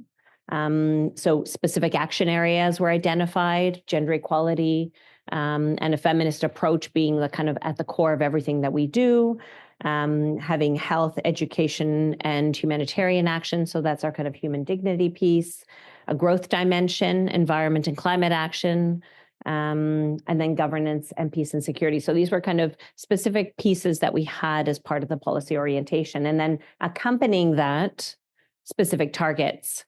Now, note to anybody that provides advice in future, percentage targets are great, but when your denominator changes, it makes meeting targets really tough. And so the example that you just gave in point is 50% to Africa. Well, if my denominator was the same as 2017, we'd be at like 60%. But in fact, what's happened is that the overall size of the money that we're dispersing is increasing. And a small clarification on Ukraine funding was additional. So we added to the pot, unlike most other countries, which actually looked inside the envelope of international assistance funding that they had and reallocated away from their priorities into that. For Ukraine, the money that we've allocated is additional, but that's not to put aside probably the big critique, which is like, well, that was quick for the world to find money for Ukraine. What about the rest of the countries in Africa and in Asia and elsewhere that have been identifying issues? So very open up to that piece. So we had some targets, 50% to sub-Saharan Africa, really rigorous targets on gender-specific programming and targeted programming, where we have really moved the needle. And if part of the premise is a values agenda, which is that, and a smart economics agenda, which is that if you target women and girls and you address gender equality issues, you're actually getting at some systemic change. And those are the things that are going to make some of the development, our aims sustainable. And so we can see this through. And then there's been specific commitments around climate finance. So hot on the heels of various COPs, Canada stepping up to do its climate finance contribution, and specific targets around global health, really, really huge, 1.4 billion on global health, of which half is sexual health and reproductive rights. So that's kind of a bit of the overview of where we've been at. And as I said, we've had a chance to kind of implement the policy and roll it out, but the world is not static. And so this is where I move to my kind of second comment, which is, we have this environment, and yet you have things moving as you go along. So I don't think that we could have predicted the complexity, the endurance of the conflicts and new issues that face us. I mean, goodness, a few days ago, we had what happened in Syria, and everybody is saying they didn't see it coming. So our ability to adapt our policy frame And our toolkit, our integrated toolkit around foreign policy, trade, and development to the changing environment is really tested. Because it's very hard to move it quickly. These things, I mean, anyone involved in development assistance programming knows that it takes a while to plan, you work with partners, you develop the program intentions, and then, it takes at best a few months, at worst, much longer than that, to actually roll out an initiative, and they tend to be multi-year. So one is that kind of multiple serious and enduring conflicts that is really kind of pressuring our ability to follow through. And then economic insecurity, and it's really changed some of the domestic priority setting and the interplay with that and global context. And we've seen it where we've had increased inequality, where we've had an erosion of development gains after a period of improvement, and where we actually look at some of the targets that we had for the Sustainable Development Goals, where we're simply off track and probably not on a good path to ever get back on track. So there's a bit of I think I'd put a question out there. We're asking ourselves, well, how can the SDGs still be a helpful frame to us, and what do we need beyond 2030? And I would say when you look at reporting, you probably see fewer references to the SDGs than we did a few years ago. So it kind of begs a bit that question. And then just to echo the comment that Yolande mentioned around the rules-based order coming under threat. I mean, it is persistent, it is deliberate, it is very well resourced. We see China and Russia at all levels of the multilateral system, technocratic, whether it's setting secondary rules, every attempt to remove agreed language on gender and remove a reference to equality, poverty reduction, human rights, like it's this consistent. And I mentioned well-resourced because it is. And so it presents us with certain challenges in terms of how we engage. And then I would also say that, climate, it is the existential issue. And I think we're still trying to figure out how do we address this in the context of our international assistance. There's a big conversation around how do we address global public goods separately from official development assistance? Where does climate fit in this? And how do we make sure that we are stepping up as a global community on these issues? So there are days when one can wake up and feel like it's all a bit overwhelming.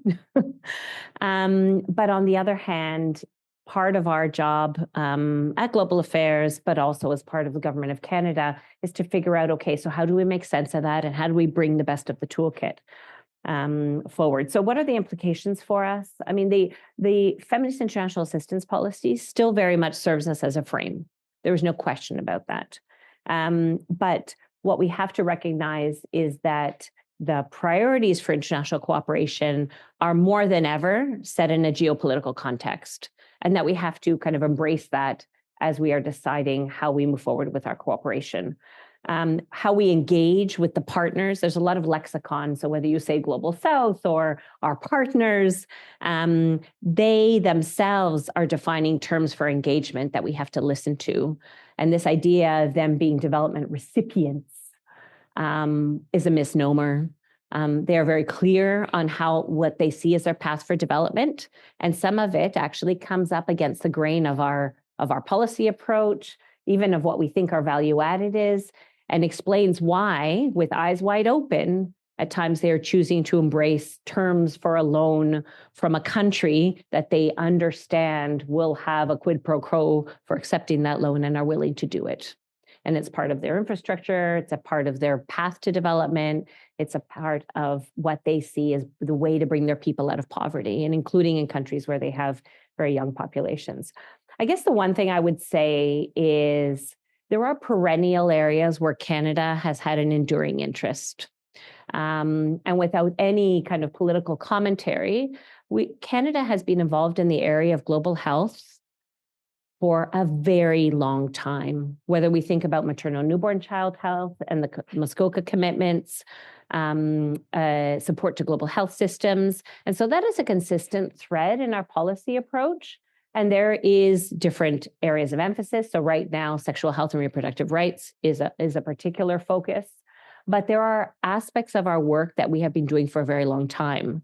And so that's kind of one area where I would highlight Canada has been there, even on the feminist approach. So there are many elements of what we're doing that is basically the same as a human rights-based approach. If you do a human rights-based approach correctly, you're actually looking at systemic issues. You are actually addressing the underlying inequalities.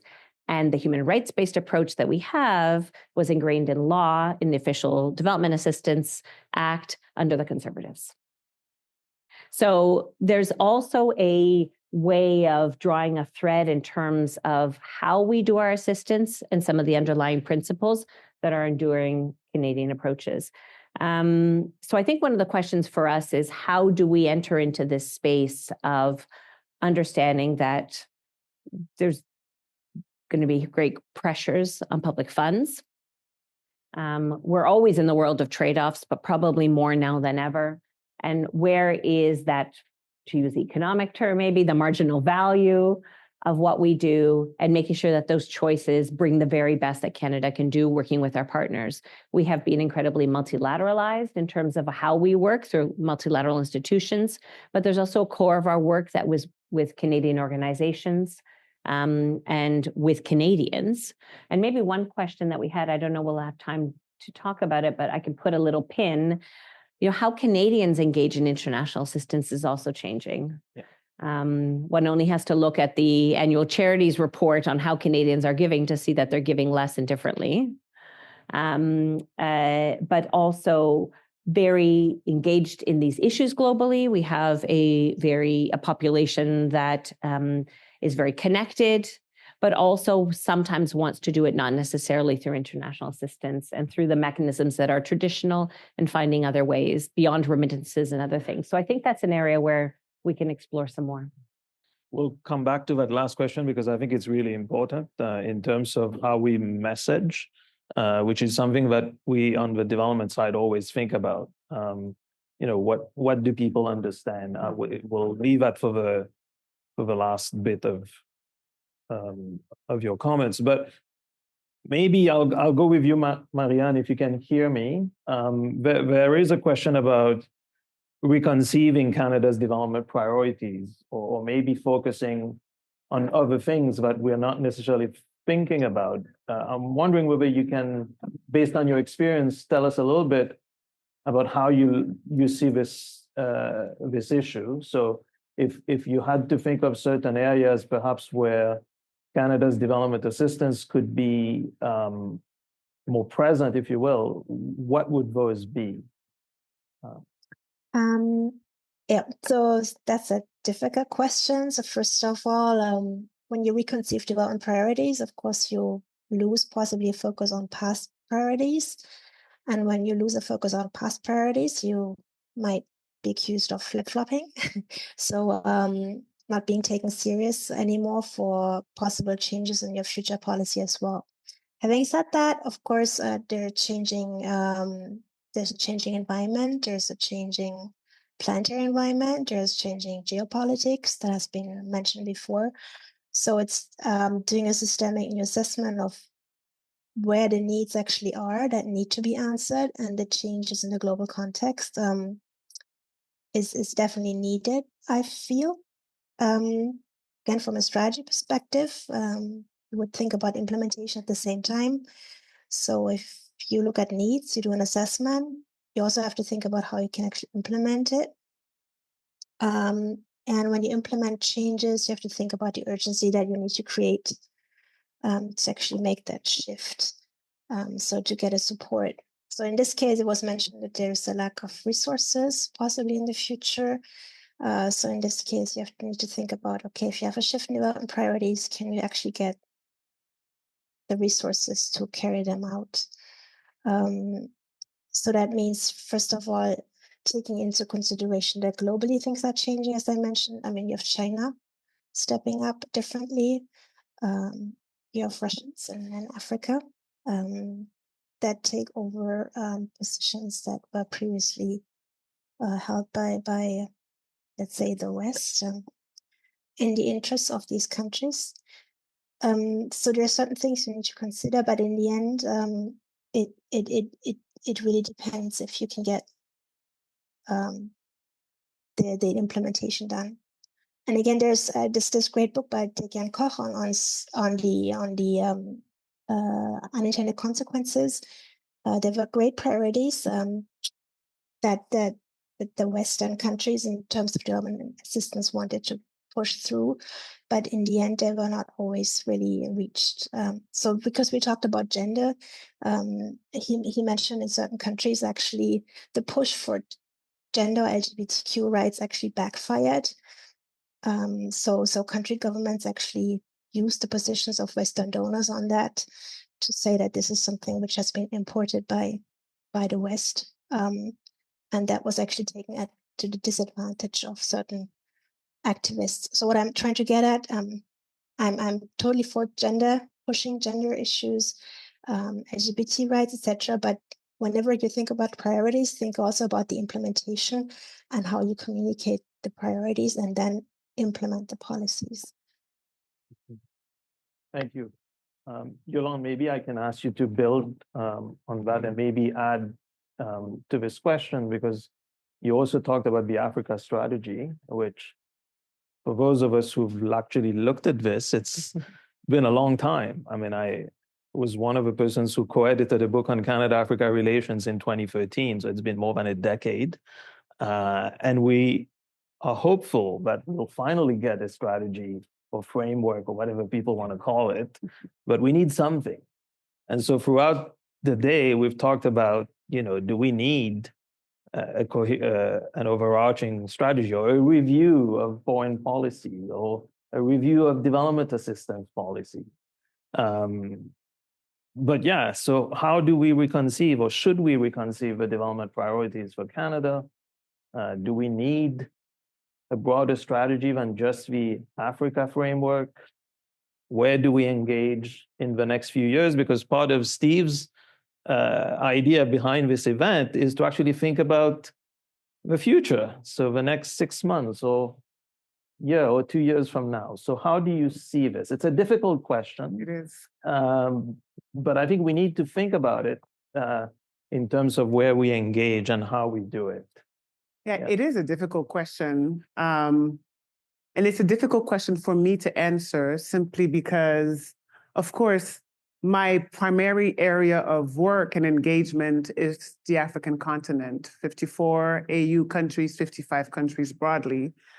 I find it interesting that we can have a strategy that encompasses an entire continent that can fit the US, Canada, part of Eastern Europe, and all these, it's a very large continent, very populous, within a single strategy. When you have countries as distinct, developmentally speaking, but also politically and militarily different as South Africa, Kenya, and the Central African Republic.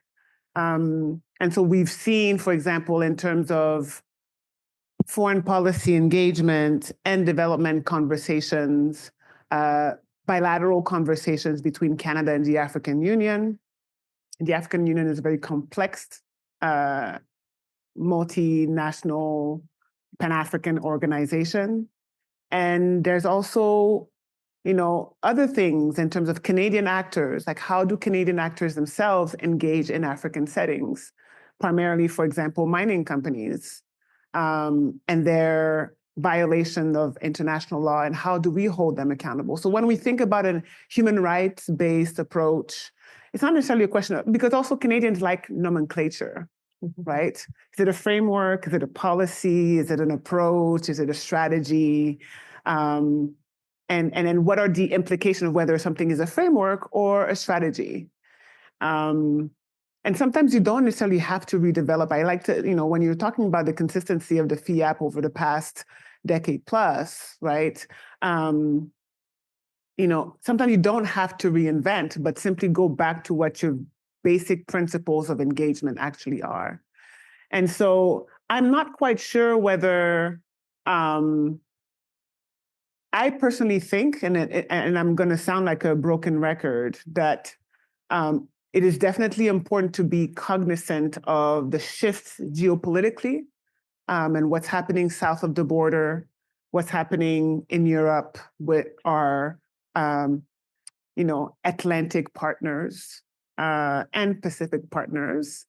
But also looking at this varied ecosystem, we get stuck in what our neighbors consider to be threats in terms of, even in the African context, Russia and China being threats in their engagement in the region, instead of really paying attention to what those recipient or engagement or partners actually tell you about what's important in terms of the development.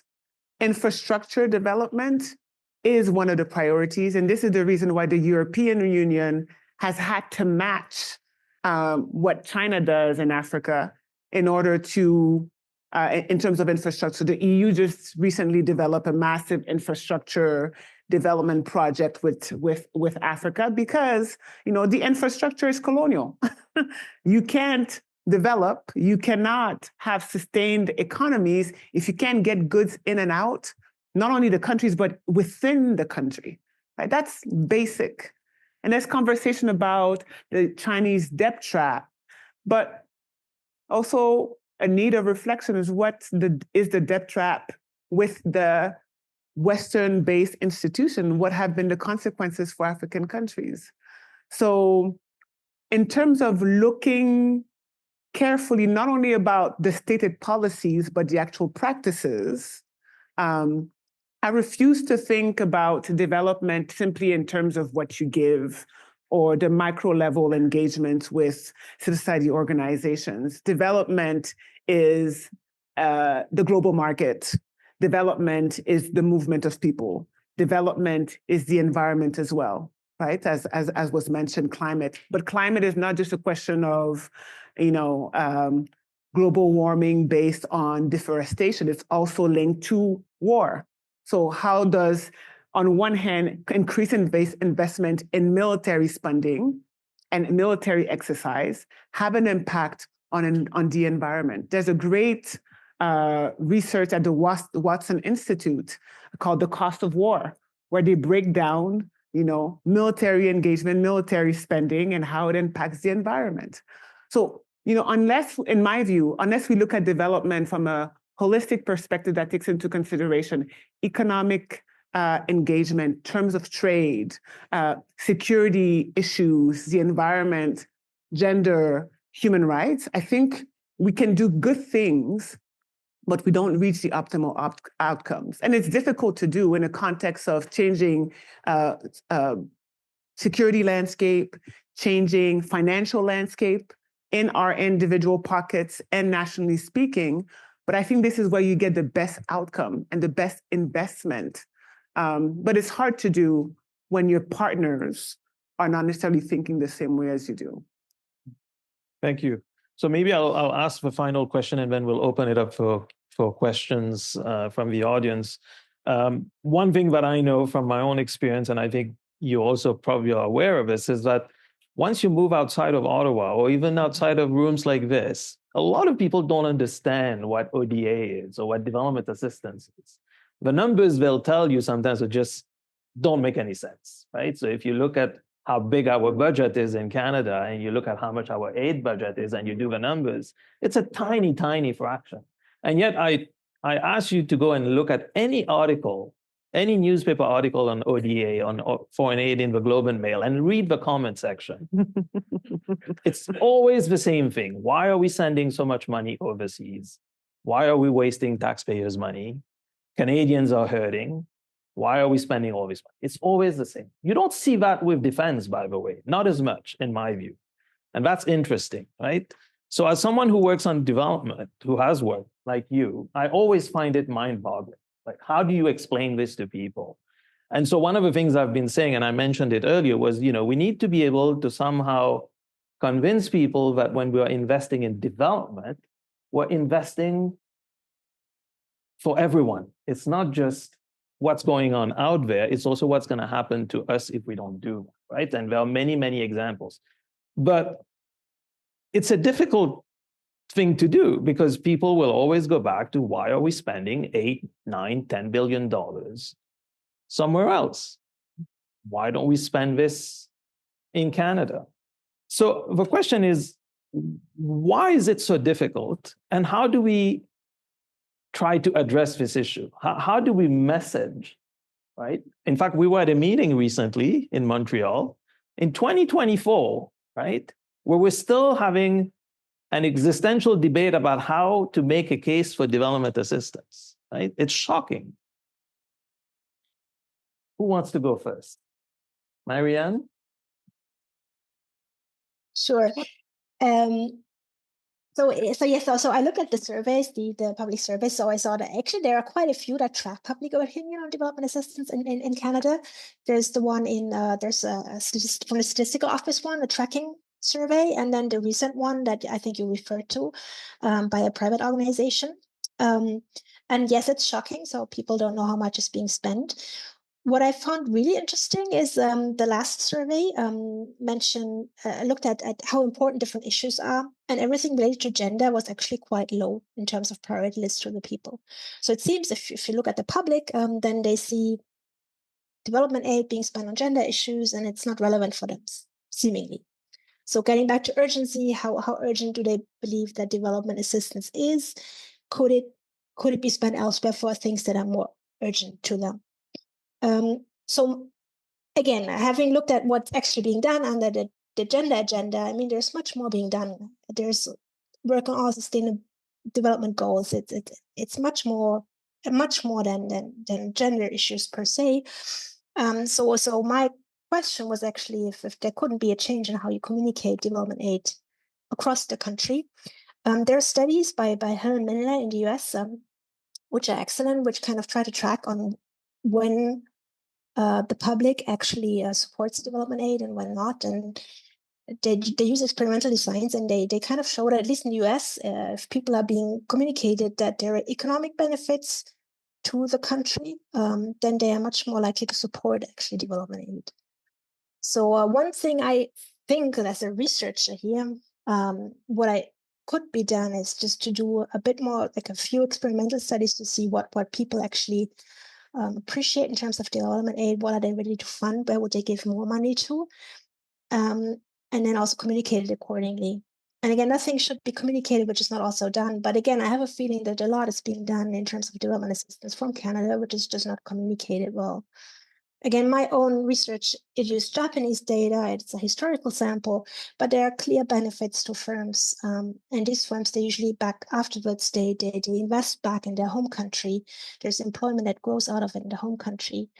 So as soon as the public, companies public are aware of that, they're of course much more likely to support and also to interact with that. Again, I'm a strategy business school, companies, internationalization strategy. There's also lots of knowledge that can come from these companies that are already out there in these markets that they could possibly bring in. They could also be trying to push for sustainable goals in those countries, in their activities, if they know how to do it right.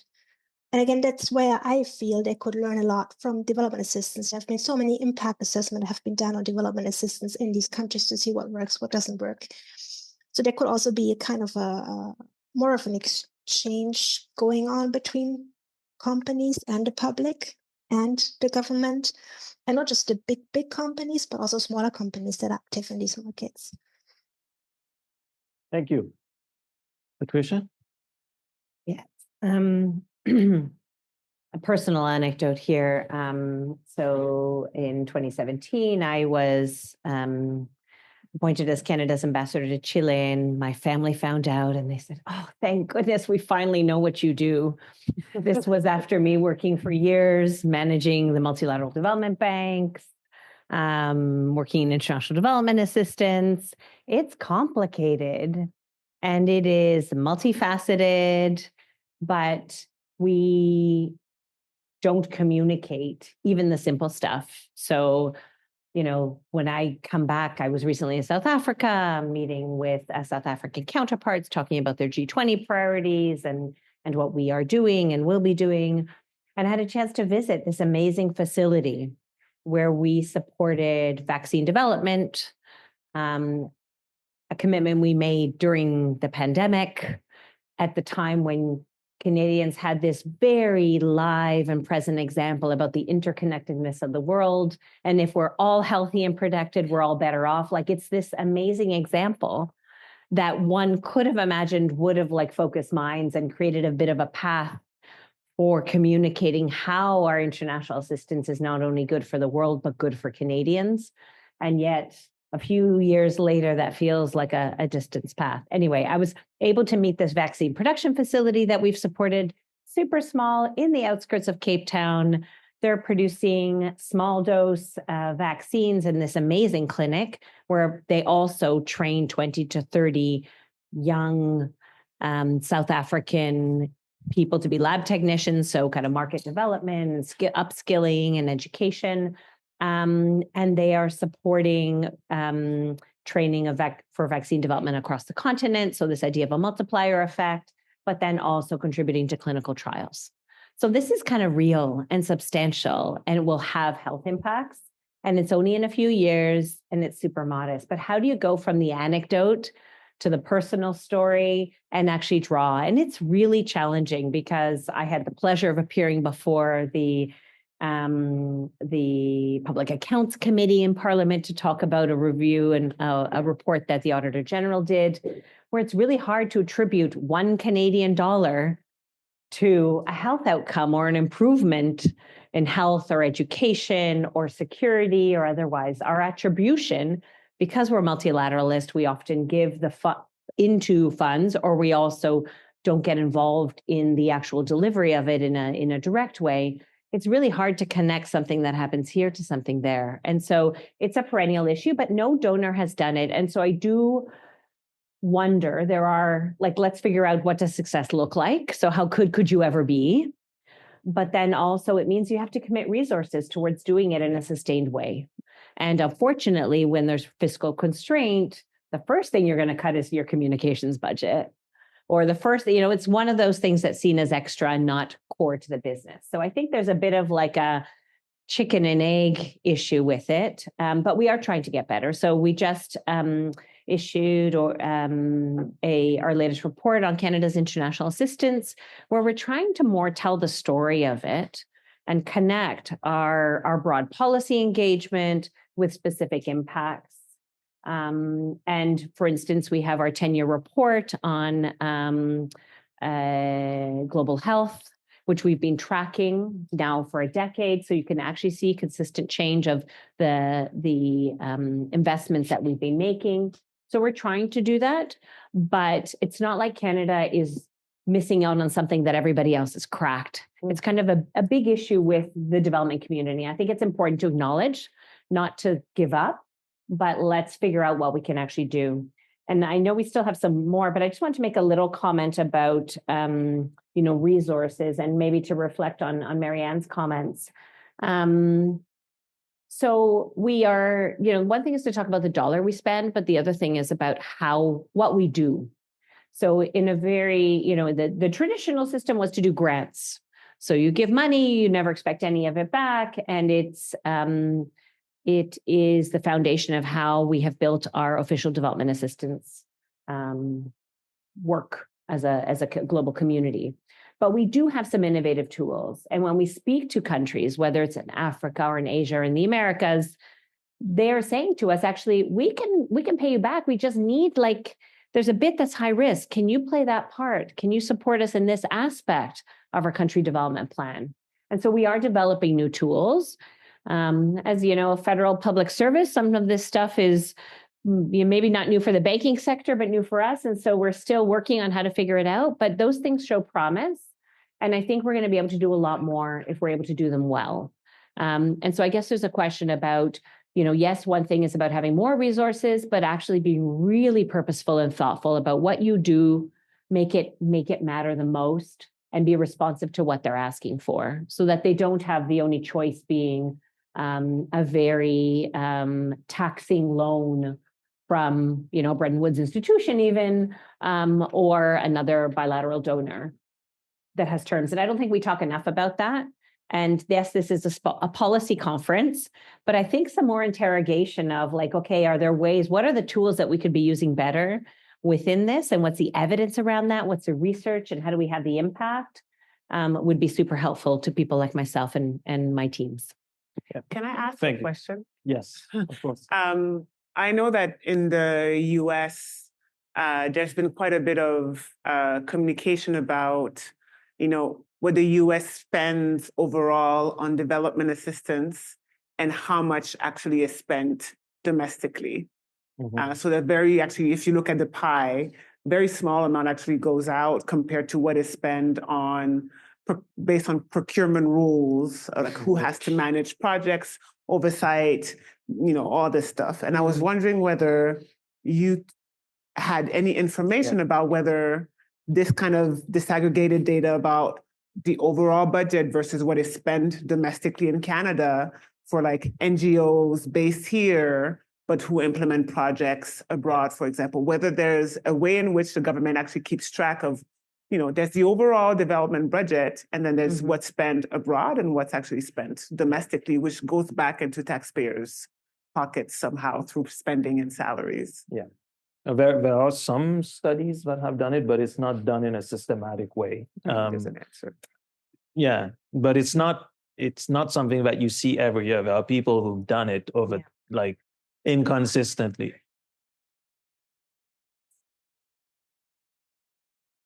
Mike. Yeah. Sorry, I didn't mean to interrupt, but that's a question I was going to bring up. So I did a piece a year ago for Policy Options, looking at the efficacy of aid, because that was the time when aid was being cut in Canada, and civil society was like, no, we need more, not less. And a back of the envelope calculation from the statistical report to the Parliamentary Committee on International Assistance, for the last 3 years, approximately only 12% of Canadian ODA went to organizations overseas. The rest of the money was spent in Canada on civil society organizations, on global affairs, on salaries, going to organizations like the IDRC, to multilateral financial institutions. Only 12%, roughly, went to organizations abroad, i.e. your civil society partners who you claim to work with overseas. And another study has been done on OECD countries and their ODA, and a similar sort of ratio of their ODA spent internally within their countries and how much they actually spent overseas came up. This is a report that came out, I think the UK, an institution in the UK did that study. So there's a massive gap between, if you talk about communications, the majority of the money is actually staying in Canada. It's on the pretext of international assistance, but very little is actually going to organizations to do their own work. I think fair enough, and I've seen people do these calculations over time, but I think it still leaves open that debate about whether money spent here is not money well spent, right? Because it's easy to say, well, and I think people have calculated how much of ODA globally actually crosses the borders of the countries that are giving them, right? But you can get into all kinds of complications as to whether it is development assistance or not. So one sort of very blunt example would be that the OECD DAC calculates in-donor refugee costs as part of its development assistance. So when Canada welcomes a lot more refugees in a particular year, those costs go up significantly. And so it gets reflected in the ODA budget. But that still leaves open that question as to whether you should or should not count it. So that's the point that I'm making, is that you can do the numbers, but you still have to grapple with that question of, is that what we think of as development assistance or not? And I think there can be different answers to that. That's what I'm getting at, right? I think it's an important question. No, but it goes back to the communication, right? So if we're talking about the general public, but we as policymakers and scholars actually can't even have difficulties assessing what goes in, what goes out, how it's spent, I think it adds to this complexity of how do you communicate that to the general public. Yeah. So. No, and it's a very helpful question, just to kind of the issue of how much is actually in the hands of the people that are best able to drive their own development is something that we've been very seized by and is one of the kind of foundations of the work that we've been trying to do. And so there have been some initiatives that have been very, very pointed towards that. So just to give an example, there's the Equality Fund and the Women's Voice and Leadership, which are quite large funds that aim to give money directly to local movements. And so the idea is to get to this issue of are the resources in the hands of those that are actually able to do the important work and not going through a big distribution network, so to speak.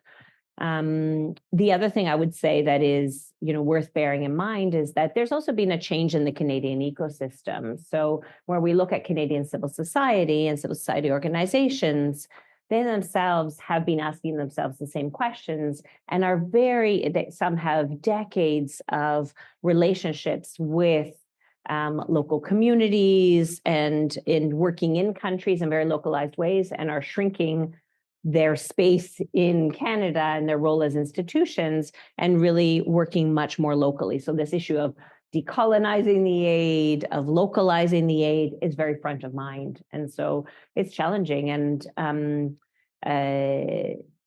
sometimes there are pressures to account for Canadian taxpayer dollars. And here I'll kind of do it in quote. Part of that means you actually have to layer a lot of bureaucracy. And sometimes you might choose channels that are you can follow very easily, but that might not lead to addressing the issue that you've identified. So it is a tension point. And once again, I mean, it's come up in the US and was one of the hallmarks of Samantha Power's kind of leadership of USAID, setting targets for 25% spending through local organizations that one only has to read reports that has been not be met at all in any substantial way. So it's kind of endemic. And just a clarification, on the OECD's reporting of refugee costs, they look at ODA, but for when I talk about our international assistance envelope, that is not counted. Like we do not include any spending of the spending in Canada. So that makes us different from other donors, in fact. But there are so many different slices and categories of how you count it all that's part of the complexity. Yeah. Okay, I think it's time for the audience to ask questions. So I see a number of hands. Marianne, if you don't mind, I'll let people ask questions and then maybe let you come in afterwards for final words. So who wants to go first? The back? Yes. So maybe we'll take a few, like 2 or 3 questions. Yes. Hi, so I just had a question. It was mentioned that the reason that sometimes ODA or international aid coming from Canada, the reason it can't get to certain places or it's not as static as it should be is because of geopolitics and like what affects that. But lately I feel like there's been very like predictable trends in the destabilization of, let's say, the Horn of Africa, the Sahel, the Middle East, especially around, the Palestinian-Israeli conflict. So it's just like, is it just like capacity for risk assessment? Is it that we don't have enough risk analysts or security analysts? What is like that disconnect? Yeah, take a few more maybe. Yeah. Yeah. Hi, yeah, this is primarily a question to Patricia. You spoke about the stable environment you've worked in for 9 years in the policy framework that has existed. This conference is having a look at the year ahead, which hypothetically might involve some changes in policy in this respect. And what has the what have the Conservatives said so far about international development, if anything? And then can you speculate about what kind of environment might exist for NGOs in crafting their programming in a changing environment?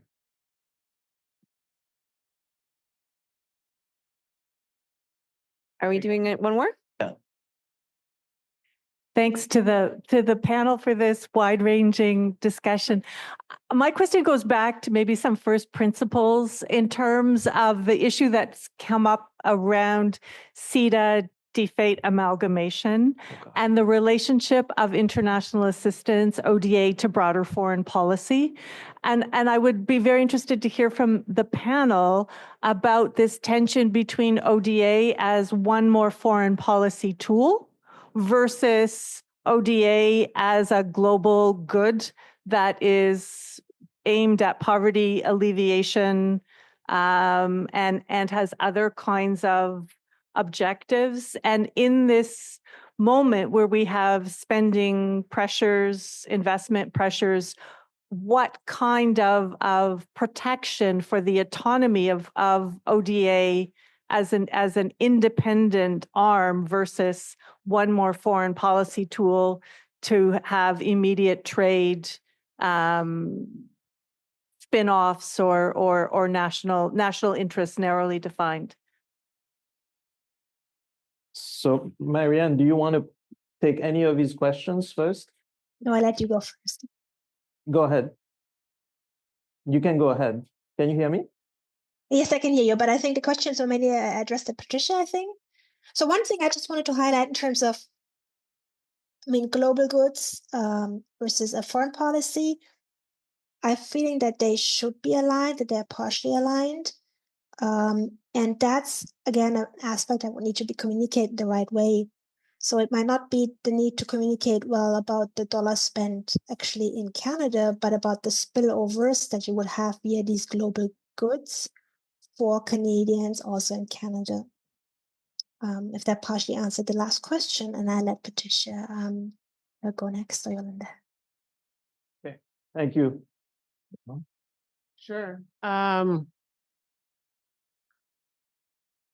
I don't think there's a risk assessment shortage. I remember when I studied my dissertation a long time ago, the space where I was working was in conflict-affected societies, particularly genocide spaces in the Great Lakes region. And part of the conversation was, back in the day, was, we don't have the early warning tools. And once we've mastered the early warning tools, then we'll be able to kind of be more engaged in conflict prevention, for example, or there were also tools that were developed in the 2000s about indications about state failures and all these categorization of states that could potentially indicate either conflict and large-scale destabilization. I think we have these tools. I think we also are caught in a system in a period of polycrisis, right, where there are different issues arising at different times, and there's some of these issues that are prioritized over others. We can have another conversation, you and I, later on about my views about the ways the West engages in Africa, and in the global majority, broadly speaking, in a way that, in my view, leads to destabilization in very significant ways. But we can have that conversation some other time, because I don't think anybody's interested in my conspiracy theories. But that are very well researched, by the way. But I think the question about this tension between, development assistance and strategy is one that is important in the sense that we would like to think that, or we would hope that development is about providing a public good. I just haven't seen it quite yet here or elsewhere. And if we were serious, those of us who are based in the West, if we were serious about promoting development as a public good, there are different things that we would do differently. And the first one is the concept of reparations. And it's not something that I was thinking about bringing up here because it's not really part of the conversation, but there's a link between development, underdevelopment as a consequence of exploitation and the global economic market, and what should be offered as reparation for that exploitation. And I don't think most countries see their development assistance as one for public good, but one that is intimately tied with their foreign policy. So I don't think we're unique. Even if I think about Ireland, who beat us at the Security Council, their Africa strategy was years in the making, and it was very specifically tied to their own strategic interests. So I agree, there's this tension, discursive tension about what ODA should be and then what the strategy should be. But I think it's the truth that in many ways, how you write and justify how you spend has to fall within a broader strategy that is about benefiting Canadians and so on and so forth. So the question is then, in the next 5 years, in my view, how do we protect, to a certain extent, a potential independence or a potential capacity to operate within a discourse or within a framework of values of Canada as a contributor to the public good, right? And this goes back to what I stated at the beginning. I don't think we're particularly good at war making. We're not particularly good at peacekeeping as well. But we have other things that we're good at, and an image that can benefit us in terms of our engagement with other partners than the usual suspects. And I think if we anchor that in this particular marketplace of global power, I think we can see, and we need to communicate that as well, how we see development assistance as something that we should do as Canadians because it's a public good, and see it as an advantage strategically for our positioning. Because I don't know if the next 5 years we can or should keep up with what some of the other countries desire to do in order to position themselves or leverage their position in the global, world system. So I'm not sure if it answers your question, but this is something that I think about a lot, and I'm not sure that the disconnect is fully possible. But how do you protect that space in the next 5 years is, I think, an important question. Thank you. Great. Michael. So I will not speculate about the incoming Conservative, whatever might be either a platform or an agenda, an electoral event. But I would say that it is a moment in time where we have to be thinking about what we should be doing. So regardless of an electoral event on the horizon, there's many things going on that even within the context of our policy frame, we need to be thinking very purposefully about. And it is the time for certainly the public service to get ready to make sure that we are capable and informed and such. To give you an example, when talking about Canada's niche, if I was to ask other countries what they think Canada's niche is, I usually get told America's. They're like, we're all in Africa, we're all there. The only thing we need Canada to stay engaged in is in the Americas, on migration issues, on security issues, on economic development, on doing responsible and good resource development for national growth. That's what others perceive us to be good at. So it's the kinds of things that there's choices that get made. And when a government chooses its policy direction, making sure that we're able to offer good policy options that are evidence-based, that are founded in good development principles, that's supportive of the SDGs, but are within a particular policy frame, that we will take direction from a government who has been elected by Canadians. And so for me, that's kind of at the core of what we do. The environment for NGOs. So when you look at the data across time, different governments have roughly given the same levels of support to NGOs. And in fact, last year was lower than it has been in terms of support to Canadian kind of civil society organizations, has been lower than at points about kind of 10, 12, 15 years ago. And part of that is because of the change in the denominator. So we're spending more through multilateral organizations, but in fact, we'd have to scratch at it to kind of understand what it is. One only has to speak to the leaders of those organizations, and there's at least one in this room to say that they themselves as organizations are facing a different connection with the local community, but also with the global community that they work with. And so many have developed strategic plans since the pandemic that really look to reorient on different issues and focus. So the question about the CETA-DVAPE merger, I'm going to say that I take issue with the premise. So it presents a very, well, you either do this or do that.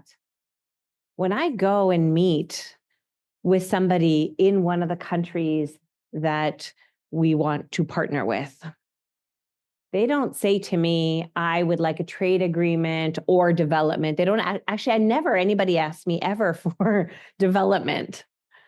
They have a plan, they have an idea, they want to improve their community. And so they see it as a whole package. So I think it's a bit odd to kind of try and separate it out. However, that does not mean that we instrumentalize.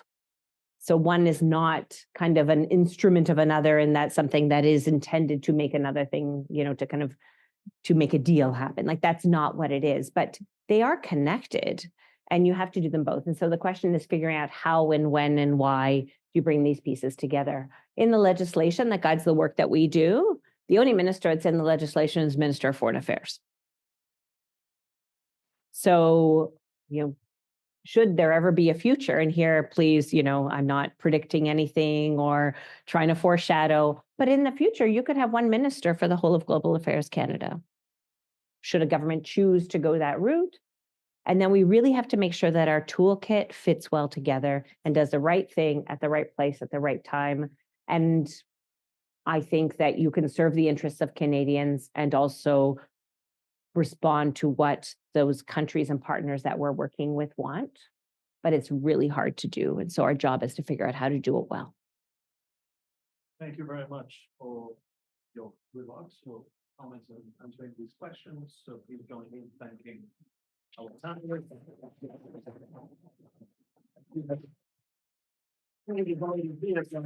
Had some comments or final remarks. Very few final remarks, but I first of all, I want to thank all the panelists today. I learned a lot. I think we all learned a lot. They were very open, even those who might still be employed by the Canadian government, and shared their expertise well with us. And I think we face a lot of difficult choices, but I really appreciate Patricia's reminder that the denominator matters, because that's really good news for us as a country. Because if Trump tanks our economy, we'll be way beyond 2% for defense spending. And one of the challenges of reaching 2% or 0.7% is our economy has been doing quite well. So there are challenges with having a successful economy, which hopefully will continue despite my joke. I thank a lot of people at the outset this morning. I want to thank them again. They were super helpful in making the event work very well. I had very little to do with it. My basic slogan these days is smile and wave, as that's my job, whereas Sherry, Manu, Nick, Hannah, Amy, Rachel, and Melissa by remote control did all the heavy lifting for this event. So I'm incredibly grateful for all of them. I'm grateful that you folks stuck it out for the entire day. Didn't mean to put the development thing last, just the way things worked out, but we could have that conversation over dinner. Anyway, thank you very much. And one last reminder to please take your lanyards and give them to us at the end. Thank you very much.